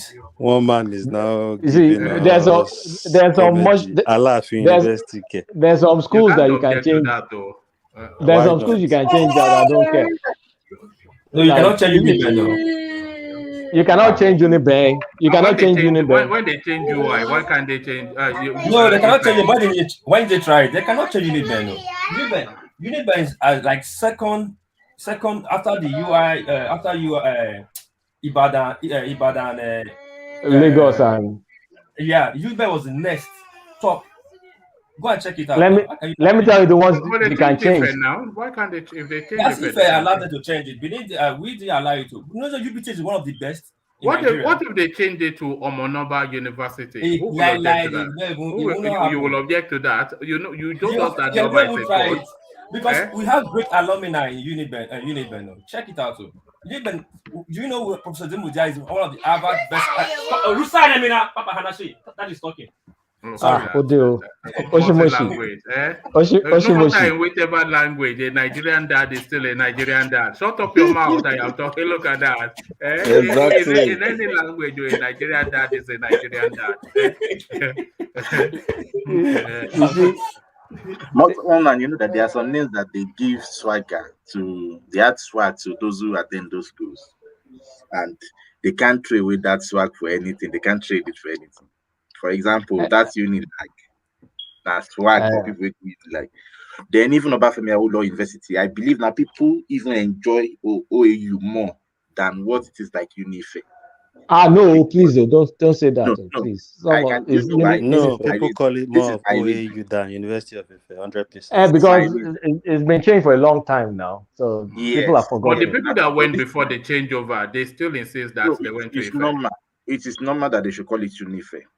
But the fact is that if you call people who have experienced, at least now people who are there, who can at least they know okay, Unife and OAU, they will tell you that if you see the swag with OAU students, maybe you go to student conferences, then you see they will call it Great Ife, OAU, we are OAU, right, and all those things. And because of what? The reason is that they have seen what the glory of the Obafemi Awolowo as a man represent, the life and his effort represent, and they want to associate that respect. They want to associate that glory to themselves, to that school as well. So it is a welcome idea eventually. But you can't compare with Moshood Abiola, for example. No, Abiola has not gotten to that cadre of respect in the Yoruba land. And you now name a whole unit like Moshood Abiola University of Maudla. Everybody disagreed now. That was why they gave Marwa Garden. They turned Marwa Garden to Moshood Abiola Garden also. You see, if they change University of Port Harcourt to Yenson Wike University, I don't care. Or they change University of Cal. I mean, those are newer federal schools. They're not like the Unilag or Uniben. You won't find trouble, Abi. Yeah, But not trouble now. Don't look at this guy. Ayokele Bumbia. Look at that. Is it not best, even instead of changing the instead of changing the name what of the is University of Calabar? Who cares about University of Calabar or Port Harcourt? Instead of changing the names of the units, is it not best the way they did in UI, where there are halls in Nnamdi Azikiwe Hall, Hawo Hall, when you can just have like a hall, like a hostel, or a hall, a event hall or lecture hall that you can name, rather than changing the name of the school to somebody's name? Those ones are already well established. The one you have a lot of halls named to people. And that's what I'm saying. That makes more sense than changing the name of the school. But it's because they want to accord more respect and to immortalize some people they believe have done well enough to be immortalized in the nation. So, all right, you want to feel like, oh, this man has he was at the time the face of our democracy. You get the point. So from there we move on as a nation. I get it, bro. So they want to play, but you just have to play the role properly. You have to balance the equation because, for example, in the ladder of respect in the Yoruba land, even in the Nigerian space, Obafemi Awolowo in the Yoruba space is the number one. You can't Moshood Abiola. So and then you now want to downgrade. So it's like a downgrade for Unilag. All right, thank you. So for time, let me move Kulata onto a different space. I'll pull Nigeria out of Commonwealth, unless Britain lets Nigerians enter UK visa free. So it's mostly necessarily UK, but his wider point is that what purpose does the Commonwealth serve? Even if you are amongst these Commonwealth of nations, and you cannot even enter your fellow Commonwealth country free and unfettered. So he's inviting them that it's either they open up all of the Commonwealth spaces so that it can be a free travel zone for countries that are within that organization, or what purpose does it serve? So that greater question, what purpose does the Commonwealth serve? Kulata. Yeah, at some point, Commonwealth countries were visa free. I mean, there was no squabbles going from Nigeria to UK, Jamaica to UK, and all those things. So at this point, really, of what use is Commonwealth to anybody, especially to countries like Nigeria and Jamaica? You only, I mean, it's only symbolic that, okay, the UK was your colonial, I hate that word, colonial master. So let's just say you had a colonial relationship with the UK. So you're not getting any visa free. You only come for every 4 years to do some nonsense Commonwealth games that's not as big as Olympics or Grand Prix or any of the bigger athletic games, because it's not representative of the entire world. So it's just nonsense trying to maintain British once upon a time colonial power. So Commonwealth is not useful to anything. I mean, what exactly do you benefit from Commonwealth? Do we still even have Commonwealth scholarships? Because I think we used to have something like that. If someone like Adeleke can remember, because I don't know if there's any such thing still in existence. You can't go from Nigeria to Australia. You need extensive visa. To Canada, the same thing. Why is it any country, even still that is not England, still using the monarchy, the British monarchy, as some sort of symbolic head of state? Yeah. I mean, head of state. I mean, what exactly do you get? The whole thing is just for tourism. It's just for tourists to go to Buckingham Palace or whatever palace and pay to go and see funny-looking soldiers, and to just know that, okay, I buy the London mug, I buy the magnets that you put on your fridge. Commonwealth is bullshit. Pardon my language, but there's nothing to it. Is it just Britain really clinging on to its colonial It's British clinging to the colonial power, which, like I said, the Queen oversaw the biggest shrinking of power ever known to mankind. It happened under our watch. So Britain is just clinging on to power. India has surpassed it from an economic perspective. The British pound and US dollar, they're almost at par now. I mean, the British pulling out of Europe, London is losing its relevance as kind of like the financial, one of the financial capitals in the world. A lot of it has gone to Munich and to Hong Kong and to New York. So of what use is Commonwealth to anyone? Really, if someone can come up with an excuse why anybody should still be clinging on to some Commonwealth identity, let me know. We can pull out of it. It makes no difference because we're not getting any advantage from it. You still have to queue for visa. You still have to harass your life. The worst embarrassment I've gotten in all the countries I've been to has been in the UK airport, where some nonsense Indian guy will be asking you questions about how long do you want to stay in your country. When you're going to the country, I spend hate your own that. money. The whole of the immigration space is filled with Indians. It's so annoying. One man, sorry, Okulata, have you noticed that the Indians, they have some issues in this UK, some of them, even as more as even a security of a store, the way they act to proper black people is just sometimes I feel like slapping them. You know, the worst thing you can have in the UK is an Indian boss. That will be an awful experience for you. Awful. You see, the thing is, they've already conceded to the whites, but they want to imagine that they're above the blacks. So and the whites, they also use them as well to carry out racism because they would use them to attack you, but then say that you can't claim anything because you're both ethnic minorities. So then you are victim playing too much. So they occupy that sort of space between black and white, and they use them, to keep the blacks in check. That's what they do in the UK. So they're useful tools. Because I went to the UK.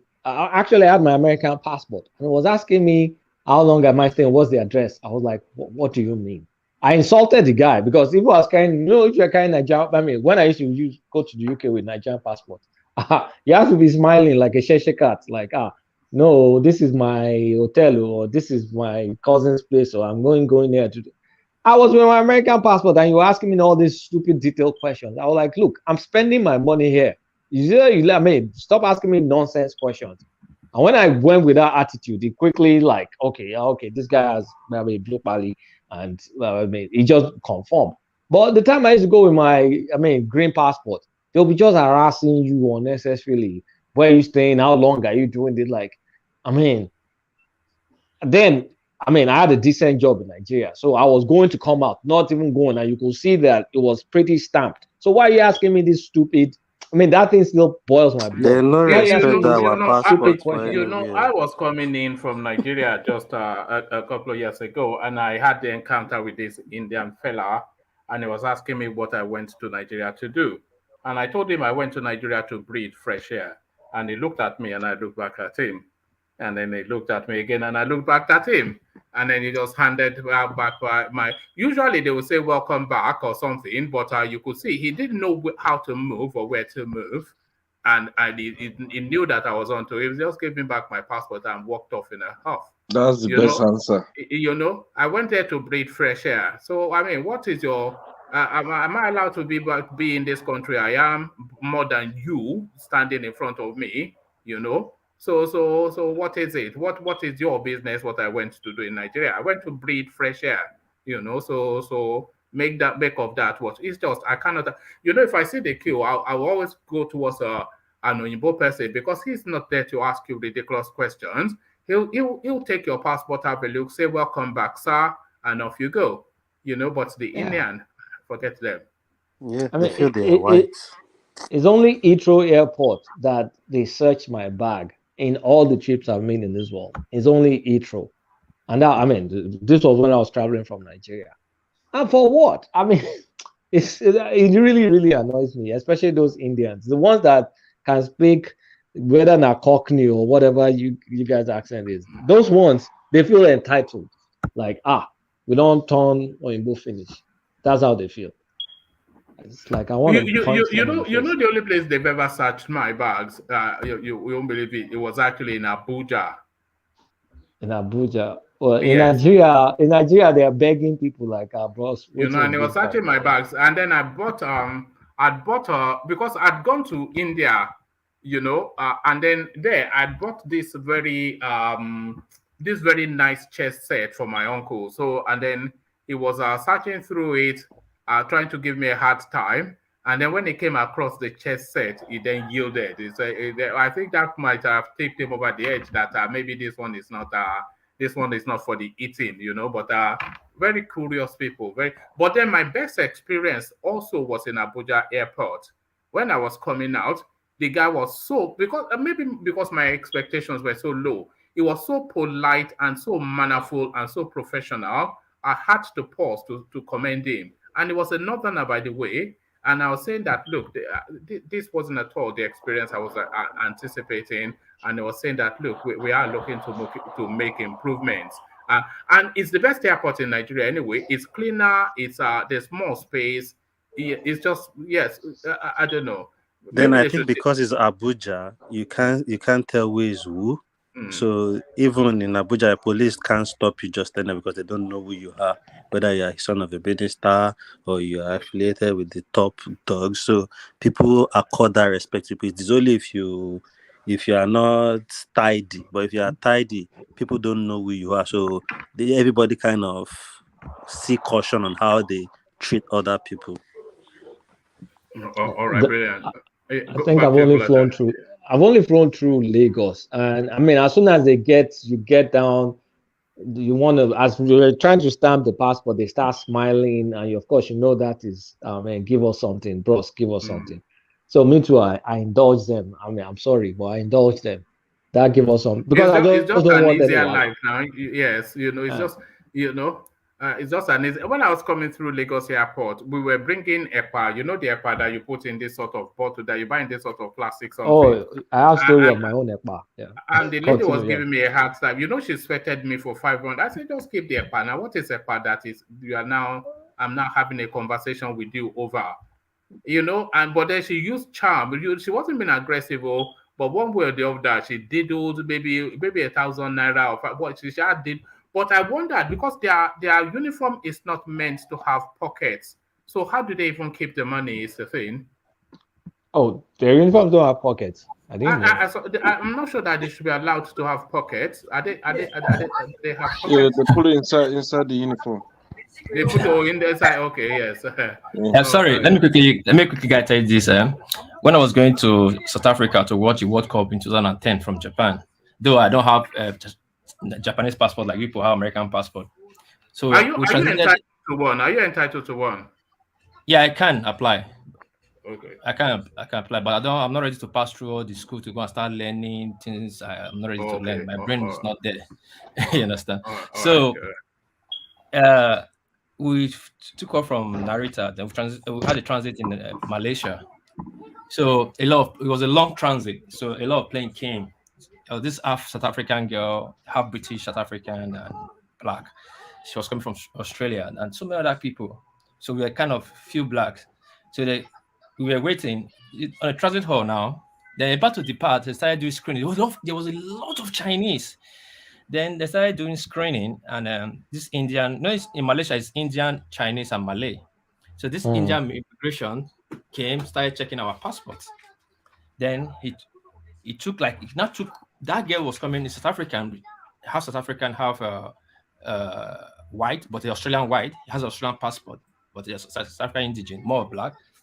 Then we were like 5. He took our passport. Me, I have Nigerian passport. He took my Japanese resident card, took my passport, took that girl Australian passport. He used to go to passport and kept us. And he was clearing the Chinese, and the Chinese were much. So we were like, what's going on?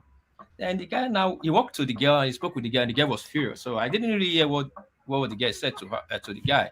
And the guy came to me and he asked me, what am I going to do in South Africa? I said, what? Excuse me, you're asking me what I'm going to do in South Africa? You're asking a black man what he's going to do in Africa. And then the guy was looking at me. I'm like, you see a lot of Chinese here going to Africa. You're not asking them what they're going to do in South Africa. Then you're asking a Nigerian with Nigerian passport that what is going to do in South Africa. Then again, not hell what I was saying. Can say, yeah, how can you be asking me what I'm going to do in South Africa? We said the everybody started talking like 5 of us. Like, so you're asking we Africans what we're going to do in South Africa. Then the boss now had the voice. The boss now called him. Then I went to the boss. Then I came back. And when he got back to us, came back to us like, I'm sorry, I'm just always doing my job. I said, man, you don't know how to do your job. Go ask the Chinese what they're going to do in Africa. Don't ask African man what he's going to do in Africa. That was my maybe you are going to Africa illegally. Maybe that's it. Maybe you are going to South Africa illegally. Look at that. But no, it's quite a thing. You know, the black traveler. You know. So I don't know. I had an encounter in Dubai airport as well, but it wasn't especially an unpleasant because they have actually black immigration officers there, and it just pulled me to one side and it was asking questions. And I said, "What's going on here?"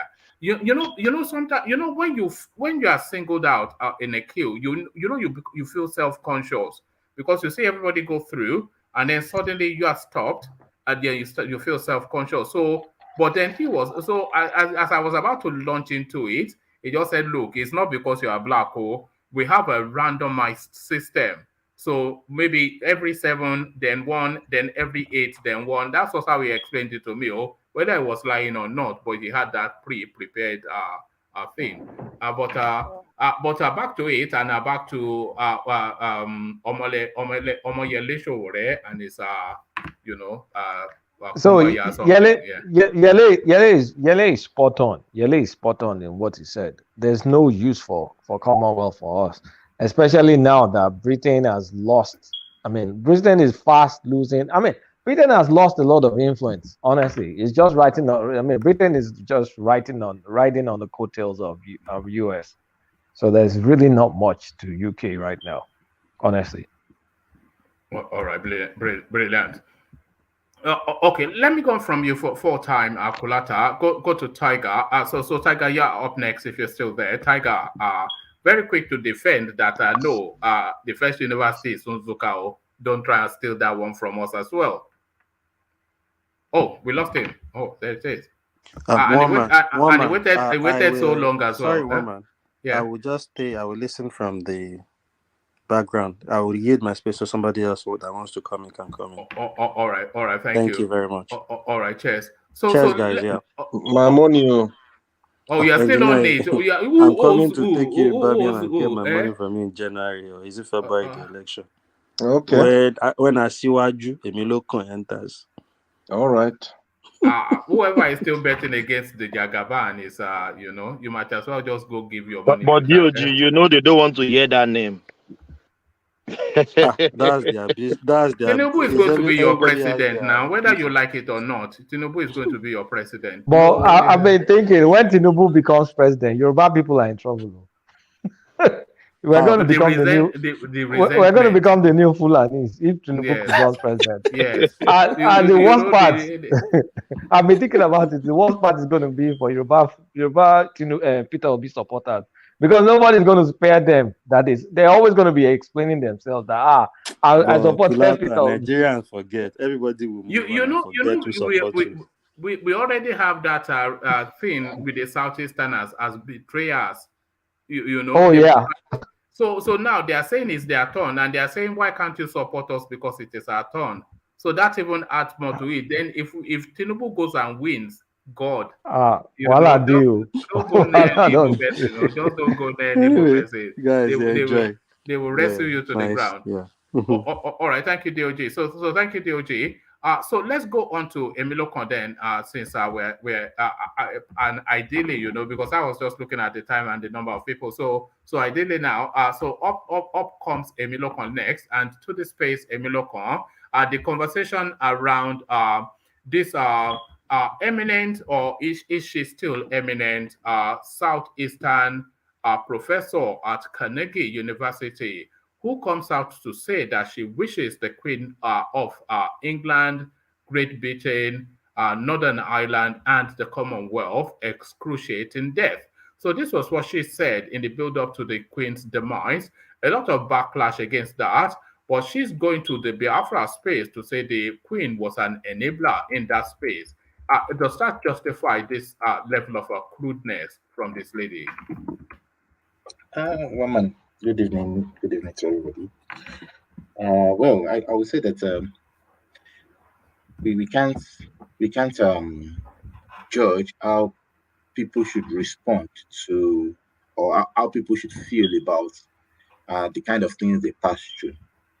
Because one way or the other, if the table should turn around, we don't know how we too would react in that same situation. So we can't say maybe she did it right or she did it wrong. We just have to empathize and appreciate that one way or the other, some persons are voicing out their feelings, their grudges, which have been there, deep seated, even though maybe they've not really had the opportunity to negotiate on those grudges. So, but gradually things like this are coming out. Well, the question might be, oh, to what extent then, to what purpose will it matter? Fine, it may not really have any purpose, but at least some persons have voiced out their anger, and I hope they feel better with that. But if we say as a professor, maybe she could have been much more diplomatic. She could have been much more euphemistic about it. You get the point? To try and make those harsh words less harsh and still send the same message across. But I guess that was just the way she felt, and I wouldn't blame her for that because I read through the story she put out as well, that she also experienced the first-hand retribution of those incidents like that. And that's so, and if that's the case, well, I think we just have to empathize with her and let the whole thing go on. But I know that the question will also come to the fact that what should happen to the Biafran space, because I've heard you ask the question like that should there be any reason to have a kind of monumental event to assuage the grievances of the Biafrans, and from there maybe everybody can move on. Well, I would say that the best way to assuage these grievances is to ensure good governance. Let good governance and fair treatment cut across every part of the country. Let people who call themselves minority feel among, like, even though I'm a minority, I'm a part of the minority, but I don't really see any benefit that those who are in the majority have more than I have. Let there be, at least to an extent, fair level of governance, meted upon everybody, fair treatment to everybody. Let there be justice within the system that doesn't really care who is who, but once you offend the law, you should go by the law.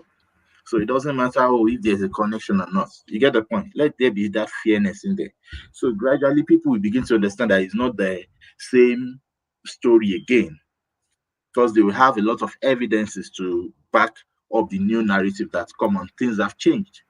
But so far, I don't think there's enough evidence to back that narrative up, because you've heard of, for example, the presidential candidate's wife meeting some, even though we believe that they are just neutral, not to be, less relevant of a word, but people will take that too again, it will add up to the grievance there. We've heard conversations of the vice presidential candidate of the APC having a discussion with the ex-governor of Ogun State, and all those little things.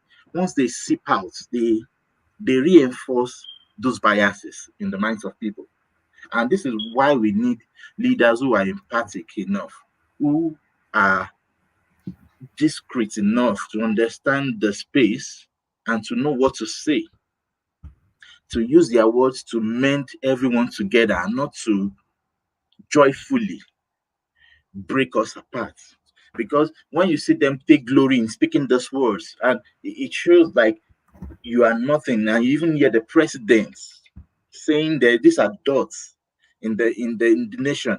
Look, there's nobody you tell this to who have had such grievous experience in the past, or who have had the history of those grievous experience to his own people, that we hear of all of this that I've just said now, and will feel like, oh, I am part of this nation. There's no way, except if we just want to deceive ourselves. So I think it is high time our leaders understand what has happened in the past, and also appreciate. I mean, they need to also understand that this pain of these people, this pain are legit pain, and they should help ameliorate those pains, help to reduce those pains by acting goodly to people, by making people feel you are part of us, by making everybody, no matter what, you get the point. Like, it doesn't matter, we are moving on from here. And I think that was all what this guy did then, go on, when he implemented the 3 hours with the NYSC then, I think reconstruction, relocation, and all those things like that, in order to make sure that there is this mix.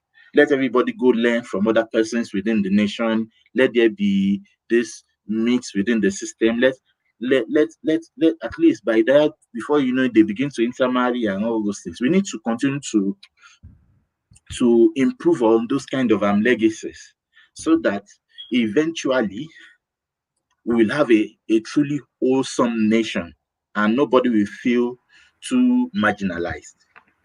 That is it, in my own opinion. All right, thank So you. for her, I would say she's quite educated to have put in the words in a better way, even though she will still pass the same message across. But it's her feelings, and we can't just downplay that feeling. All right, brilliant. And to the space, the suggestion to rename the University of Nigeria Nsukka after the Queen in commemoration of her passing. Thoughts on that? That's that guy is a clown. What's his name again? Adamu Garba. Adamu Garba is a clown. Although is that guy a Fulani man or a Kanuri man?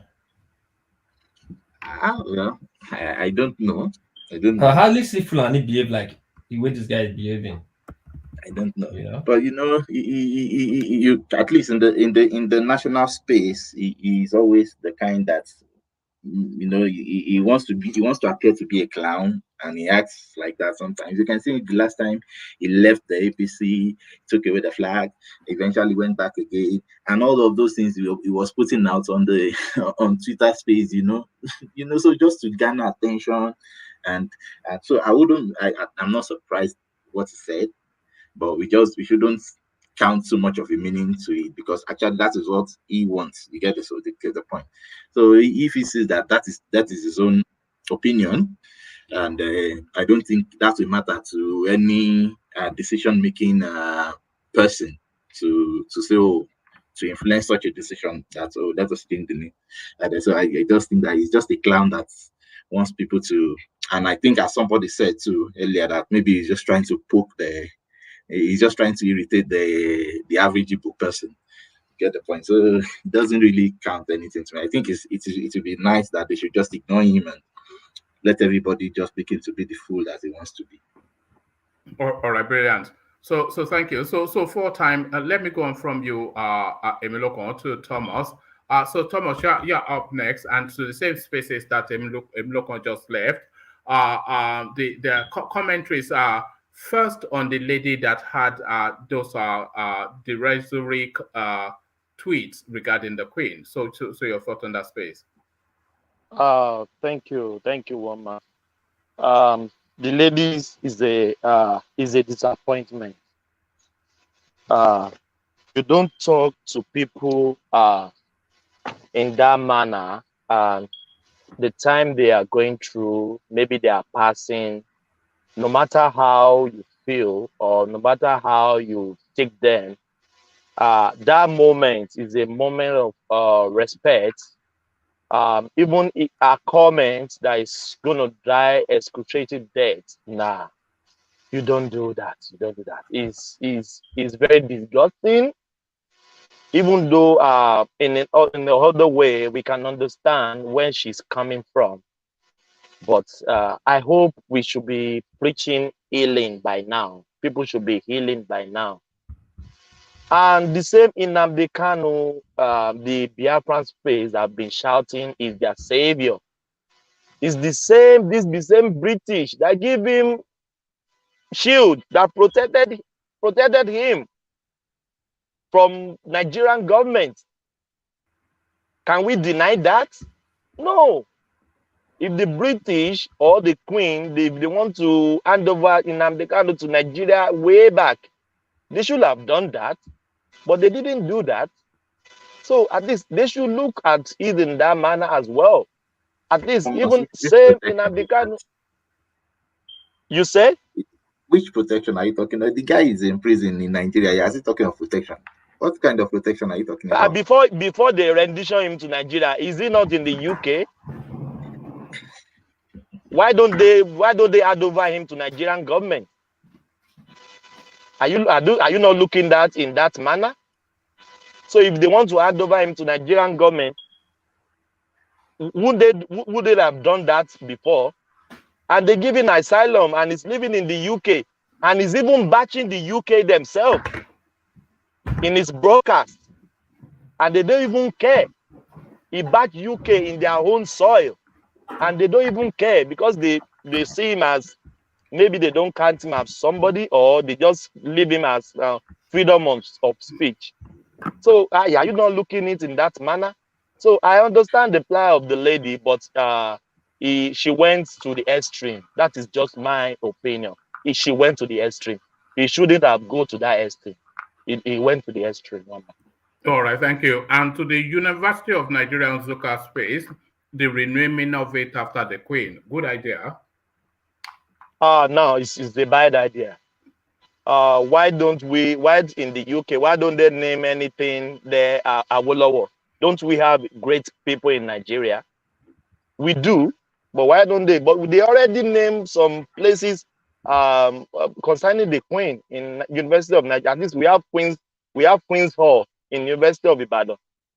And I think maybe they name it regarding to respect the Queen. We have Queen's Hall in University of Ibadan, isn't it? So for them to name a whole university, the first university in Nigeria, the indigenous one, to name it to the Queen, no, it's not the welcome idea to my own to me. I don't welcome it. They should have named maybe a hall in one university, or maybe a chalet in the Aso Rock, or in just to respect him, or a street or a bridge. That is better, but not a whole university. I think the guy is just trying to poke on the Easterner because he know what. I don't think the university you're talking. I mean, the all you're talking about in UI is the Queen's. I think it should be Queen Idiaso. Is that not so?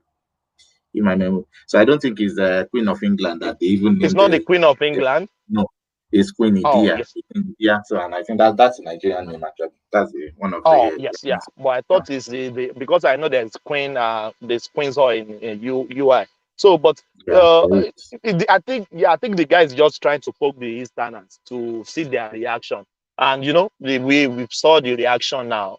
They will climb back at him. The guy is a clan woman. He doesn't even need to be discussing about the guy. Is one man there? Sorry, I was speaking, but I was muted. Yeah. Yeah.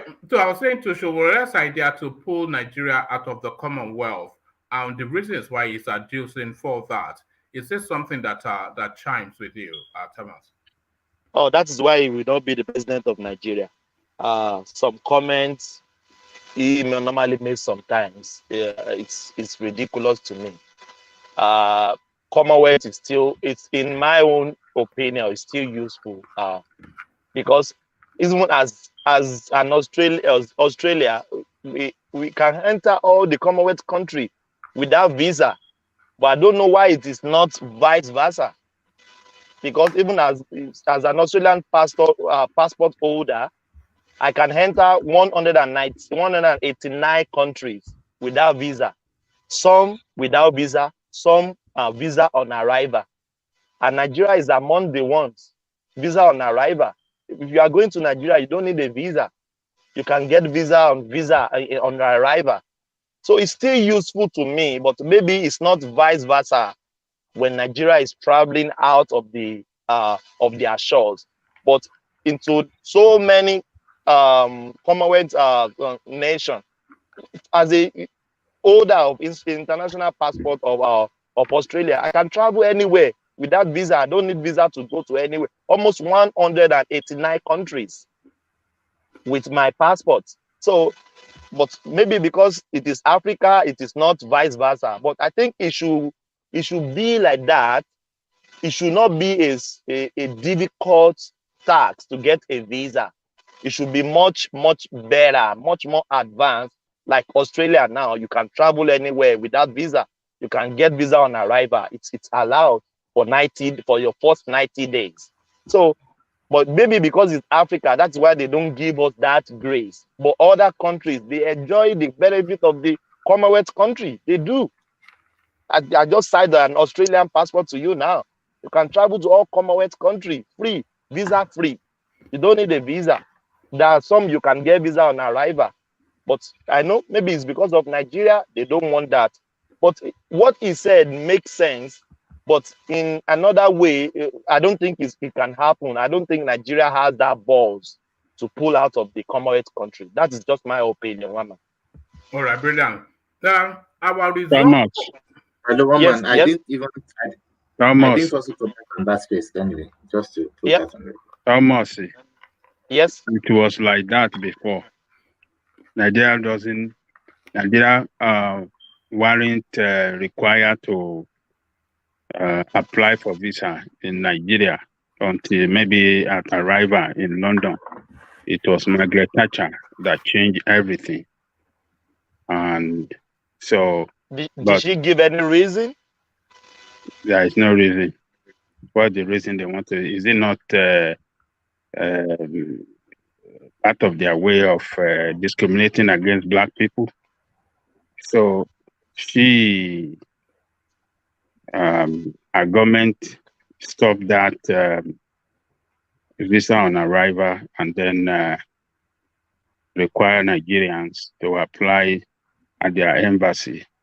And since but then... Adeleke, why is the other Commonwealth countries, they are enjoying the free? I just cited an Australian to you. I don't need visa. Thomas, which is the other Commonwealth country that's enjoying?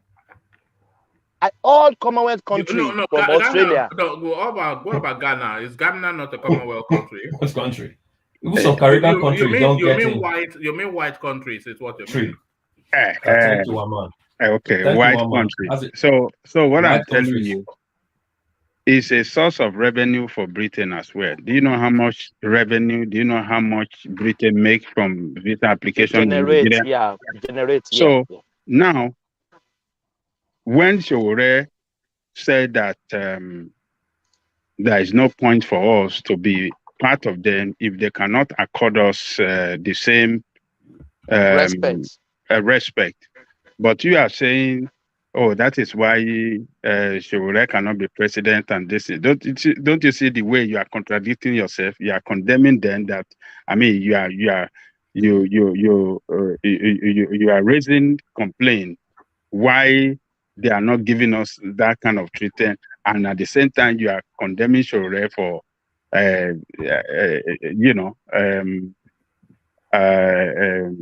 against their barbaric treatment of us for not having that visa-free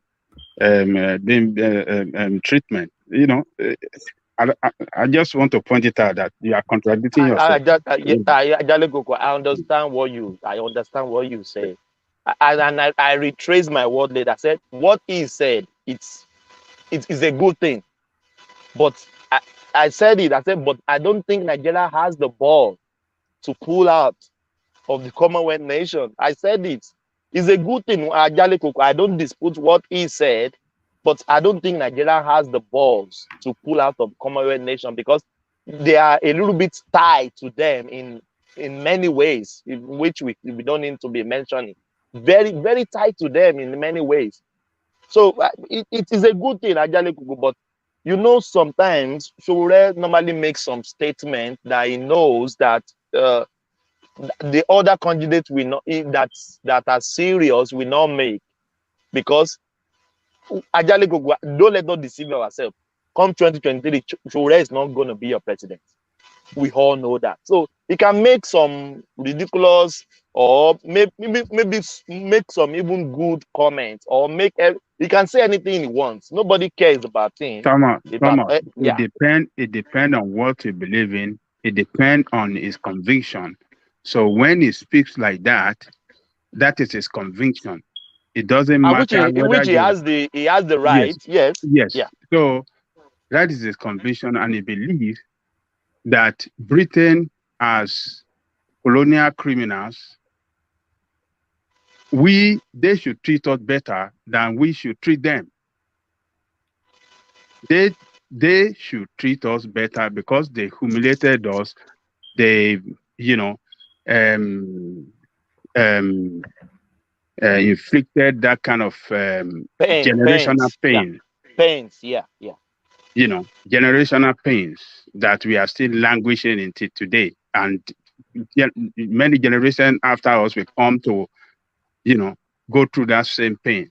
So Adeleke, you are right. Let me cite the example of Australia now.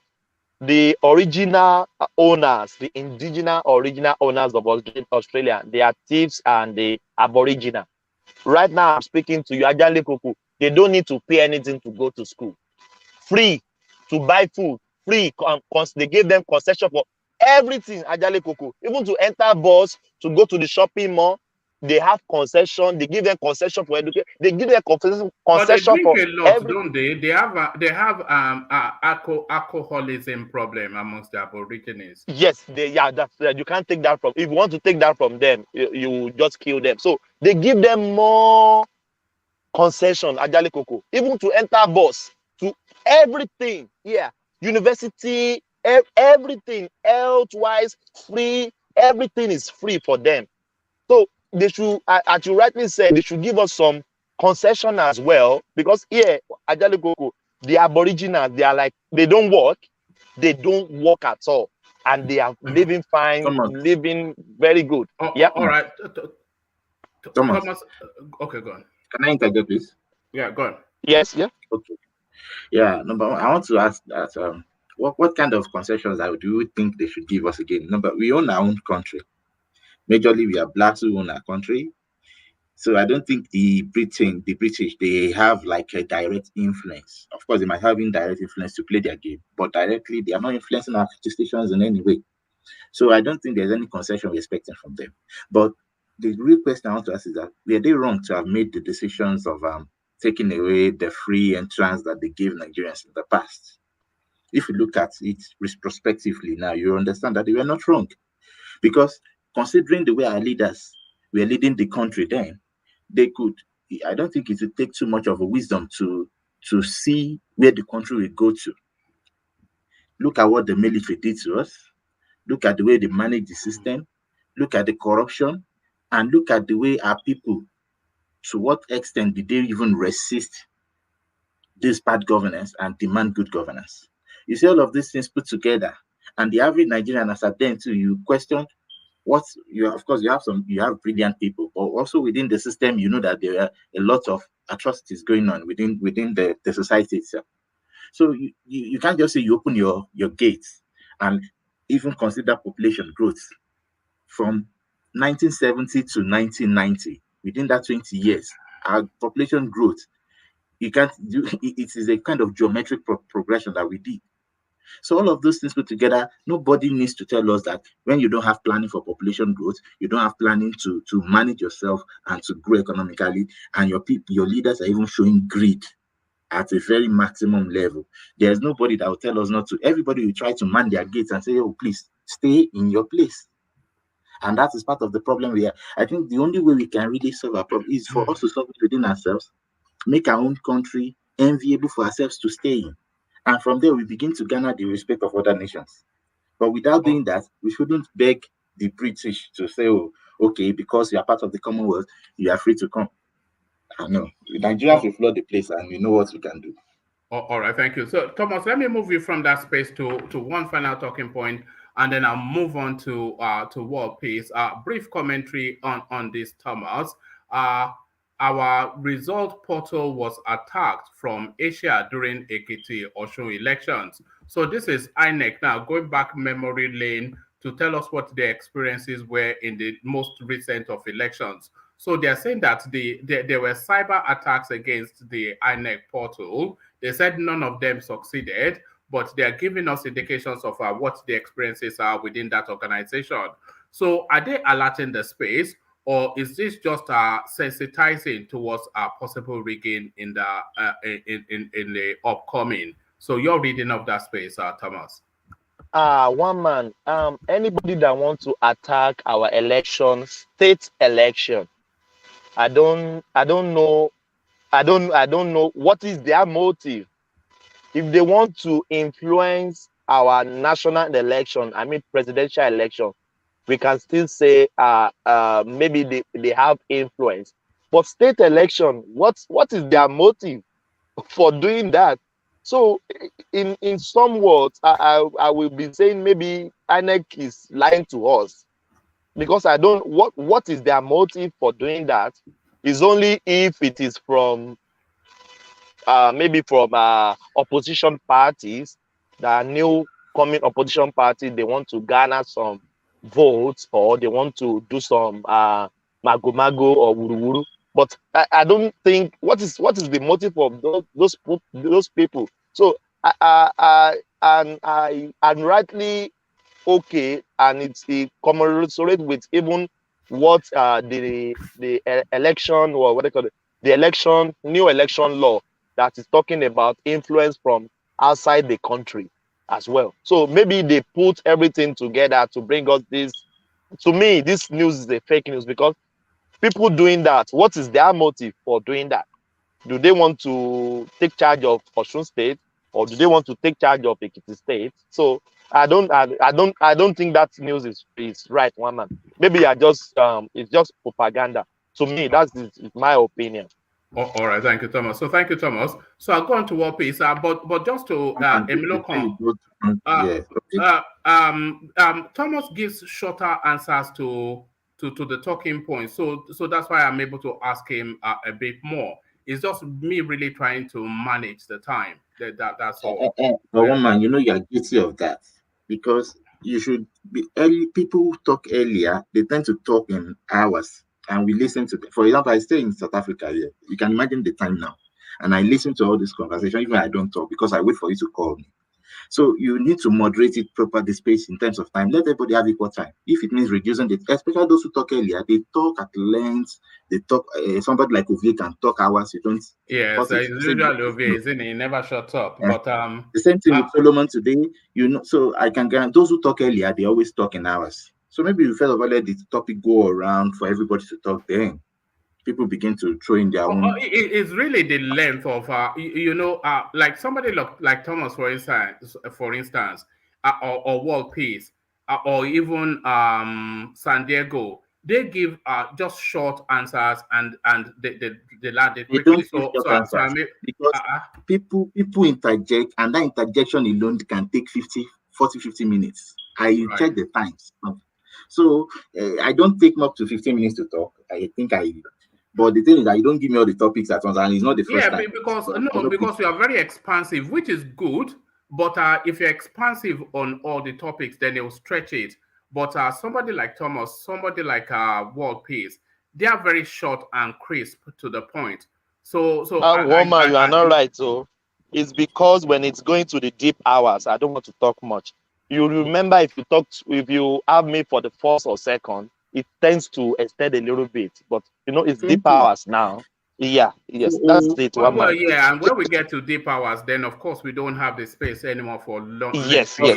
But I like the interjection. I like the interjection lengthy much. I like the conversation. interjection. Yeah. But still on still, it is always longer in those interjections, especially when in fact they will divert to the other topics again. They will now come back. Like Yeah, today, I but went to the audience like the interjection. That's the thing. They like it. They like a robust conversation rather than a monologue. It's okay. Yeah, so that's just Is that Adeleke talking, right? Yeah. Yeah. Adeleke, you know what you should do? You should be waiting after the show. There's still backlog. Like yesterday, me and Thomas Adeleke were enjoying more than 2 hours talking after the show. And then Thomas left, and me and Adeleke was left just discussing. Because, for example, like me now, this is to 4 in my own time. You get the point. I understand.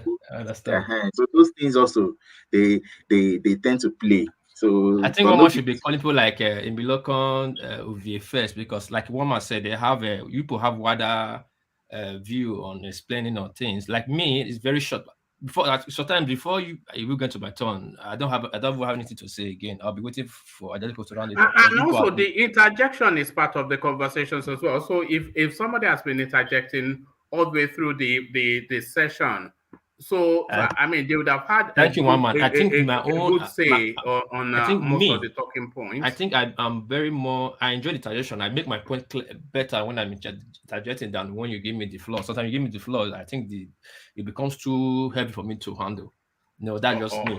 All right. So let's put that pressure on you now. Then, World Peace, and take you to Unzuka, which would be no Unzuka no more. It will be Elizabeth University now. A better sounding name, would you suggest, World Peace? Thank you, man. Thank you, everybody. Thank everybody here. Quickly, everybody should like and share and thumbs up. Anyway, that guy, that Gabash, what's his name? Gabash guy, is just seeking attention. How can we name our own precious university? Name it over one dead queen or one queen of England? No, it doesn't make sense. It doesn't make sense.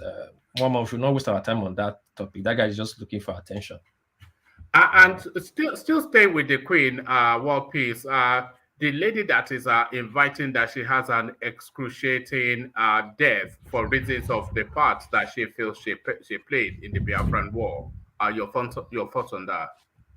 One man, in that aspect, my own opinion, I feel that lady made that statement at the wrong timing. We all have grievances, but this is not how to express it. It's not at this time that the world is mourning, the people are mourning, then you come and tell them this. Then how do you expect them to give you what you expect them to give you what you are asking for from them? Don't forget what you're asking from. What you're asking for is with them. So at least respect the dead, respect them a little bit. Don't make them feel threatened.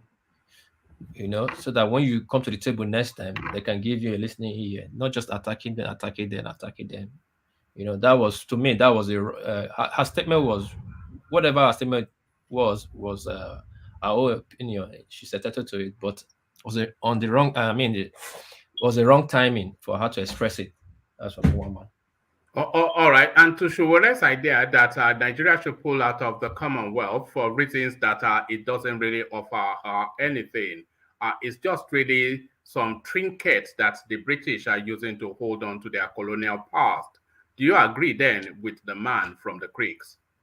Yeah, I give Shuwore 100% for that. At least these are some things our leaders should be doing. If the Nigerian government can announce that they are banning foreign models in Nigeria, why can't they wake up one day and say, come on, man, this thing is not helping us. We are not benefiting anything in this Commonwealth stuff. We are pulling out. And let's see how the British will take it. If they will show some respect, as Bedman said, at least we're not benefiting from it. Probably we are spending money to service that space that we are in Commonwealth. So what's the need being there if we are not benefiting? We cannot travel or any sense of traveling, having this kind of ease of traveling to any of the Commonwealth country. Nigeria cannot go to Australia. Nigeria cannot go to any of the white Commonwealth country. Even some of the Caribbean Commonwealth country cannot come to UK. I think Jamaica cannot come to UK visa free. I think most of the Caribbean countries cannot come to UK for come to UK visa free. So why are you in the Commonwealth League when you cannot enjoy the full benefit? So I don't see anything wrong about that. What Showore said about the Commonwealth stuff. All right, thank you. Is that your daughter wanting your attention? Yeah. No, they're fighting. I'm in their room. Okay, Ida, close the door. Is that over a toy? It's usually over a toy. Who is the bully? Who is the bully? Because curiously, it's my daughter that is the bully, and she's you see I'm bullying my son. And I think if he hits you once, then I'm not going to stop that, because I think she might not be deserving of it. But there's always one bully. Yeah, the last girl is the bully. Yeah, she believes everything. She attends to everything. Everything is her own. She's the real Ebilokon. If the bigger one is playing big game, she's the one playing game. She will come and say, "It's my turn to play now." But you're not the one. I have 2 Nintendo Switch. Everything I have in this house is 2 because of them. But when they are playing, just doing anything, and she find interest in that thing, you must give her that thing. On that must. So that's just it. You know this culture of a suicide forest in Japan. Is it still something that they do? Yeah, they still do it, and the government is fighting so hard to stop it. In Japan now, he has come to social media space. Just one guy that called recently. The guy advertised on the internet who wants to die, he can kill them for free. And the guy, when they came to the guy's house, they found more than 16 of 18 decapitated bodies. The guy have killed for free. They usually go into a forest, dressed in a very smart suit, and hang themselves, don't they? Yeah. They still do all that. Whatever you read is still happening. That's why I even make a session of this other one. They still do all those things, and the government is why do they do it? Is it because it's a respect society, isn't it? It's usually when they lose their job or something like that. Yeah. They are stressed. They lose their job, feel dishonored, or something like that. They cannot achieve their goal. They've been trying for something so long, and they cannot achieve it. They go and kill themselves. It's just a common thing in Japan, and Japanese tell to themselves, go and die. Hey, one man, can I ask what piece something? Yeah, go on. Yeah, what piece? And in Japan, is there any kind of race differentiation? See, race differentiation is everywhere in the world. What you should be asking, what's the ratio? What's the percentage? Okay, I mean, I don't know all Japanese, maybe about 90-something%. I'm talking about like black or some other race that migrated over there. Not necessarily discrimination, but I just use differentiation, The foreigners in Japan are very few. We are still minority. Japan is still more the old Asian society with very few. Their immigration law, they just relaxed their immigration law just 3 months ago. They have one of the very strict or strictest immigration law for foreigners. They really control the foreigners that come to their country, Okay, and thank again, you. Japanese old people, not just for black, like I said before, they attempt to resent other foreigners, even though be it white or black. Okay. They just because of their culture of that being shy and being respectful.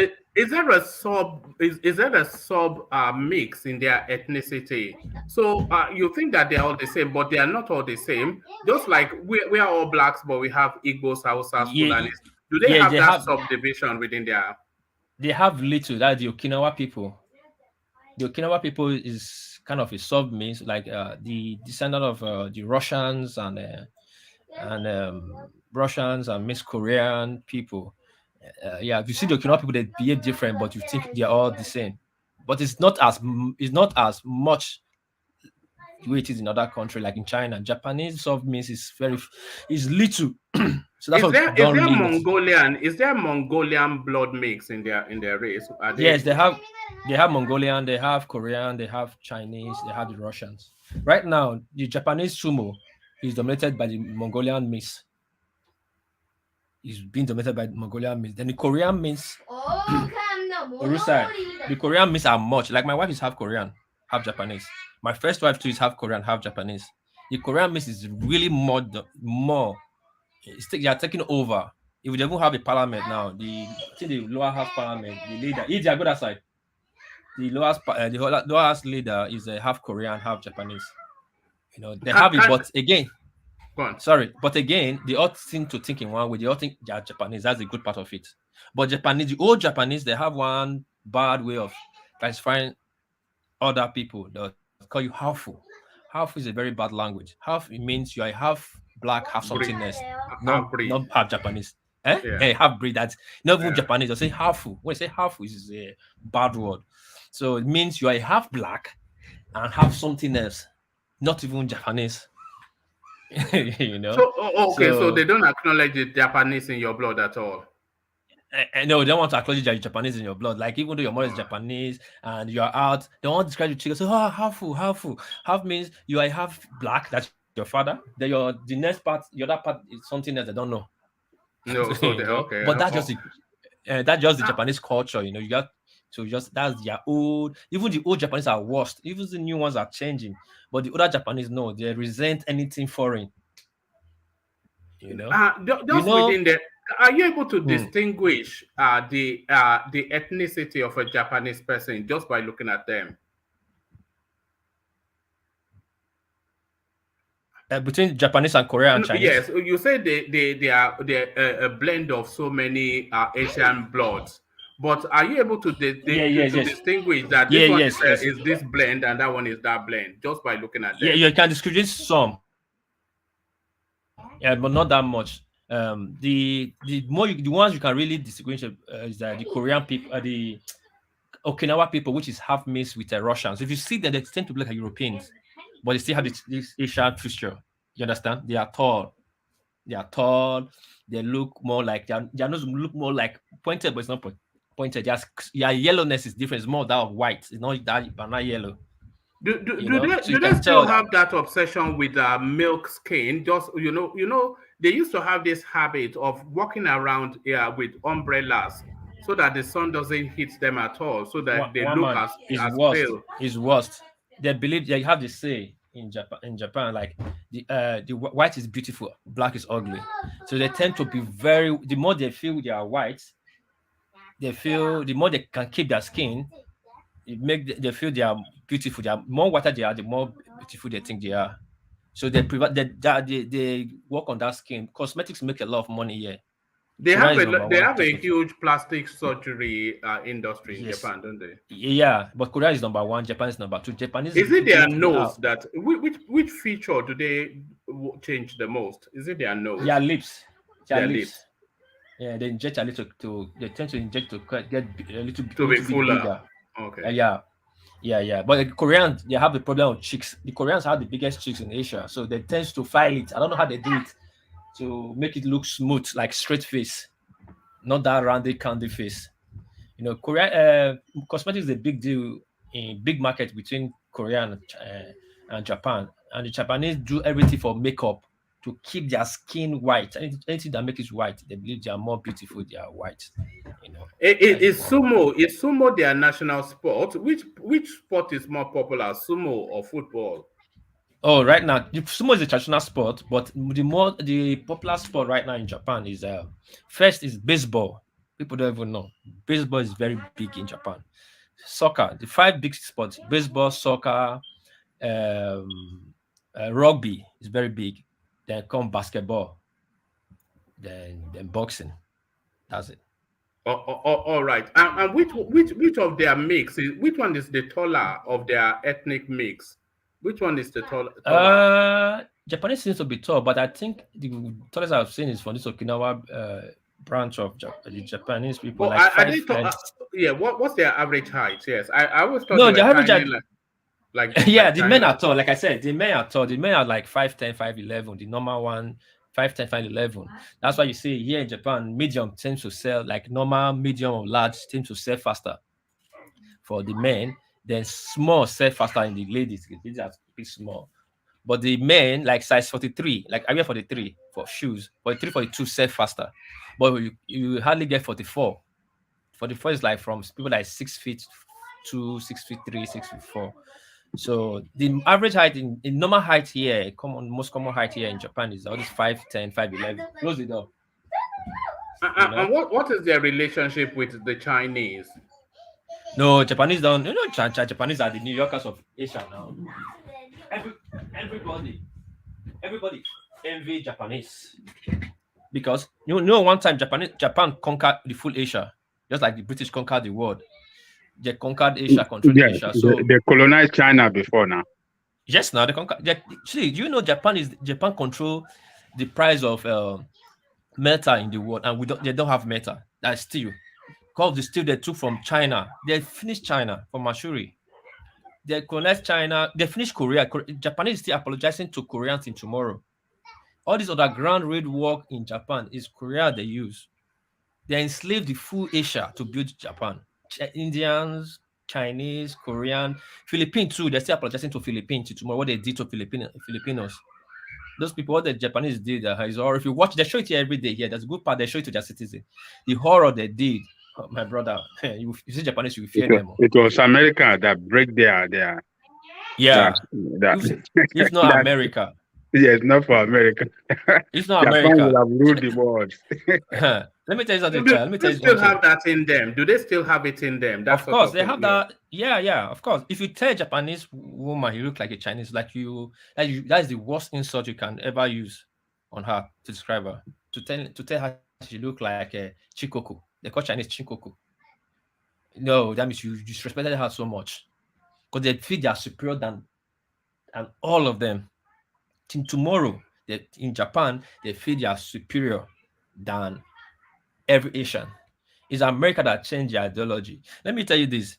Japanese police system, even how much America is here, is worse than any country police system. If you are arrested in Japan here, for the first 4 days, nobody can come and see you.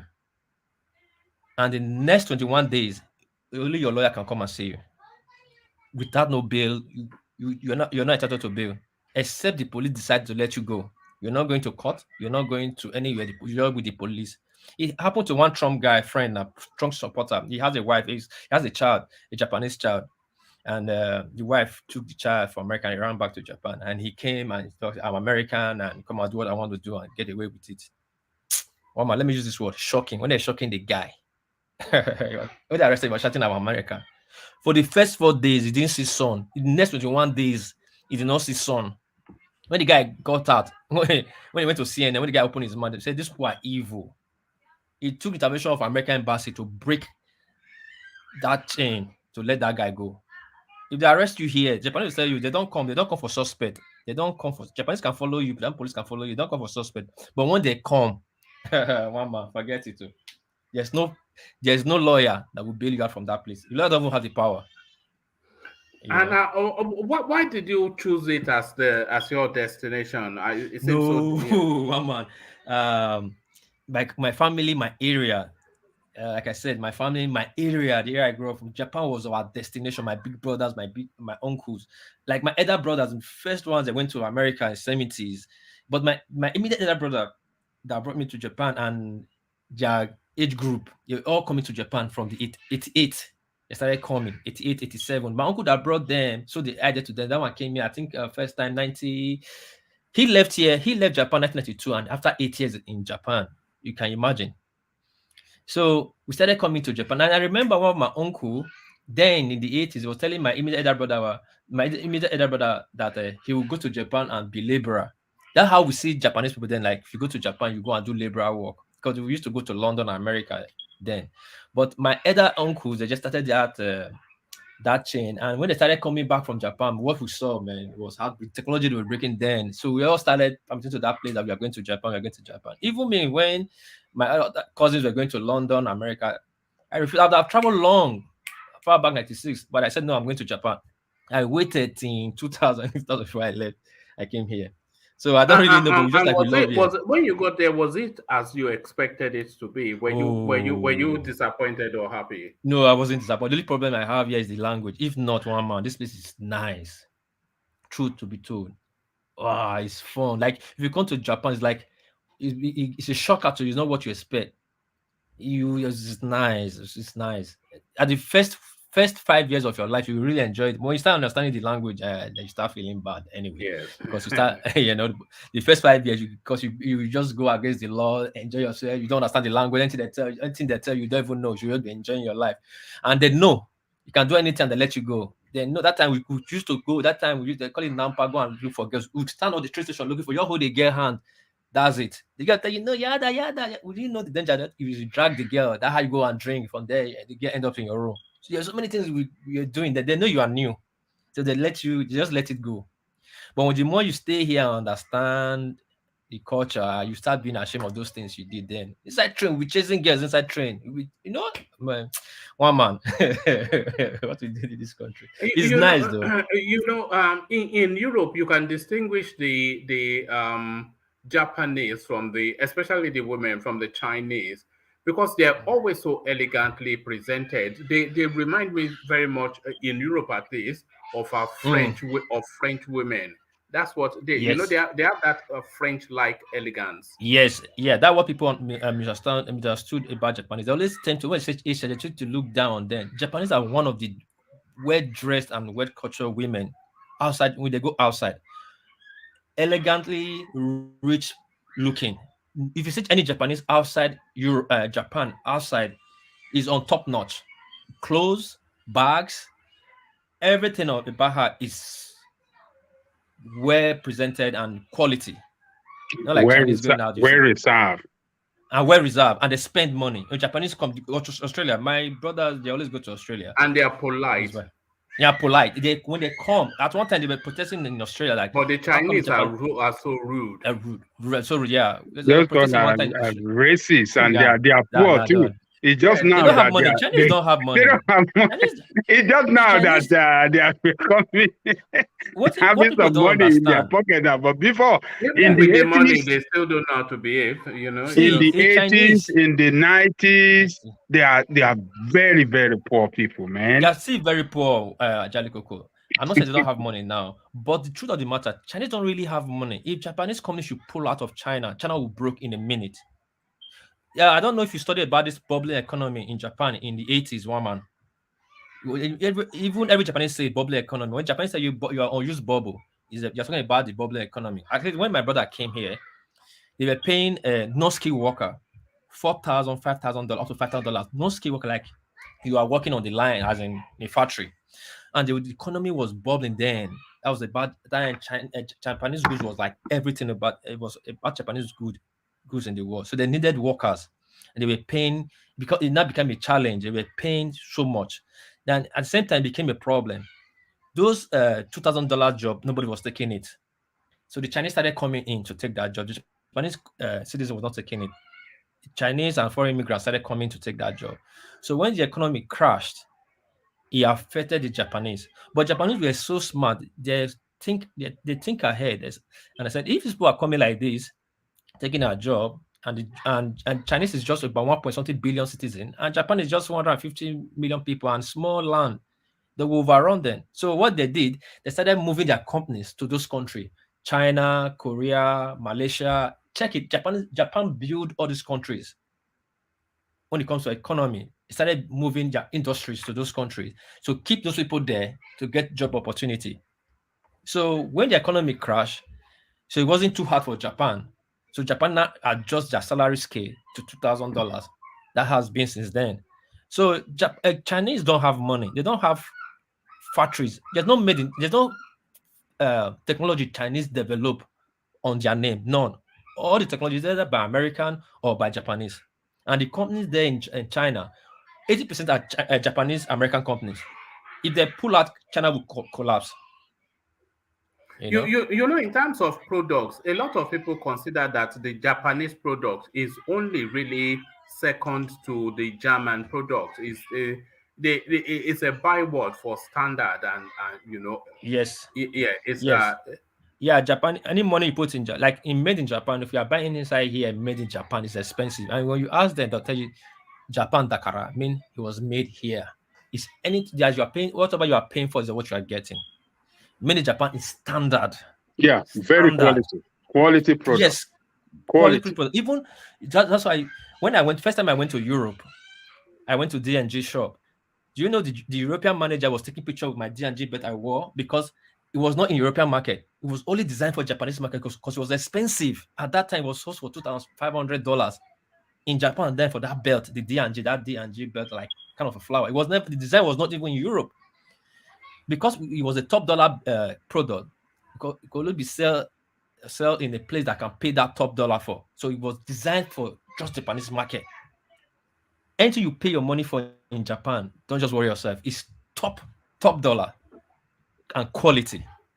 You know, that's it, my man. All right. How expensive is our food in Japan?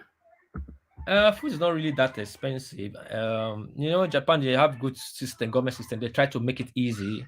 And, you know, So it's what I would say, subsidized. Is it yeah, kind of subsidized? Yeah. it's that, yeah. So they have food that you can really eat according to your salary ratio. But if you want to start eating like all those foreign food, then that's expensive. That one is not covered by the subsidy. You will spend much. It's just like clothes. Clothes is very expensive in Japan, but people don't know it. Clothes are very expensive in Japan because they don't have cotton, so they import all those things and make it here. Import cotton and make it here. Clothes are expensive. I think people enjoy in Europe. We don't enjoy it here like clothes. But when it comes to cars, electronics are cheap here. To our economy, is cheap and it's top dollar. What the kind of electronics I would buy for $500, you cannot buy it in Europe for $500. You know, so that's a different aspect of Japan. What's the most expensive fish in Japan, and how much is it? Oh, I don't know the name, but I know tuna. There's some fish that is very expensive in Japan. You pay thousands of dollars for to just eat a little meal. But I don't know the name. My wife will know. You know, Hey, they have expensive fish. What piece? Hmm? What brand of car do they drive the most? Like I know they make Toyota, You should just answer Nissan. yourself. You just answer your question. Don't go further. Japanese drive Japan. Japanese people drive Japanese car product. Forget. Come to the Yeah, street. You see. but which one? No, Which, what product? Toyota. Yeah, which one? I said just answer yourself. It's Toyota everywhere. After Oh, Toyota, okay. the next you see is Nissan. After Nissan is Honda. After Honda, you see Subaru. After Subaru, you see Mazda. Okay, Just because like I that know going. they make But- those train up cars, you know. So that's why I'm Do you know asking you. Toyota have? Mama, you can Google it. Do you know Toyota have a whole city as a factory? They have their city, Toyota City. Oh, okay. A whole city as a factory. the Mercedes is still the prestige car in Japan. though. Yo, of Mercedes. course, Mercedes is very prestigious car here. If Mercedes is not a joking car, even the old Mercedes that V-boot you're driving in Japan, they call it Benzu. That's how Japanese call it. There are three things Japanese respect about you: Mercedes, Louis Vuitton, and which other stuff again? Mercedes, Louis Vuitton. They always call okay. To say Benzu, Louis, and I'm trying to remember the third one. Those three things you can't take it off. Those four brown and Rolex. Sorry, thank you. Rolex, Mercedes, and Louis Vuitton. Is that how you get the girls with your Rolex? You start flashing your Rolex. No, not that you get the girls by it, but they respect you. Even his old Benz, his old Rolex, his old Louis Vuitton, they don't care because everything is top notch here. Mercedes is very expensive to maintain. My brother drives the Benz here. Mercedes is fucking expensive to maintain. It's foreign, and there's a high premium on it because they try to discourage you not to drive it. So you drive their own car. So if you are driving a Mercedes in Japan, it's like you're driving a Ferrari. That's how Japanese girls see it. If you're wearing Rolexes, Do they drive Ferraris? Do they like Ferraris and do they like supercars? No, it's the high class people that drive Ferrari, not they're not. Yeah, the common youth and the elderly respect Benz more because there are some cars you will see they don't know it. Don't be surprised. Japanese cities have not seen. You go to some Japanese states, they have not seen black people. They only see them on TV. You go to some states, they have not seen Bugatti car before. They only see on TV. They don't know. They say, Nani. So then me and my wife will drive me, be asking me, which car is this? Is this car expensive? I remember the first time she saw this McLean.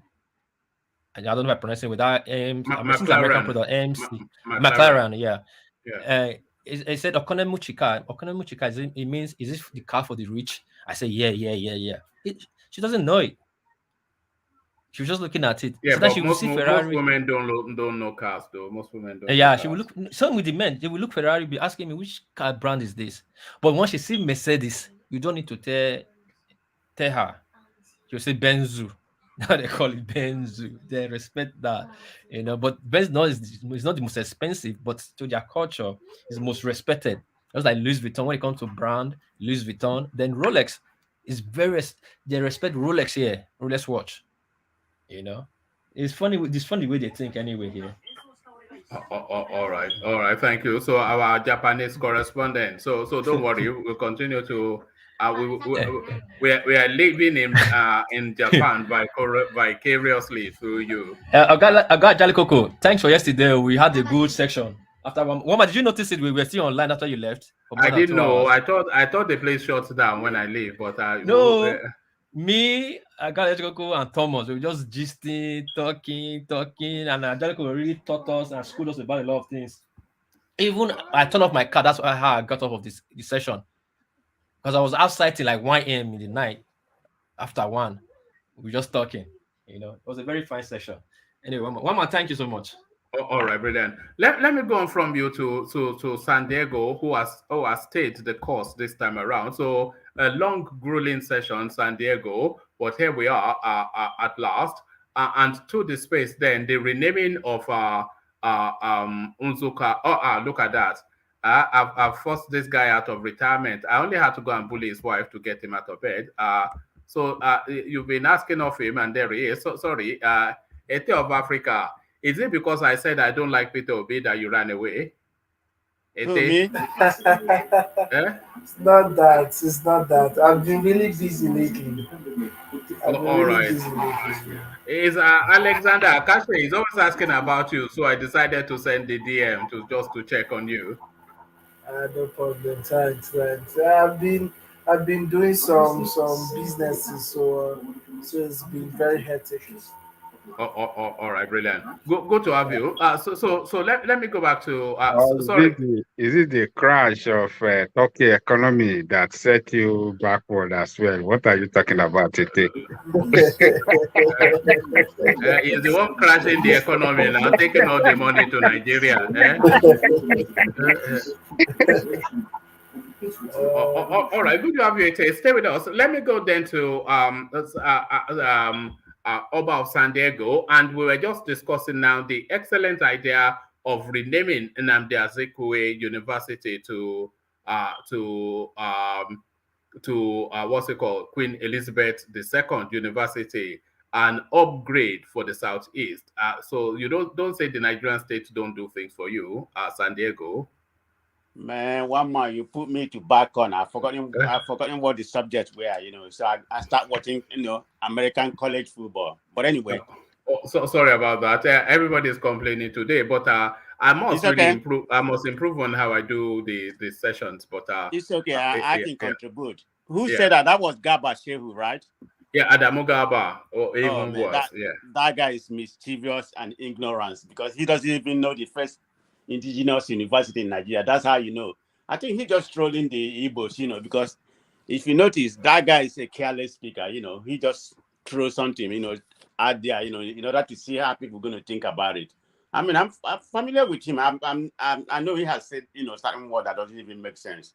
He just want to throw the people because I can't even begin to, understand why he throws something out there. I don't know. He's a very mischievous human being, and sometimes ignorance, what he said, of course. Did you know that, be honest, did you know that Nnamdi Azikiwe University was the first indigenous university till today? Are you just finding out? Well, I always know that Awolowo is the first university, that's the way I look at it. Then I think Nnamdi Azikiwe, which is Nsukka University, Ahmadu Bello and Lagos State University. So those are what I thought was the first top university. But I always know that Awolowo University, because I know in terms of education, started from the West. So that's why I never think that, Nsukka was going to be the first. I always think that Awolowo University is going to be the first anyway. All right. That's certainly new information to me, I have to say. I always thought UI was the first university in Nigeria, which it is somewhat, but the first indigenous university is actually Nsukka, which is a surprising but delightful. But let me take you to this space. Then still on matters academic. This lady now, Uju Anya, who is saying that the Queen should have an excruciating death. What are you making then of those of that controversial comment by the cabinet professor? it's just ironic, you know. I mean, I've heard about the lady before, you know, because I think she's kind of a lesbian or feminist, you know, ideology that she promotes. She's very liberal. I'm familiar with it because my niece actually just finished her undergraduate there. You know, it's a very, it's a very nice university. I think it's a top-notch university. The ranking may be about 25 in the state or wherever. It's based in Pittsburgh, Pennsylvania. You know, that's where it's based. It's a very nice university. Actually, this lady, her mom is from Trinidad and Tobago. Yes, her mom is from Trinidad and Tobago. Of course, she's from Nigeria. Her dad is from Nigeria. So I have a little bit of familiarity with that because my niece actually called me this morning, you know, and told me that, you know, did I hear about the controversy surrounding this lady? Because she has told me about her before, so I'm familiar with her about a little bit. Yeah, my niece went to school, her undergraduate anyway. She just finished like about 2 years ago. Yeah. So, but anyway, going back to the statement that she made, I mean, I see where she's coming from, but that's not the right statement to make at this time because, you know, you can't say something bad about a dead person, regardless of how you feel, your family die and sort of that kind of things. You know, I can understand where she's coming from. Maybe she's blaming the British because they did, you know, they didn't support the Igbo. They are one of the reasons why. I think the only country supported the Biafra from what I read is the Israelites, Ivory Coast, just Tanzania. Most of the countries like Russia, America, and everything, because they wanted the country to stay together. Of course, you know, it's going to benefit them more. So, particular British, we used to be our former colonial master. So that she's looking at it from that perspective. But the statement she made, you know, not at the right time. Even I thought that's how she feels. Because she's very outspoken. She could have written this before or after. But saying it at this moment of time when this lady died, I mean, when the queen died, no, that's a very wrong time to make that statement. I'm totally against that. Is it generating any discussions amongst your circle of our friends? Is this something you're talking about? Called me. Yes, when my niece called me and told me about that, saying I was discussing it with my friends, you know. So a lot of them have different views, you know, particularly my Igbo brothers. Yeah, you know, yeah, they favor what she said, you know, because a lot of them believe that the British, you know, are part of the, you know, the situation Nigeria find themselves right now, and they believe they are not supporting Biafra cause. Because I have some friends, you know, that have some, you know, support Biafra cause. You know, they believe the British are not supporting the Biafra cause. So that's and what they're doing to Nnamdi Kanu, they feel like they're not supporting to, you know, being Nnamdi Kanu, being a British citizen. They're not doing anything for him. So, yeah. We had a lot of conversation, you know, with even I have a friend of mine, you know, which are Muslim too. So we talk about it, and he shared that view too. So, yeah. All right, and the news from Inec that hackers tried to hack into their servers, into their portal during the Ekiti OSUN state election. What do you think they are trying to signal to the space with that news? I'm very curious about that news because I don't really quite believe that news. Okay, what's the purpose of hacking Nigerians, you know, electoral? I mean, particularly the state level. What are they going to benefit? I mean, you have to hack a place or whatever, cyber, you know, for certain benefit, like what Russia did to try to influence the American election, during the Trump era. I mean, I believe that they did to a certain degree, you know. So what is the benefit of a foreign actor trying to, you know, hack Nigeria, particularly on the state level? So I don't really believe that, you know. Maybe I'm thinking the INS, they throw that out in order to, then remember after they made that statement, they said that, you know, they're already taking care of everything, nothing is going to happen. So I'm thinking they presented that, you know, in order to make us feel like, you know, they are very secure, nothing is going to happen. Or it's a prelude that they might ring the election, but that's a little bit far-fetched. I'm not going to go that far. So if I have to lean, I will lean the one towards they just want to present the fact that, you know, they are doing a good job of nothing is going to happen, try to play some reassurance. So it could be either way anyway, but do I believe what they say that somebody tried to hack that? No, I don't believe that. I mean, for what purpose? I mean, there has to be a benefit. What are you hacking a local election? Not even the national election, presidential election. No, I don't. That's not a true statement in my opinion. All right, brilliant. And to the space, Sowore threatening to pull Nigeria out of the Commonwealth if they don't accept free entry for Nigerians into Commonwealth countries. Is there logic to that? Yeah, I suppose so. One man look at it, there's no benefit. The Commonwealth is becoming increasing redundant if you really think about it. I mean, what's the benefit of being in a Commonwealth nation? There's no benefit. I think Sowore is very, very right. Because my father, I remember my father told me, they used to go to London free visa. So why did they stop? Why did they stop it? And if you look at right now, most of the black nations, like the Caribbean and all black nations that belong to that Commonwealth, none of them can go to British right now free. But the white part of the Commonwealth, they can go to they can go to British free. So what is the purpose of that? I think they are doing that in order for the benefit, because they get money from the visa and everything. We pay them, but they didn't make the same condition to the white part of the Commonwealth. So what is the purpose of that Commonwealth? I think what they benefit from. After all, they colonize us. They still we are still paying them starting restitute right now from whatever agreement that was signed during the colonization. So I don't see the benefit. Sowore is 100% right. Let me tell you one man. I like Sowore a lot. I mean, even at all, I'm supporting Obi, but I don't know why he hasn't gained any kind of momentum on his side. I don't know how the Nigerian people think. I mean, I like Sowore a lot, because if we see the way he thinks, everything he said is what that country needs. But do you think it's because he doesn't play ethnic politics? And apart from ethnic politics, he doesn't play with all those big bad people. He doesn't play with them. That's why some people are blaming Obi. Because I went to a different space today. Man, they was mad at Obi because he said something good about Atiku. They said, why would he be saying something good about Atiku? But sometimes you have to play those games until you get there. Even at all you don't respect that person. But sometimes you gotta play that game. Maybe that's what Sowore need to do, because in Nigerian space, you have to play those games in order to get what you want. Then when you get there, just use them. When you get there, then it can be yourself. So maybe he need to play that, but because of the Nigerian dynamic right now, Sowore need to change his method, or else he may not have that. He may not become what he wants to. He may not actualize his ambition.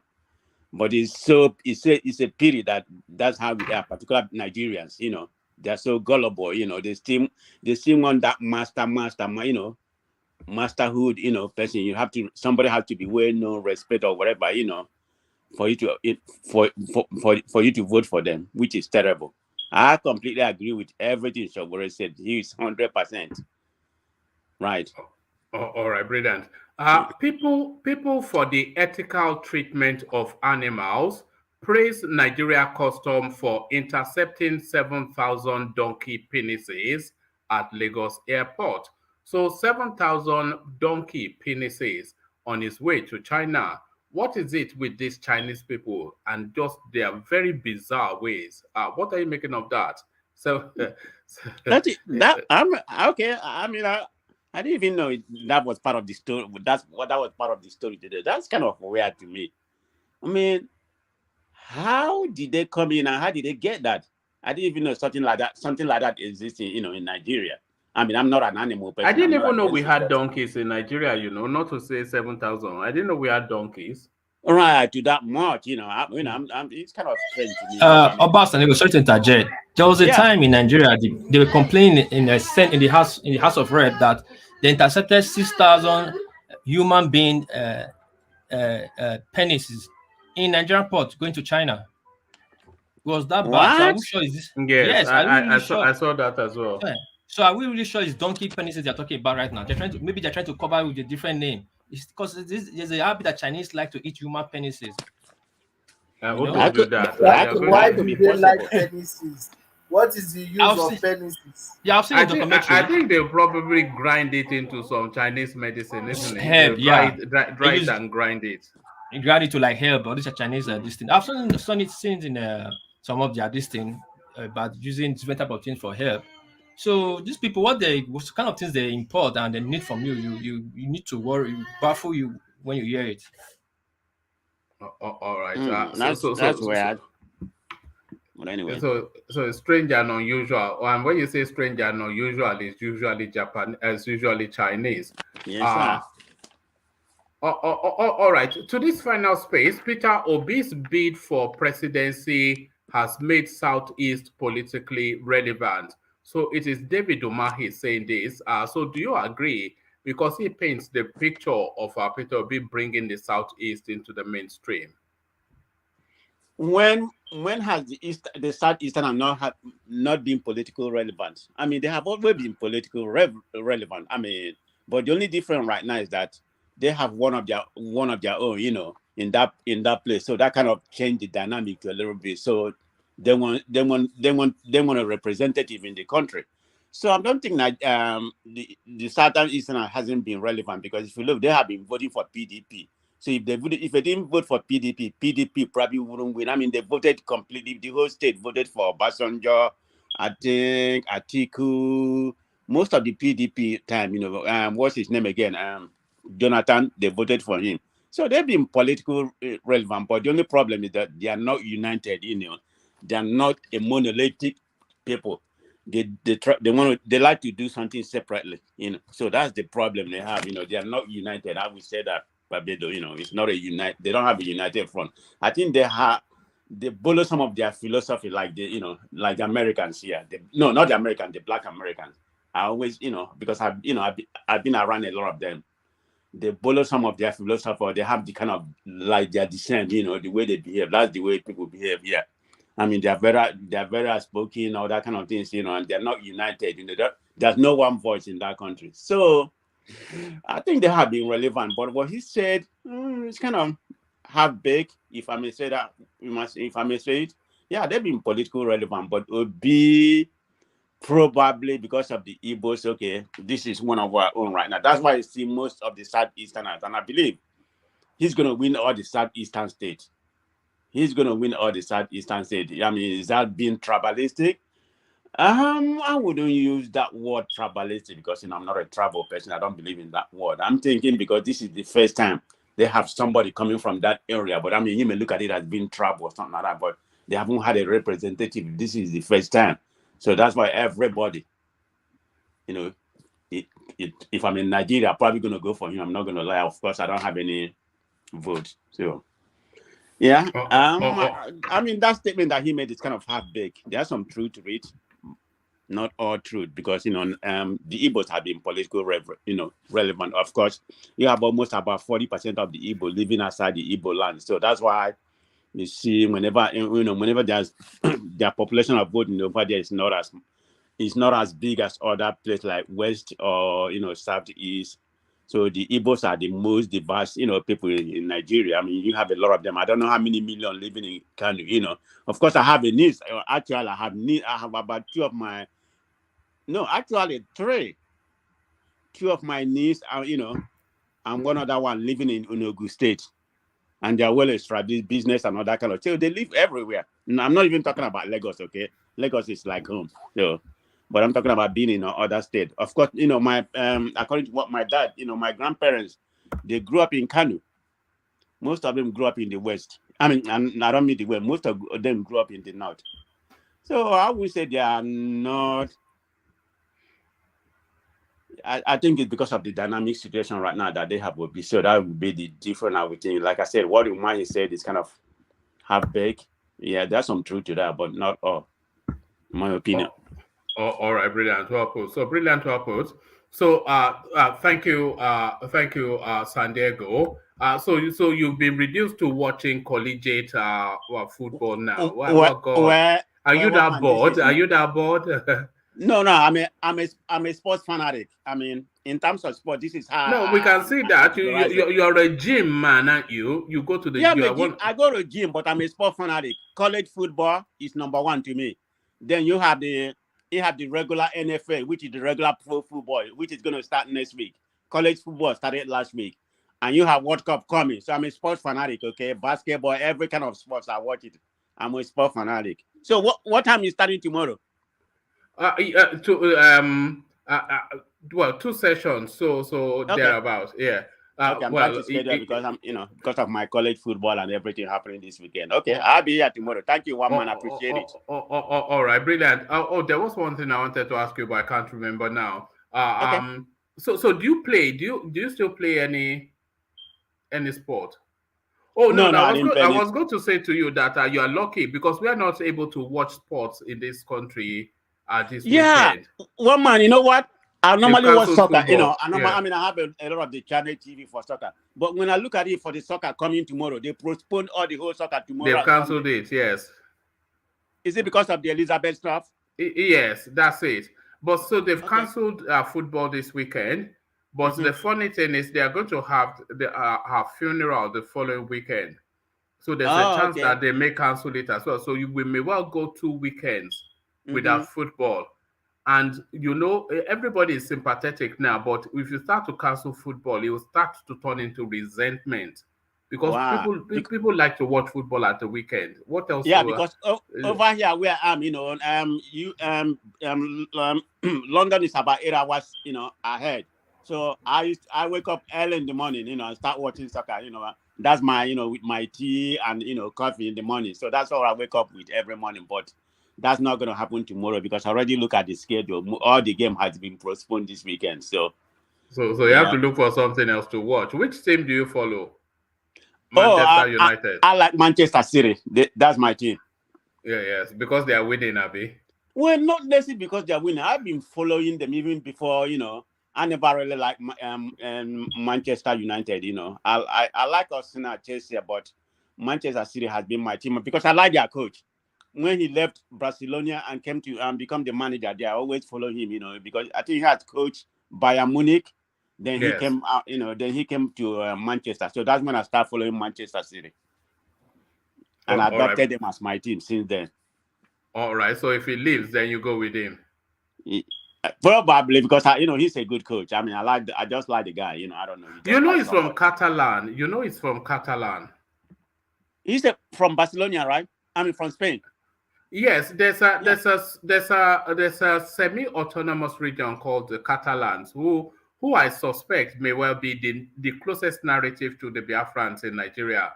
They are also looking to secede from Spain, and they're in somewhat a battle with the Spanish nation to break away from them. Yeah, I remember that story. One man, I think it was like about 5 or 6 years ago when they were seeking for a referendum. I thought they was going to succeed. I remember that story. A lot of them from that region. They are mainly Iranians. That guy is almost certainly Iranian because historically, because the whole of that space it was conquered by the Iranians for centuries. One man, I think you are right. Looking at now I'm trying to visualize him because I follow the team quite a lot. I can see some Iranian in him. You are definitely right. I never thought like Andre Agassi, he's Iranian. Sampras, he's Iranian. A lot of them, all these people. Okay, looking at the future, I can see Iranian in them. Now that you mentioned that, I never thought about that.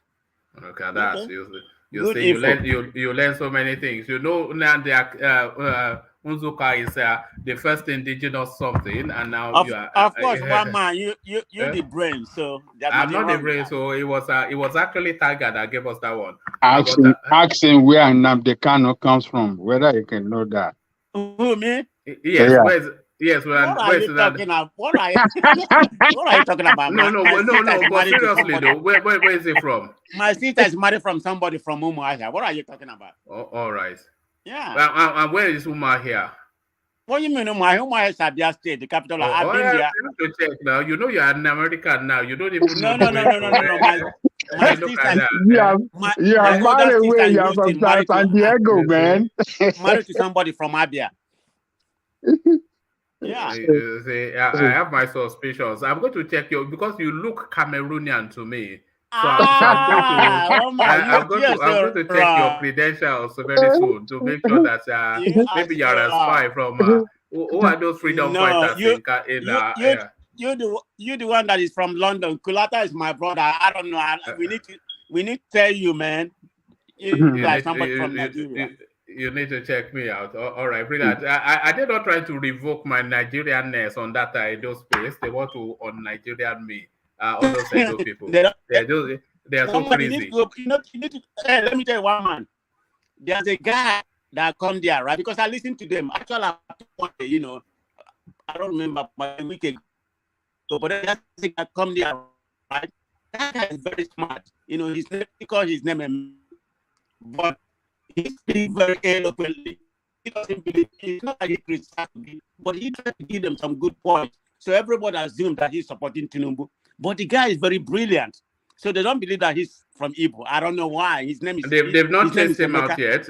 They usually chase out clever people from there. They don't like clever people there. One man, they hate him. They want him to be kicked out. 90% of them want him. I said, why can't you? So the reason why I went to the space, I tell them, say, why can't you take a dissenting opinion? That was the main reason why I went to that space. Of course, they bash me like anything. I said, okay. No, that guy won't last there. They like people like Tio Bala. I know this guy. Hey, those are the.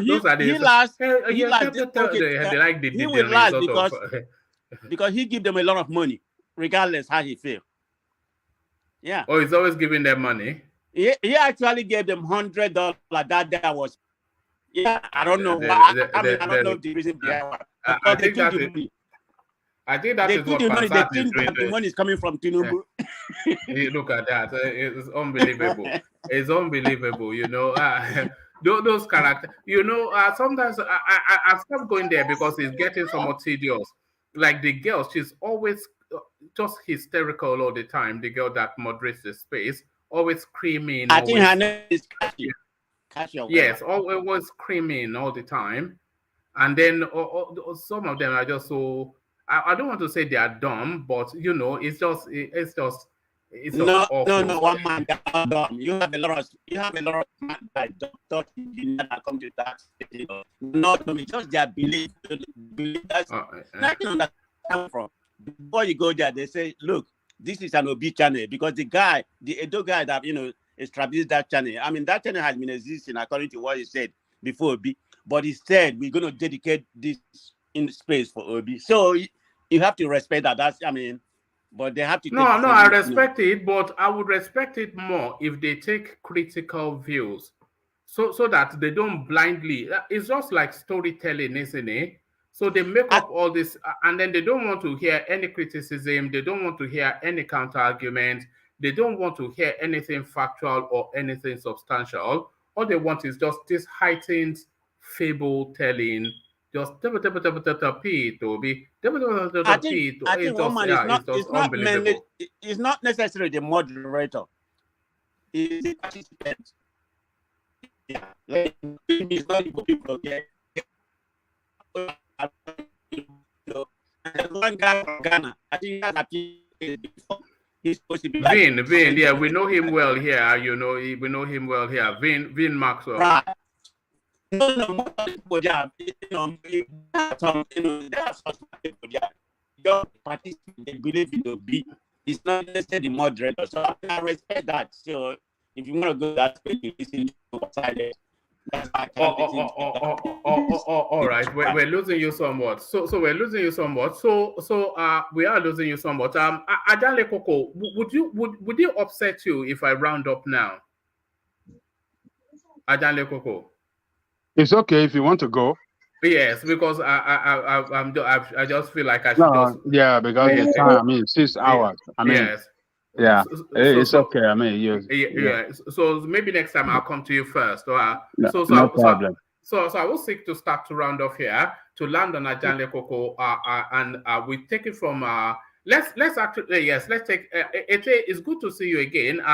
And I'm sure Alexander Akache especially happy to see you. He's the one that's been pushing me that where is it?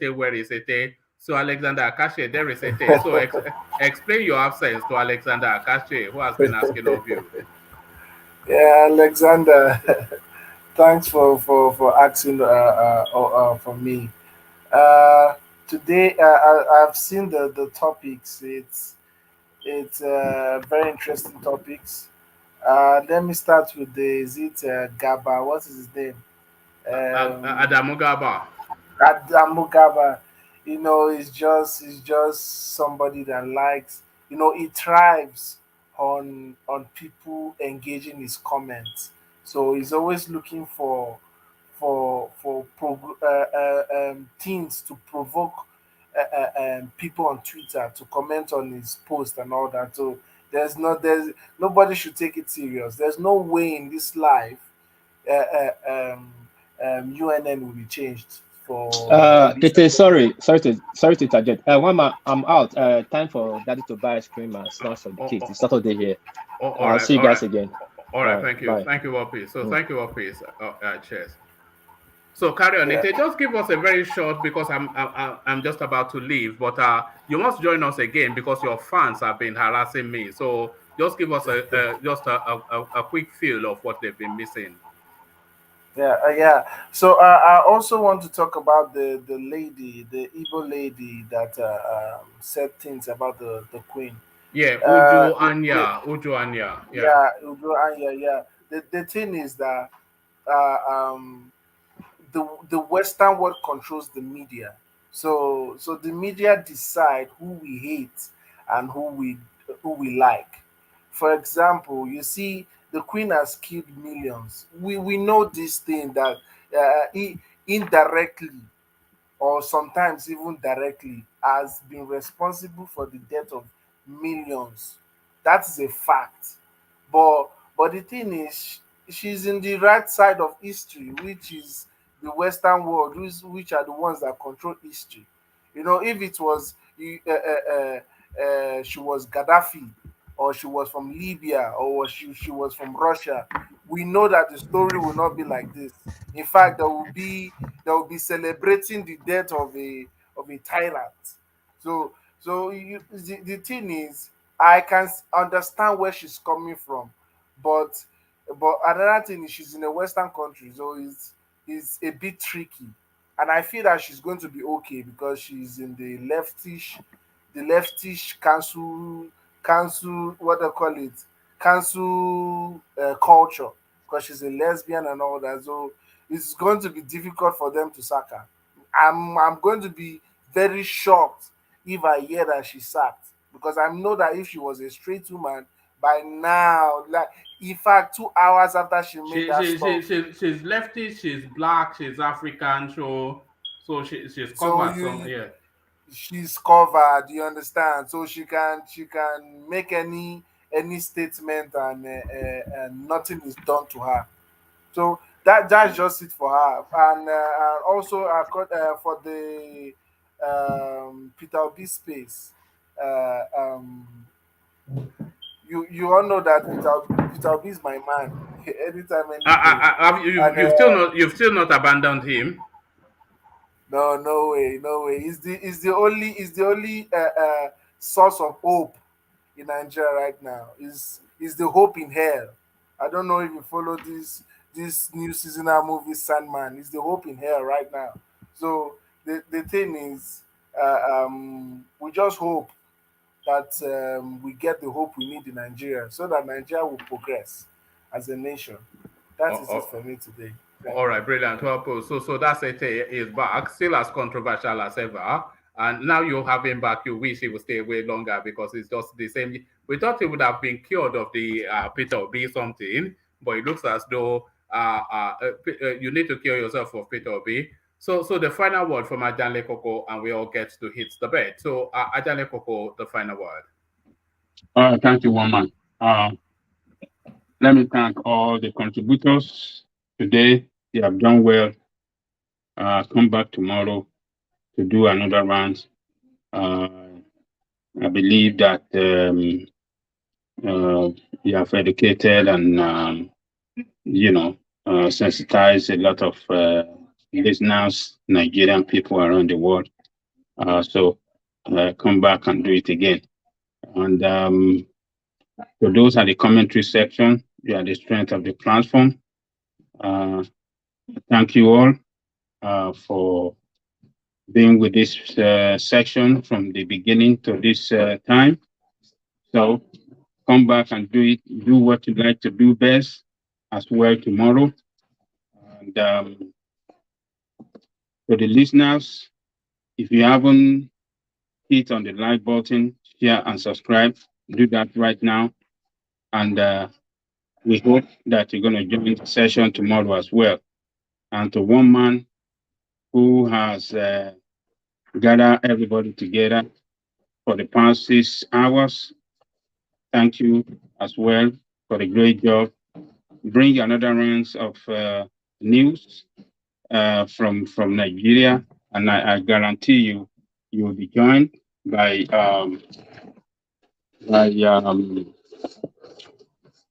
everybody, to thrash it out and continue this struggle from there. So thank you, Wama the Eagle. See you tomorrow. Have a nice evening and a nice weekend as well. Thank you. All right, thank you, Adeleke, and apologies I couldn't get to you, but tomorrow we'll try and make it up. So that was Adeleke, the final word, and I'll round it off right here. So 6 hours and a bit are quite excessive, but there it is. Just one thing, just what Emilokon was highlighting, that the conversations they weigh heavily to the first phase, and then they are rushed through in the final phase. So this is something even before Emilokon, even before he brought it up, I had been having thoughts about that, but now that he has highlighted it, we'll look to try and make sure that every voice does make because imagine that people come here and they wait patiently for a good 4 hours only for you to steamroll them through. Of course, they'll feel hard done by. So that must be acknowledged. But it's an ever evolving. So every day we are learning, and today we learn again. So hopefully to put the learning to use is the thing. So we leave it there. Carry conversation within the comment section. But here I say peace.